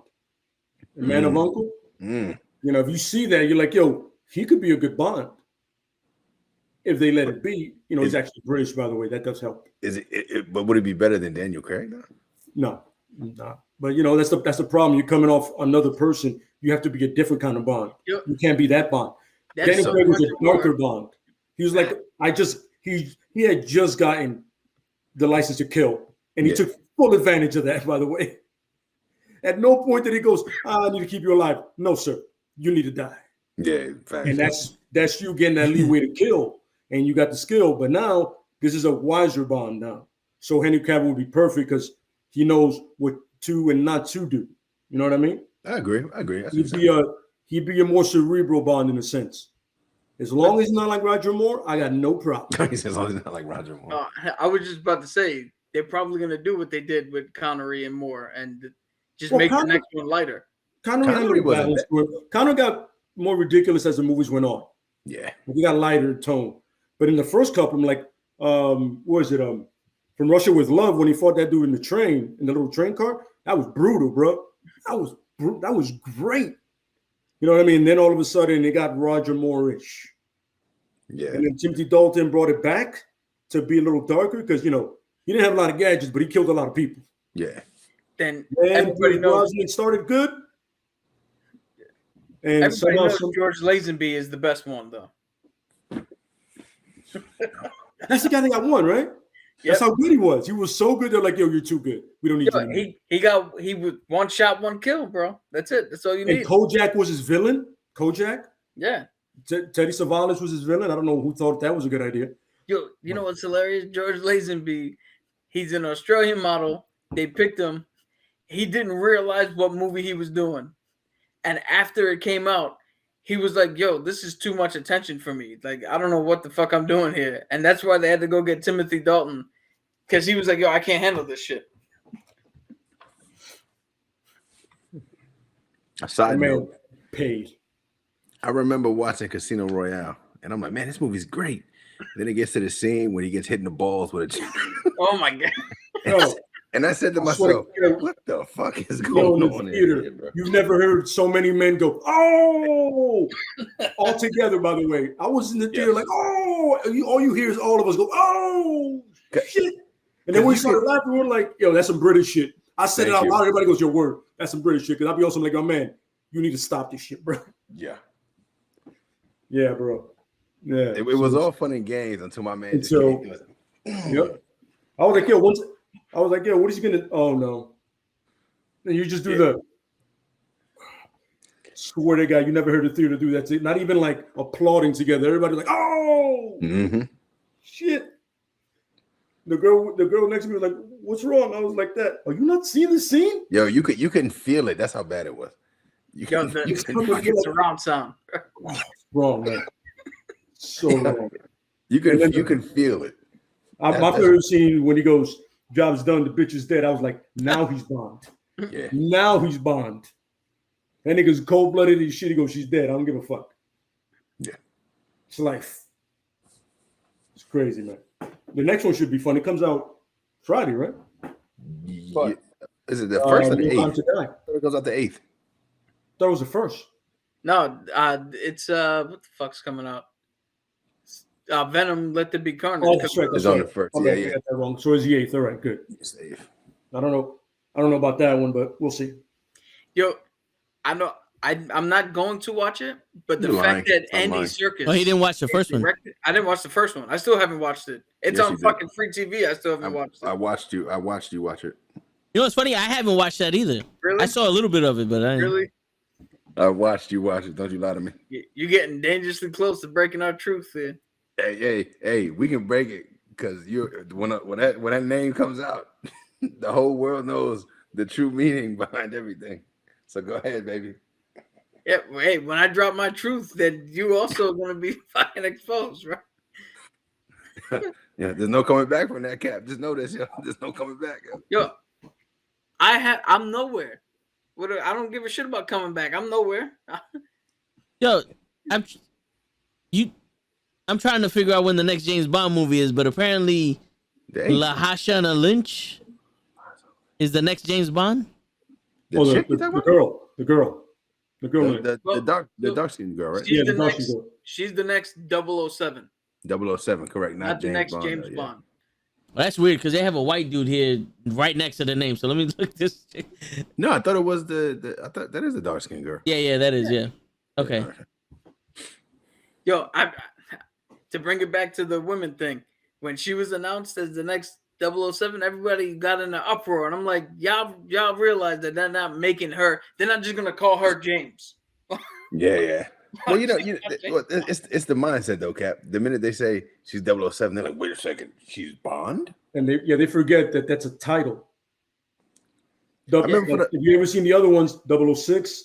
Yeah. And Sean Bean was. There's 008 somewhere. It's a fucking title. It's just a number assigned to an agent. Easy. Yeah, I remember for the longest time they were talking about Idris Elba. Yeah, I remember this Idris Elba. They were talking about Idris Elba being 00. Yeah. Everybody got an upward too. It was like, oh, right away because he was black. I was like, yeah. Wait a minute. There's no Idris Elba is the definition of 007. Son, he's smooth. The ladies love him, and he's a good actor. And he got the accent. How is this wrong? Here's the thing. How is this wrong? They turned around and said, oh, Idris Elba is not believable because you can't have a black man running around Scandinavian white countries as a spy. And I'm like, really? Because the white man says his name to every fucking person he meets. Super spy is like, what's your name? Bond. James Bond. Yeah, he says the last name twice exactly, so you make sure you know. Yeah. Make sure you understand how bad I am as a spy. I'm gonna say my name twice. And here goes my card, MI6. You see, like in Casino Royale, he was Mr. Beach. Or is it Bond? He goes, whatever makes you feel better. Exactly. Yep. No definition there. He goes, yo, whatever makes you feel better, buddy. Whatever. Just now, go fuck yourself and let's play cards. There you go. Two-step profit. Bond never really had a code name. Yeah. Idris Elba could have played the part though. He could easily do that. Like I was watching The Losers yesterday, right? Oh, good movie. Watching The Losers. Yeah. By the way, if it would have come out at any other time that the A-Team didn't come out, it would have been a great movie. Yeah. It just had real bad timing. But I was watching, I was like, oh, he could definitely do it. He can still definitely be physical. You know, like, I don't know, he should be Bond easily. But it's the world we live in. Yeah, well, side note, I will say Bond's hand-to-hand is good, but he ain't Jason Bourne. Well, hold on. Oh. We don't know how good Jason Bourne is because Michael J. Fox is the cinematographer fucking in all those fight scenes. That shaky cam shit is terrible. Okay, now I give you that. It is shaky, but we cannot negate the fact that he jabbed a book into my man's throat. Yo, John Wick did the same shit without the camera in the earthquake. To a giant. He broke the guy's neck with a book too. I'm not trying to be funny. Who did it first? That's true. Who did it better? Okay, who did it better? Yeah. Whoa. First off, the only reason you're saying he did it better is he did it on a 6'9" fucking no neck having guy over there in the library. Yo, I defy you. What? To tell me any fight scene in Jason Bourne with the fucking this shit is better than any fight scene in any fucking Disney TV show. Tell me. Like so Disney Channel, fucking. You're gonna sit here and tell me in none of the Jason Bourne movies any of those fight scenes added up to any of the Disney fight scenes. Are you literally out of your fucking mind right now? I've never once in my life sat and watched a fight scene from any other movie and almost fucking vomited. Guess what? Look, I don't give a shit what you're saying. You know how dumb you were? It was. What do you mean? Yo, the fight scenes were fucking great. No, you can't tell who's throwing punches. You don't need to know. All you need to know is at the end of the fight, somebody hit the fucking floor. Dude, the whole reason to watch the fight is to watch a fight. So are you literally gonna tell me the entire fight scene when he jabs the book in the dude's throat is not a good fight scene? Is this what you're telling me? Dude, Vin, how many fucking Jason Bourne movies have I watched? If at any one more than me, and I don't think I've watched any. Yeah, just the first one and the one with Jeremy Renner. It's the only two I've ever seen. Yeah, that ever crossed. I can't watch that shit. Yeah, to me, I mean, bro, when you watch the movie, literally, first off, the fucking movies are great. Then you got a man that's so badass. You got a room full of fucking people, and when they see his picture, the motherfuckers turn around and goes, "Oh my god, that's Jason Bourne." I don't hear motherfuckers saying, "Oh my god, that's John Wick." No, motherfuckers, they don't. No, they say no. By the way, did John Leguizamo sent to kill the fucking boogeyman? Yeah. That's who that guy is. Did John Leguizamo punch anybody because they fucked with Jason Bourne? Nah. He goes. First off, we're not even gonna bring up John Leguizamo. A Russian mobster explained how he killed with the fucking pencil. The fucking pencil. Jason Bourne did kill somebody with a pen, so they're kind of even with that. But Jason Bourne's not gangster enough to shoot somebody on a tier, like to have a shootout walking down a train and no one notices something. Well, time out. Let's keep it real. The Joker killed somebody with a fucking pencil too. There, so I mean, where are we at? Right hey, but that was magic. All right. That was a magic trick. Yeah, he needed to disappear. This is true. He set him up for that too. Yo, here's the thing. Do you know this is what pisses me off? Right? Everybody's saying, "Oh, the fight scenes in Jason Bourne, magic." Okay, when a director does shaky cam, that means one of two things: either one, the director does not know what the fuck he's doing, or two, he has no confidence that the actor is able to do the choreography. So let me do this shit so it looks like he's doing a punch, but we don't fucking know. I tell you what, yo, if fucking YouTube wouldn't take this shit down, I tell toe tags to pull that shit up. Because I'm telling you, it's a fucking good fight scene, man. Yo, YouTube took down the Toe in the Show on Friday. I know that's yeah. Yo, but you know, I'll tell you one thing though. I was watching a dude that was I don't know if he's like a stuntman or fight choreographer, but he has combat, martial arts experience. And he was reviewing the Bourne movies. And he was saying that those fights are the most realistic fights that you can get from two people in real life. You know, the way that he grabbed a magazine and did all that other shit and they're on the floor punching each other. He's like, they're realistic. Yes. But the camera work is for sure. That's what I'm watching. All that shit. That's why I don't watch the Bourne movies, because once I see all that shit, it's like, hold up, time out. That's like watching porn and not seeing any of the sex. Scrambled porn. Yeah, like it's like it's about to go down, and you hear the. I was actually waiting for that part. And then they pan over to the next scene, and we've all been there before though. Yeah. Those old school cable boxes. Yeah. You're like you're into it all of a sudden. You're like, damn it, I gotta press the button now. And once you're like, shit, fuck, I've lost. Yeah. That's when it was back at channel 94, and you had to have the remote go to a different channel. Not your last channel, 90s, so nobody could ever fucking real. Right now, I'm watching Sports Center.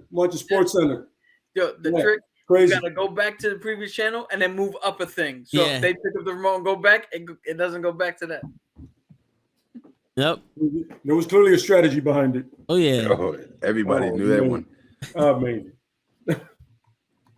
We just exposed ourselves. This is amazing. This is horrible. And on that note, go ahead. Yo, the internet wasn't always around for us. Right, motherfucker. We didn't have iPhones. Wanted to download anything. It took about half an hour or an hour. Now it's for a picture. Mail. Yo, You've got mail. if you wanted to download anything, you better pray nobody had to make a phone call. Yo, for real. Son. What are you doing? I just had the song. I almost had Metallica. Gotta start over. I was 30 seconds away. They will never understand how severe it was to go home and hop on AOL Instant Messenger. Oh yeah. Oh To yeah. see what was going on there. Okay? The They'll never fucking understand dial-up. Yo, and that was like the loudest shit in the world too. Everyone knew you was gonna. Morning on some. God damn it! Yeah. Yep. Turn it down. Yo, you could have no speakers and still hear that fucking Yeah. sound. Yep. Still hear that shit. You're like- man. That shit came straight out the modem. Like, Yeah. They will Was it never like- understand the severity. Yeah, there was a little midget in the modem with a fucking with a blowhorn. God. yo, there wasn't even Google back then. No. Like, yo, think about that. I'm only 36, and I feel like saying this. I feel like I'm talking about the 1920s. Yeah. Yeah. Yeah. I remember but just people- go straight to AOL. You're like, everything took for. Oh, they got him. They got him. Like no matter what website you went to, you're like, somebody real quick. I'll be back. We'll get a slice. Come back. There it is. It's Yeah. up Yeah. now. So, yeah. You froze halfway through that. Yeah. They heard you talking about it. They already knew what it was. The best part when you download a picture and you literally see it. Oh. Yep, line by line. And then right when it gets to any part that you want to see, it stops. Yo, these kids don't know anything, bro. We used to Nah. have to do the mix CDs, bro. Oh yeah. Napster, LimeWire. Dude, remember before that when you actually had to put a fucking cassette? I'm old enough. I had to put a cassette in the radio and record the radio station and try to cut out the fucking DJs talking over that shit. Remember the radio that had the two cassettes and you can you could record off of the other cassette and that's how you made copies. Whoa. You're getting fancy, bro. Yeah, that's how you made the copies of the cassettes. We had a fucking sound system. The worst place to do it was Hot 97 because all the bombs, Funk Flex dropped. You're like, Oh, God man. damn it! I almost had it. I I almost had the Lost Boys song. Yeah. Bro, he was at war for a good 10 years. Oh yeah. Yeah. Yo, That war all the time. my pops had that old school receiver. You know, you hook up the speakers to and all that other shit. I took car speakers that we just had laying around. I don't know. I think it was from the Thunderbird that crashed, and I just hooked them up. And in my room, I had like 6 car speakers and that receiver just playing fucking music. Like that's how I had my first radio. Like so I don't hit shit with your iPhones, you cocksuckers. Yeah, bro, they don't understand, man. Nah. They act like they got it harder. Oh, my phone died. I said, yo, we didn't have a phone. I used to have to take the phone from the kitchen with the fucking long cord. Yeah, the 75-foot cord. And be like, My conversations happen in the kitchen, sitting down on some. You're going to school tomorrow. It's only one. Yep. And remember, the phone rang and we had no idea who it was. There was no caller ID. Yep. I loved it. Yeah. And if 2 people picked up, both of you were on the call. On the call, yep. Hang up. Yo, I used to hate that, yo. You be talking, you think you all suave, you like, yeah, don't say, get your ass off that. Oh, shit. Yeah. Sorry. Said, what were you saying there? Nothing. We were talking about classwork. You're lying. I know. I don't have any pictures. I'm sorry. Privacy wasn't invented until like 2003 or some shit. Absolutely not. Yo, if you remember going to places and having to call your mom from a payphone, that was fun. I should love that. Like, yo, you got quarters on you? Absolutely, sir. Always have quarters on me. You actually had to remember numbers. Numbers. Yep. Or write them down somewhere. You couldn't just. Funny, before these phones, I had that skill. I can remember any number. Once these just came around, my mind said, you don't need it anymore. Yeah. Bro, That's it. I go to Walgreens, and you know how you put your phone number in? I have to take my phone out and look up Vin's number to put it in the fucking Yeah. That's it. it. You got to put my card. There it is. Mind you, we had the same numbers for almost 20 years now. Yeah. Fucking crazy. It's the truth though, because I was at the store today and I was ringing out and I handed the girl a 20. The bill came to like 1945 and I handed her a 20 and she was just looking at it. And she had to type it in to see that. I was like, holy shit, man. I'm like, yo, you can't pop that off at the top of your head right now? Yeah, she froze. She froze in time, bro. Basic math skills. I'm like, oh. Take away 54 from 100. Quick. Give my money back. Just give my, no, I don't even want it. Yeah, I was like, I don't even want it anymore. Give it back to me. This is depressing. Man. And these are the people that are going to lead us into whatever apocalypse we're going to. Hey, I'm not talking crap, man, but oh shit. No, that right there, that is next level, man. Like I don't understand it. A lot of these young kids, like they want to talk about history, but they have no clue about anything that's going to fuck on. Yo, I remember. I'm like, you don't remember. I'll give you an example here. Right? September 11th came up, and this kid was like, "Oh yeah, I remember September 11th. Yo, it was crazy. It gives me PTSD." So I write the kid, and I'm like, "Yo, how old are you?" He was like, "Yeah, I was 3." Okay. What? Motherfucker, you don't even know what's going on. He's like, "Yeah, it gives me PTSD till this day." Yo. First of all, that is a very, very sensitive subject to touch, and it's not even cute or funny to do that. Yeah, it's not. Second of all, I agree with Bleak. What the fuck do you remember about the day? Nothing. The only thing he remembers about that day is that he's a bitch. That's the only thing he remembers about that day. Yo, I feel like he just wanted to be part of that crowd to say, "I remember that day." Absolutely. Yep. You know, I felt like he was like, and I hate to say it like this, but a lot of these young kids, they just want to ride the wave of like knowing something and have no fucking clue what's going on. There's no originality anymore. Everybody wants to be somebody else. Yeah, They I don't want to be put themselves. it right here. I want to say some shit here. It is okay if you were 3 years old when a major event happens and you don't have a feeling about it or you don't have a recollection about it. It is okay. It obviously didn't affect you if you weren't able to understand the concept of what happened. Absolutely. That is perfectly fucking fine. Yep. You don't have to be a part of everything in history. Yeah. You're gonna be part of some moment in history eventually. The OJ shit, I wasn't even watching shit. Like, I didn't know it was a thing until he was acquitted. And I was like, what the fuck happened with OJ? Exactly. Yep. The Berlin Wall fell in the late 80s, early 90s when I was like 4 or 5. I remember shit from that time. I'm not affected by the fucking Berlin Wall shit. No. Cry every time I see David Hasselhoff singing some shit on top of the wall. Like, it doesn't really affect me, even though it affects a lot of people.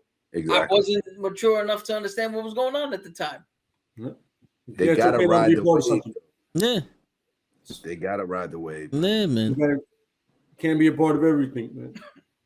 Whatever you're a part of, no matter how minute or how important it is, just be happy you're part of something, man. But when you're not part of something, just don't be a part of it. Yeah, but you know what's crazy? Yo, speaking of that, I don't mean to go off topic there. Dude, that's what we do here. I feel like when everything happened with the George Floyd, these kids really didn't understand what the fuck was going on. Yeah. But they dove head first. Oh, they latched onto it hard, yeah. You know what I'm saying? Oh my God. And I'm like, yo, you have this is above you, bro. But they latched on like fucking leeches and they're still running with it though. Mm-hmm. Because I see them all the time. Oh yeah, protest, blah blah. I'm like, yo, what are you protesting for?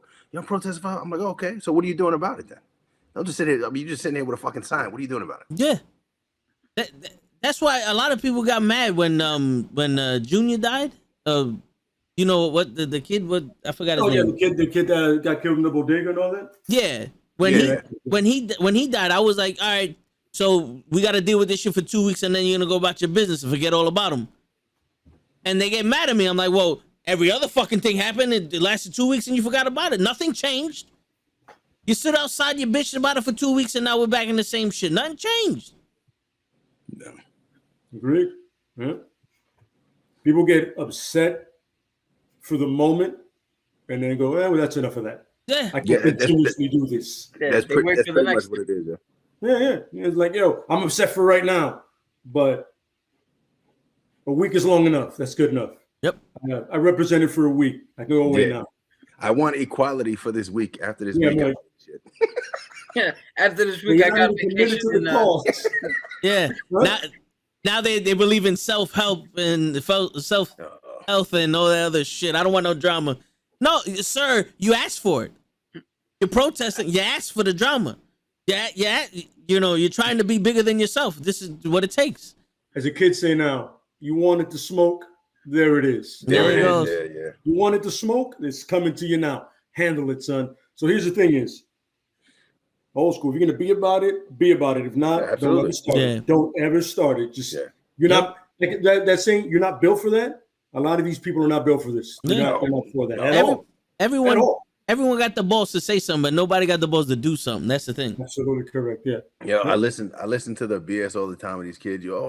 I'm pro-black. I'm pro this. I'm like, yo, you ain't pro shit. Yo, shut up. Yeah. I'm like, yo, you don't know. Fuck it. Like, shut up, guys. Like, please. Let it go. What was your biggest struggle today? Your phone died? You were able to tweet something about about Black Lives Matter? You didn't tweet something today? Is that you weren't able to do that today? They live. Did it affect you? They live through shit that has happened to like their parents. Yeah. Well, my dad told me that he used to get, bro. That's your father. That ain't you though, bro. Yeah. Now, if you have been through it at this age, you know what I'm saying, then you understand and you want to make a positive effect, all for it. Absolutely. But make it a valid reason. Let it be validated. Don't do it just because it's a new cool thing. Absolutely. Like the Black Lives Matter shirt. I want one of those. Why? Yeah. Give me a good reason and then put it on. Otherwise than that, you're just wasting right now. People that actually want to make a difference. Or don't give it the good because old it's try. Trending doesn't mean you need to be part of it. Don't give it the good old try because the thing you're standing up for is gonna affect generations of people. You can't just sit there for a fucking week and be like, well, we gave it that good old fashioned try. Fuck that. If you really want to emulate change, don't stop until it changes. Because it seems the only thing that's changing is the people standing up. They're sitting down. Everything's the same. This is a long, dangerous fight, and you gotta be about it, or don't get into it at all. Yeah. If you're gonna do that for a week or a month, you might as well not do it at all. And we gotta be more. We gotta be more union, more together and shit like that. You know, because if more people stood their ground and the most ridiculous thing separates us. I've said it before. Pride, ego, or money is what separates most people from anything. Pride, ego, or money. You can't put your ego aside for all of us to lift each other up. You have to have some kind of pride or ego for it. My man, it's not about you, it's about us. It's all of us. And for right now, you can take a knee, take a back seat. You don't have to be the guy. We're all being the guys right now, or the women, or the men, or whatever pronoun makes you comfortable. You know what I mean? Yeah. We all do it together as long as we're willing to take a step back. Sometimes some people have to be soldiers, and some people are leaders. It's the way it is. And you know what the crazy shit is? We all can't be the generals. It don't work that way. And the crazy shit is now is actually the perfect time to emulate change because tomorrow apparently 70,000 workers are going to be out. Healthcare workers are going to be out because they don't want to be vaccinated. At what point did we lose our freedom of choice? And who's standing up for that?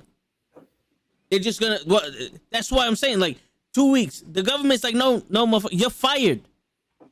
Yo, I don't pay you, but I'm firing you. I'm on the fence with this vaccine thing, and I'm gonna tell you. No, I get it. I'm on the fence. To me that's a. It's always been about. They're not gonna jeopardize the health of the whole for a fucking minute group of people. You see what I'm saying? Yeah.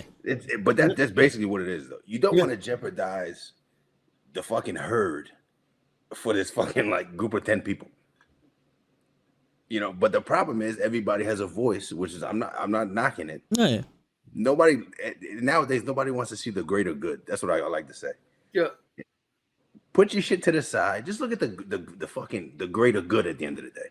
But see, here's the thing. We also gotta look at this in a logical sense, because like the healthcare workers or schools, right? I don't want my kid vaccinated for COVID because I have my rights and blah blah blah. Okay. But doesn't every kid, when they go to school, have to present a card full of vaccines that they got? You already you still do. You already do the immunization. Yeah, nobody is saying, "Where's my choice to not get fucking vaccinated against measles and mumps and fucking smallpox?" And thank you, what bro. the fuck are we arguing about? You already getting shots. You know what it is? It's something new. Exactly. So give it 3 years. It's going to become. You have to get this. This is part of the card. Yeah, absolutely. It's part of the card. It's going to say COVID 37,000 or whatever fucking number they're going to put to it, or COVID burgundy. It's going to be part of that card. What you're doing now is you feel like you're being forced to do something, and because you feel privileged, which everybody does at a point, you feel like, oh, you can't tell me what to do. No. Everybody that said, oh, I'm not gonna get vaccinated or whatever, has done it like on Twitter or something, has literally died a week later. There was a couple that said we're not doing it. They both died a week from each other. Do you understand how it works? And especially if you have like 8 borderline conditions, you don't take care of yourself, and you want to be the one. No, I don't have to take it. No, my friend, I suggest you do take it. If anybody needs it, it's your unhealthy ass. High blood pressure, diabetes. I can go on. And you're the one. COVID looks for people like you. Like, oh, you are so unhealthy. I need to come up in here, start wrecking shop on his body. Yeah, but get on. Go ahead. And then what you got to do is you got to remember, at the end of the day, don't be selfish. Don't think about that's me. what I'm saying. The greater good, bro. About me. You don't know me. Think about your grandfather, your aunt, your uncle, the people you're around all the time. I don't want you to think about me. Don't think about me. That's like we're talking about that whole mission thing. Yeah. No, don't think about your immediate family that also have borderline condition or they're older. That's why I got vaccinated. You'll have some decency. Like the place I work at, right? Yeah. There's a family that they had COVID. I work at a community center. The kid comes in, but nobody told us that the kid has it. He's not even part of our program, but we have a night center. Kid came in. Luckily, I'm masked up, gloved up. I play no games with that shit, man. Mother has some conditions. I got family members that do. I don't give a shit about me. I'm healthy, but I care about them. So the kid comes in, then he leaves. All of a sudden, you don't know that his father had it and his sister had it. I was like, wait a minute. But the parents didn't say anything. How irresponsible is that? Yeah. Absolutely. You're about to affect the whole community. This is a project building, by the way. There's 7 buildings. And you hang out there all cool and shit, just no mask. Putting people at risk because you don't have the self-respect or dignity, just pure dignity to tell people, I got COVID, or stay your ass home. But you got to chill outside and drink and not even be responsible. And then we have other kids in the program. And you know how fast kids spread that shit? Yeah. They touch everything. They touch everybody. And that's the kind of people we're dealing with, by the way. This is it. This is the problem. That level of just straight, not arrogance, ignorance. Ignorance, that's what it is. And everybody takes it as a joke, like, oh, if I get it, I'll be all right. You have asthma. You realize that asthma, one of the things it shuts down is how you breathe, bro. Oh, nah, my man, I'll be fine. You got high blood pressure. It loves the heart. So you're telling me at no point you're thinking, maybe I should live past 2021. And my family too. Like I said, don't care about me. You care about your family, and then it spreads out the right way. And remember, kids respect anything the way the parents respect it. And that's the problem. If you don't take that seriously, your kid is not going to do it. Yeah. And I see that shit all day. Oh, it's not that big of a deal. You don't put that fucking mask on, I'll break you myself. Put that shit on. You ain't getting me sick, bro. And that's literally the problem. You don't respect it enough to understand what it does and how could it affect you, and then you affect somebody else, and then somebody. It's that simple, man. But why? Why is that the mindset? Why is this your mindset? I don't give a fuck about your rights. I don't. But I would like to live past tomorrow. Facts. I've been pretty good at it so far. Yeah. Just do me a solid, bro. Put a mask on. I don't ask for much. You don't have to like me. Like yourself. Put a mask on, bro. That's the thing, man. If you don't want to take the vaccine, okay, stay 6 feet apart. Put your mask on. Don't go out into crowded space. Like, there's things you can do. Don't tell me you don't want to take the vaccine and you don't want to wear a mask and you don't want to. At a certain point, it's like, nah. We mandate everybody puts a fucking seatbelt on. That's the law. If I can tell you to put a fucking seatbelt on in the car, I can tell you now to do some shit to stop the fucking spread of a disease. Cap, you speaking on that, yeah. I heard a guy talking about the CDC, how the CDC is full of shit, right? So I told the guy, I said, you know why you wear a seatbelt in your car? He said, no, why? I said, because there were a shitload of car accidents. So they went to who? The CDC, and the CDC made the guidelines for you to put your fucking seatbelt on, bro. Yeah, no, there's a bunch of things like the tire pressure system. They made that that's a law that cars are required to have that. You know, the headlights are a law that because it's causing deaths. Anything that causes deaths, they're gonna do something to wipers. Yeah, but bro, windshield wipers. The CDC came up with this, bro. Yeah. And people are sitting here saying the CDC is full of shit. The same CDC that's been keeping you alive for how long now? With their mandates? You get people get a flu shot, right? Some people get a flu shot. Where do you think that came from? Yeah. You have allergies. What do you take when you're allergic to something? They give you Benadryl, right?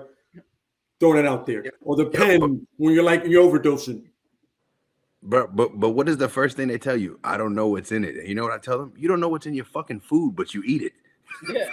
What is the difference? My favorite thing is the lines you see from McDonald's, and you go like that. That you're literally playing Russian roulette with the shit you're eating from there, and you don't want to take the shot. Yo, the funny thing is, it's not like it's not like McDonald's secret sauce. Yeah. The information of what's in it is there. You can look it right now. I've made the damn thing. Not as good, but I've made it. Yeah, so the secret sauce, not the vaccine. Oh, by the way, my favorite thing is this is my favorite. I need to do more research. Oh my. Yo, you laugh. I saw a meme about that shit, and it said, all these people out here that are saying they need to do more research is the motherfuckers that was getting the science test back face down. So you know what this means? I'm definitely seeing you in summer school. Exactly. Yeah.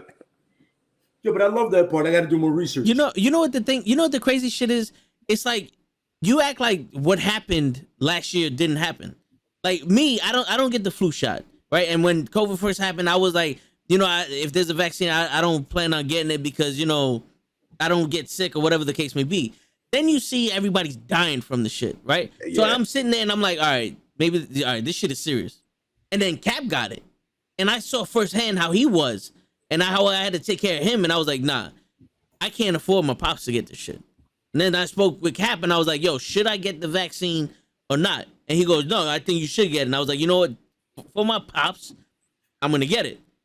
But you can't sit there and act like people didn't die. I work in a hospital. We literally saw dead bodies pass us every fucking day. We're in the basement. We see the dead bodies go down, and the only thing we do is put our head down and stop walking. Like, fuck, trucks, fucking 18-wheelers full of dead bodies because we had nowhere to store them. Act like that didn't happen. That don't count, bro. You don't know that? That's fake news, bro. Yeah, apparently that's fucking fake. All those bodies that drop. That is all the liberals telling you to take that shot. Exactly. Yeah. That's that shit. Yeah. I don't know what the fuck that means, but you know what it means to me. You sound like a dick. Pretty much. Go get the fucking shots. Go get the shots. Stop being that guy. You know what it is? I ain't gonna lie. One of my sisters is like that. She's like, oh, I'm not gonna get it. Her son and shit. I'm like, yo, that's cool. She's like, oh, you really shouldn't have got it. She was like, but I know somebody that got the shot and they got sick. I said, yo, newsflash. It's not a fucking cure. That's not what it is. I wish people would take that shit out and throw it away. It is not a cure. If you do, you can't get it. It's to help suppress it when you get the motherfucker. Yeah. But it's not a cure. See, people automatically hear a shot and they're like, oh, I got a cure. I said, whoa. If you want to play Russian roulette, go out here without a rubber then, bro. It's the same shit. We're in the same ballpark right now. Bro. Yeah. You know what I mean? It's the same thing. If you're feeling brave, don't get the vaccine and do that. You know what? For the fun of it, let's triple threat that. Let's share a needle. Ooh. Yeah. You want to go big? That's how you do it. Otherwise, you better get the shots. Yeah, my man. It's all at this point. It's free and it's everywhere. Yeah, there is no excuse. But I love the whole self-righteous. Why is everybody? I have a choice. You have a choice. You have a choice to live or die. Good luck.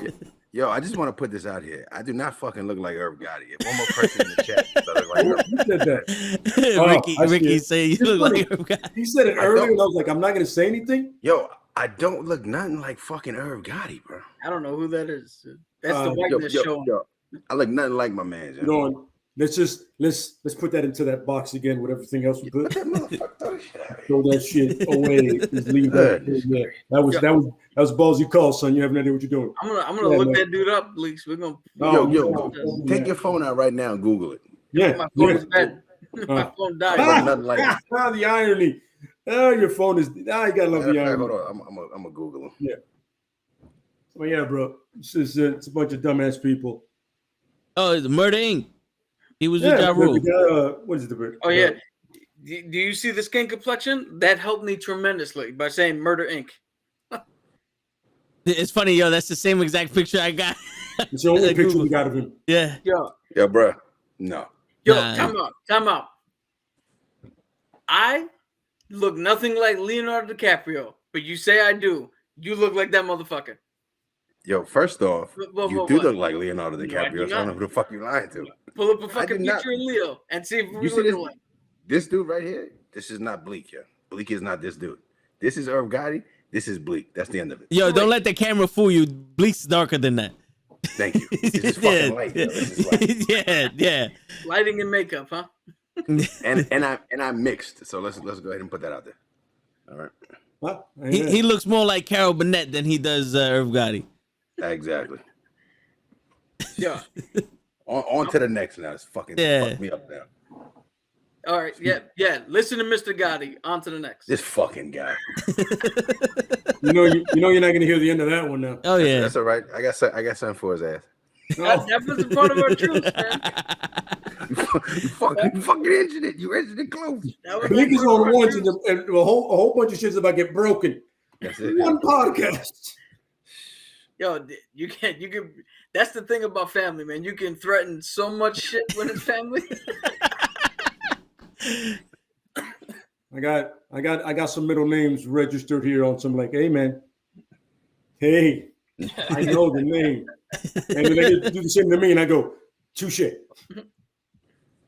my friend. Word. I hear that, brother, 100%. God damn. So time to jump out the car. Jesus, we're in a car. We're in a car. We're in a car, and I got to jump out. I hope it's an SUV. Yeah, for real. Shit. Yeah, it's a smart car for you, man. Shit, I can't fit in that shit. Yo, been there, done that before. Yo, bro, I saw one time a smart car was in an accident, and the entire door was ripped off the car, and it looked like a fender bender. The car that hit it was scratched. The smart car was destroyed. I was like, yo, I'm not doing that shit. The feel of those things. I'm like, why? Why would you drive one of those things? Yeah. It's like it's worse than a Civic. It's like literally worse than, they call a Civic a coffin, right? Like a driving coffin. This has to be worse than that. It's gas mileage.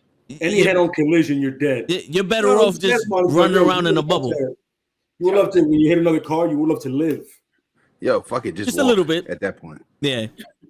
Oh no, yeah, definitely. I'd rather walk because it's the same thing. Yeah. I could run faster than that damn thing at this point. Shit. My favorite thing when I see a cop in one, I'm like, I cannot take you seriously. Holy shit. Come out that thing, you be like, yo, my man. I'll be like, yo, you back in your car. Just my man, let me talk. I'm not gonna respect anything you're gonna tell me because you came out of that shit. Get back in your car, bro. Get back in your vehicle. Call wagon, man, and I might respect that dude. Back in your car right now. That's horrible. Yeah. So remember, if they put you in a smart car and you're a cop, somebody command doesn't like you. Oh yeah. Or you're looking, or maybe a little bit of both. I've heard it. My boys at DT, he tells me like, yo, trust me, you piss somebody off. Meet a maid. That's pretty much who gets those. That's fucking horrible, man. I'd rather just do foot patrol. Like, I'm good. It's terrible. But I just get one of those little scooters. Just scoot everywhere. The electric scooter? I swear I saw a cop on a fucking Segway. You did? They have some of those. Probably. And all I kept saying to myself, yo, if this motherfucker goes down, it's over. Slightest bump, son, it's a wrap.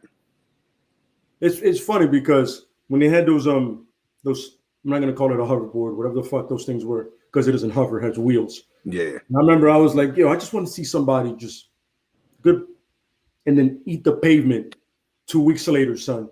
Oof. My man hit a crack and he went straight like because he was leaning forward. Oh shit. First of all, I could not contain my laughter. And he caught all of this like that. I've never seen a scrape like that from top of the head to the. He had no facial hair, so it all came off. And I was just like, oof. And somebody goes, "You need any help?" I was like, "Don't do that. Don't ask him. Just pick him up, bro." Yo, if you fall in front of me, I just put my hand out and go. The last thing you hear, "Are you okay?" Do they still call them hoverboards though? Yeah. Yo, because I remember when they dropped. I was thinking like Marty McFly, Back to the Future. I was ready for some shit. Oh, and then they had that, and I was like, no. When I saw it, I was like, "This is not a hoverboard." Have you seen that's a hoverboard. You want to laugh? I took my son to the park, and you can actually now they sell like a thing that goes on top where you can sit on it and fucking like steer and shit. Really? This kid was whipping around the park on that shit. Yeah. Yo, he was. Yeah, it's like a little. You put it on top of the little hoverboard shit. You sit down and you can lift up and go back and turn and all that. Yeah. And I was like, yo, these motherfuckers are coming up with everything, huh? Yeah. And now they got those electric bikes. My favorite part is an electric bike with pedals. Yeah. In case you run out of battery. Yeah, but the funny part is you have to understand how much that battery weighs. Like I've seen the dude take the battery off and put another one, and I was like, why do you have pedals? Yeah. And then he said that, and I was like, how often do you use them? No, well, I could tell clearly. So why not just get an electric bike without the pedals? He goes, they cost more. Save up, sell that. Yeah. Because the dude clearly has not pedaled in years. So I'm like, what's the point of getting this with pedals? Yeah. I don't. Just get an electric one or one of the scooters and call it a day, bro. That's it. Yeah, I used to have the gas-powered moped, the scooter that you stand on, but I changed out the muffler. I used to rip that shit until I got hit, and then that was the end of that one. But it was nice. Now, if anywhere in the Heights, this is DR. There's mopeds everywhere. Oh yeah. And not even the Rebel and the Lime, like they're just selling mopeds like it's literally DR out here. Like I've seen so many mopeds, and not just delivery.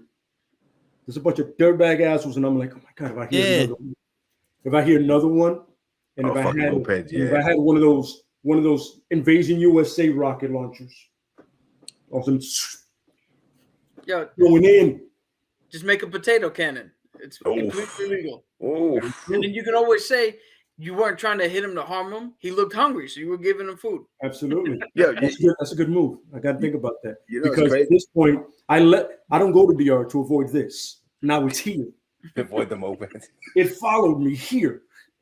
Oh, I'm telling you, my man. Yo, 10 feet walk, and you're like, just get an electric bike, bro. Yeah. I prefer you get an electric bike over that shit because it's loud and they rip like dudes. That's not going anywhere. Yeah. Why are you doing that? You know, it's crazy. As I get older, I came to the realization that when we were younger, the worst weapon was a fucking stick. And I'm going to tell you why. I was sitting here thinking about it. And I remember I was pedaling my bike and I was talking shit to this fucking kid. And he jammed the stick into my fucking spokes. And I went down hard. And I'll never forget that shit. And to this day, I said, yo, that fucking stick, man. Number one weapon in the world was a fucking stick. Yeah, that's the first weapon. Yeah. That shit was rough, man. What man said? Oh, that I've seen it. I've never experienced it. I've seen it. And I'm just like bikes, skateboards. It didn't matter what the fuck it was. You throw a stick at that shit, you're going down, bro. Yeah, that's the famous phrase, man. Speak softly and carry a big stick. I can see. I'm gonna start doing that shit now. Yeah, act like it's a walking cane. That's it. Yeah. That's it. Yeah, I got some Sturman sticks, and I'm ready to throw that shit at some kid's thing. Some delivery guy cuts me off. I'm gonna go some. I'm just taking on and go. You see, stop cutting people off, asshole. Cost you. That's it. And I'm a gonna rough take this food situation. too because I'm hungry. That's it. No, that's theft. I can't do that. I just did assault. The theft on top of that is not good. Well, if the food touches the floor, it's no good. You can't deliver that shit. He's gonna have to go back and get the shit. So you might as well stop wasting money. You're being the activist, and you're saving the planet. You know what's crazy? You talking about that shit? I got another fucking story. Uh oh. Last one before we call it a night. Yeah, the other night, my old lady, they ordered some food from Wawa's, right? The gas station. So I'm like, I'll go pick it up. So I get in there and I see the guy fumbling with the quesadilla. So he drops it in the bag and then picks it up, no gloves. Picks the motherfucker up, puts it back in the box, and puts it in the thing. So he puts it on the shelf, and I'm looking at it, and he's like, "Oh, is that yours?" I'm like, "Yeah." He goes, "All right, have a nice day." I said, "No." I said, "Nah, bro." I said, "I need a new quesadilla." He said, "What do you mean?" I said, "Yo, bro, you didn't just touch that quesadilla?" He said, "Yeah, but I sanitized my hands." I'm like, "Yo, dude, that's not how that shit works, bro." So he goes to the counter and tells the cook at the Wawa, right? So the fucking cook turns around and goes, "No, you go get your dumb ass back here and make this quesadilla." Meanwhile, my man works the register. He doesn't work the fucking food thing. So I said, "Oh shit, I'm about to luck up." This motherfucker bought me a quesadilla, bro. It was this fucking thick. That fucking thick. And then I got 2 free sodas. So that's the moral of my story, yo. If you don't know what you're doing, keep your fucking hands off my food. That's it. That's it. Cocksucker. Yo, I'm with him. Yo, I see people without gloves back. I'm like, yo, no, I'm not eating from here. Not nowadays. I'm like, you're my man. You ain't gonna put none. I'll go somewhere else. Not now. After all this shit. Yeah. Gloves, son. And when I get on the mask, I didn't realize how disgusting people were till all this happened. I go, people, you are fucking gross. Yo, people are nasty as shit, man. Yo, that's how You know, I you gotta ask somebody, a grown human being, to put on a mask and wash your hands. Yeah. A grown man. I'd be like, yo, my man, sir, can you go wash your hands? No, I don't have to. Then you need to get the fuck out. That's the way it works. Either you put the mask on and wash your hands, or you can leave. What if I don't want to leave? Let's not go that route. It's a good day. The sun's out. We don't need to go this route. You know what I mean? You know how sad that is? I got to tell somebody to wash their hands just to be a basic human being. Yeah. That's what we are today.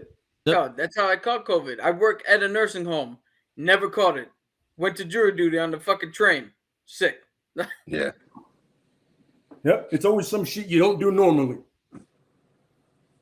He said, I volunteered. What happened? Got COVID. Stupid. Oh, that's tough, man. The fuck told you to be generous today, dumbass. Yeah, you want to do your civic duty? Stay home for 2 weeks, you don't get paid, asshole. My cousin kind of got it like that. Handing out food, no gloves. Come on, isn't the rule no glove, no love? What the Shit. Now it's no glove, pure COVID. Word, pretty much. There you go, yo. And on that note, before you sign out, because he's bringing props. I got the shield. There it is. Shit. You know what? Fuck this. He just spun around and got nothing. He's hurting himself. He's hurting himself. I got the bag, motherfucker. I got the bag. Hey, what can you pick up around you? There you go. There you go. Never leave home Pill without. case. This is about as Batman as it gets. Pill case. You know he has these. Someone in the utility belt, it came right off. I don't know why it has a sign on it. It's weird. Yo, and on that note, yo, guys, appreciate Bleak's showing up. He's definitely gonna be back. Apparently, you're a fan favorite, Bleak. Glad to have you on the Tone the Show. That's it, bro. Yo, Eric, last time we was playing the music, that shit got taken off. It was a copyright strike. So I don't know how much music we gonna be playing on the Tone Show. But we all saw that coming because we played a lot of songs. Yeah. As many times as I said, fuck the copyright shit with reviewing it, they don't want to listen. I think it's because we're Spanish, but you never know. Most likely. I did say I dropped 2 bars. Oh yeah, that's right. Right. You don't even gotta put a beat on you. All right. There you go. You're good. I wrote this little song, yeah. It says, you can lock up my body, but you can't lock up my mind, because my thoughts are everlasting. You can call them Father Time. Ooh-wee. And on that note, everybody, it's your friendly neighborhood knucklehead signing out. Peace. I pressed the fucking button. Again, this happens every week. This happens. Yeah, what the fuck, son? I pressed the button. There you go.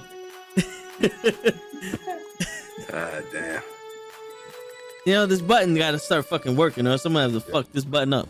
You gotta tighten up, yeah. Blame Yeah, Show word. when he's not here. Yeah, for real. It's always Show's fault. Hell yeah. I'm going to have to talk to Show because this is fucking ridiculous. Joe is the Mike Lowry of our podcast. It's always his fucking fault. Yeah. God damn. Yo, good shit though, guys. Yeah, good shit. Yo, appreciate you stopping by, Bleak. Nah, no doubt. Anytime, man. Anytime. Yeah, man. Now I got to rewatch Captain Marvel.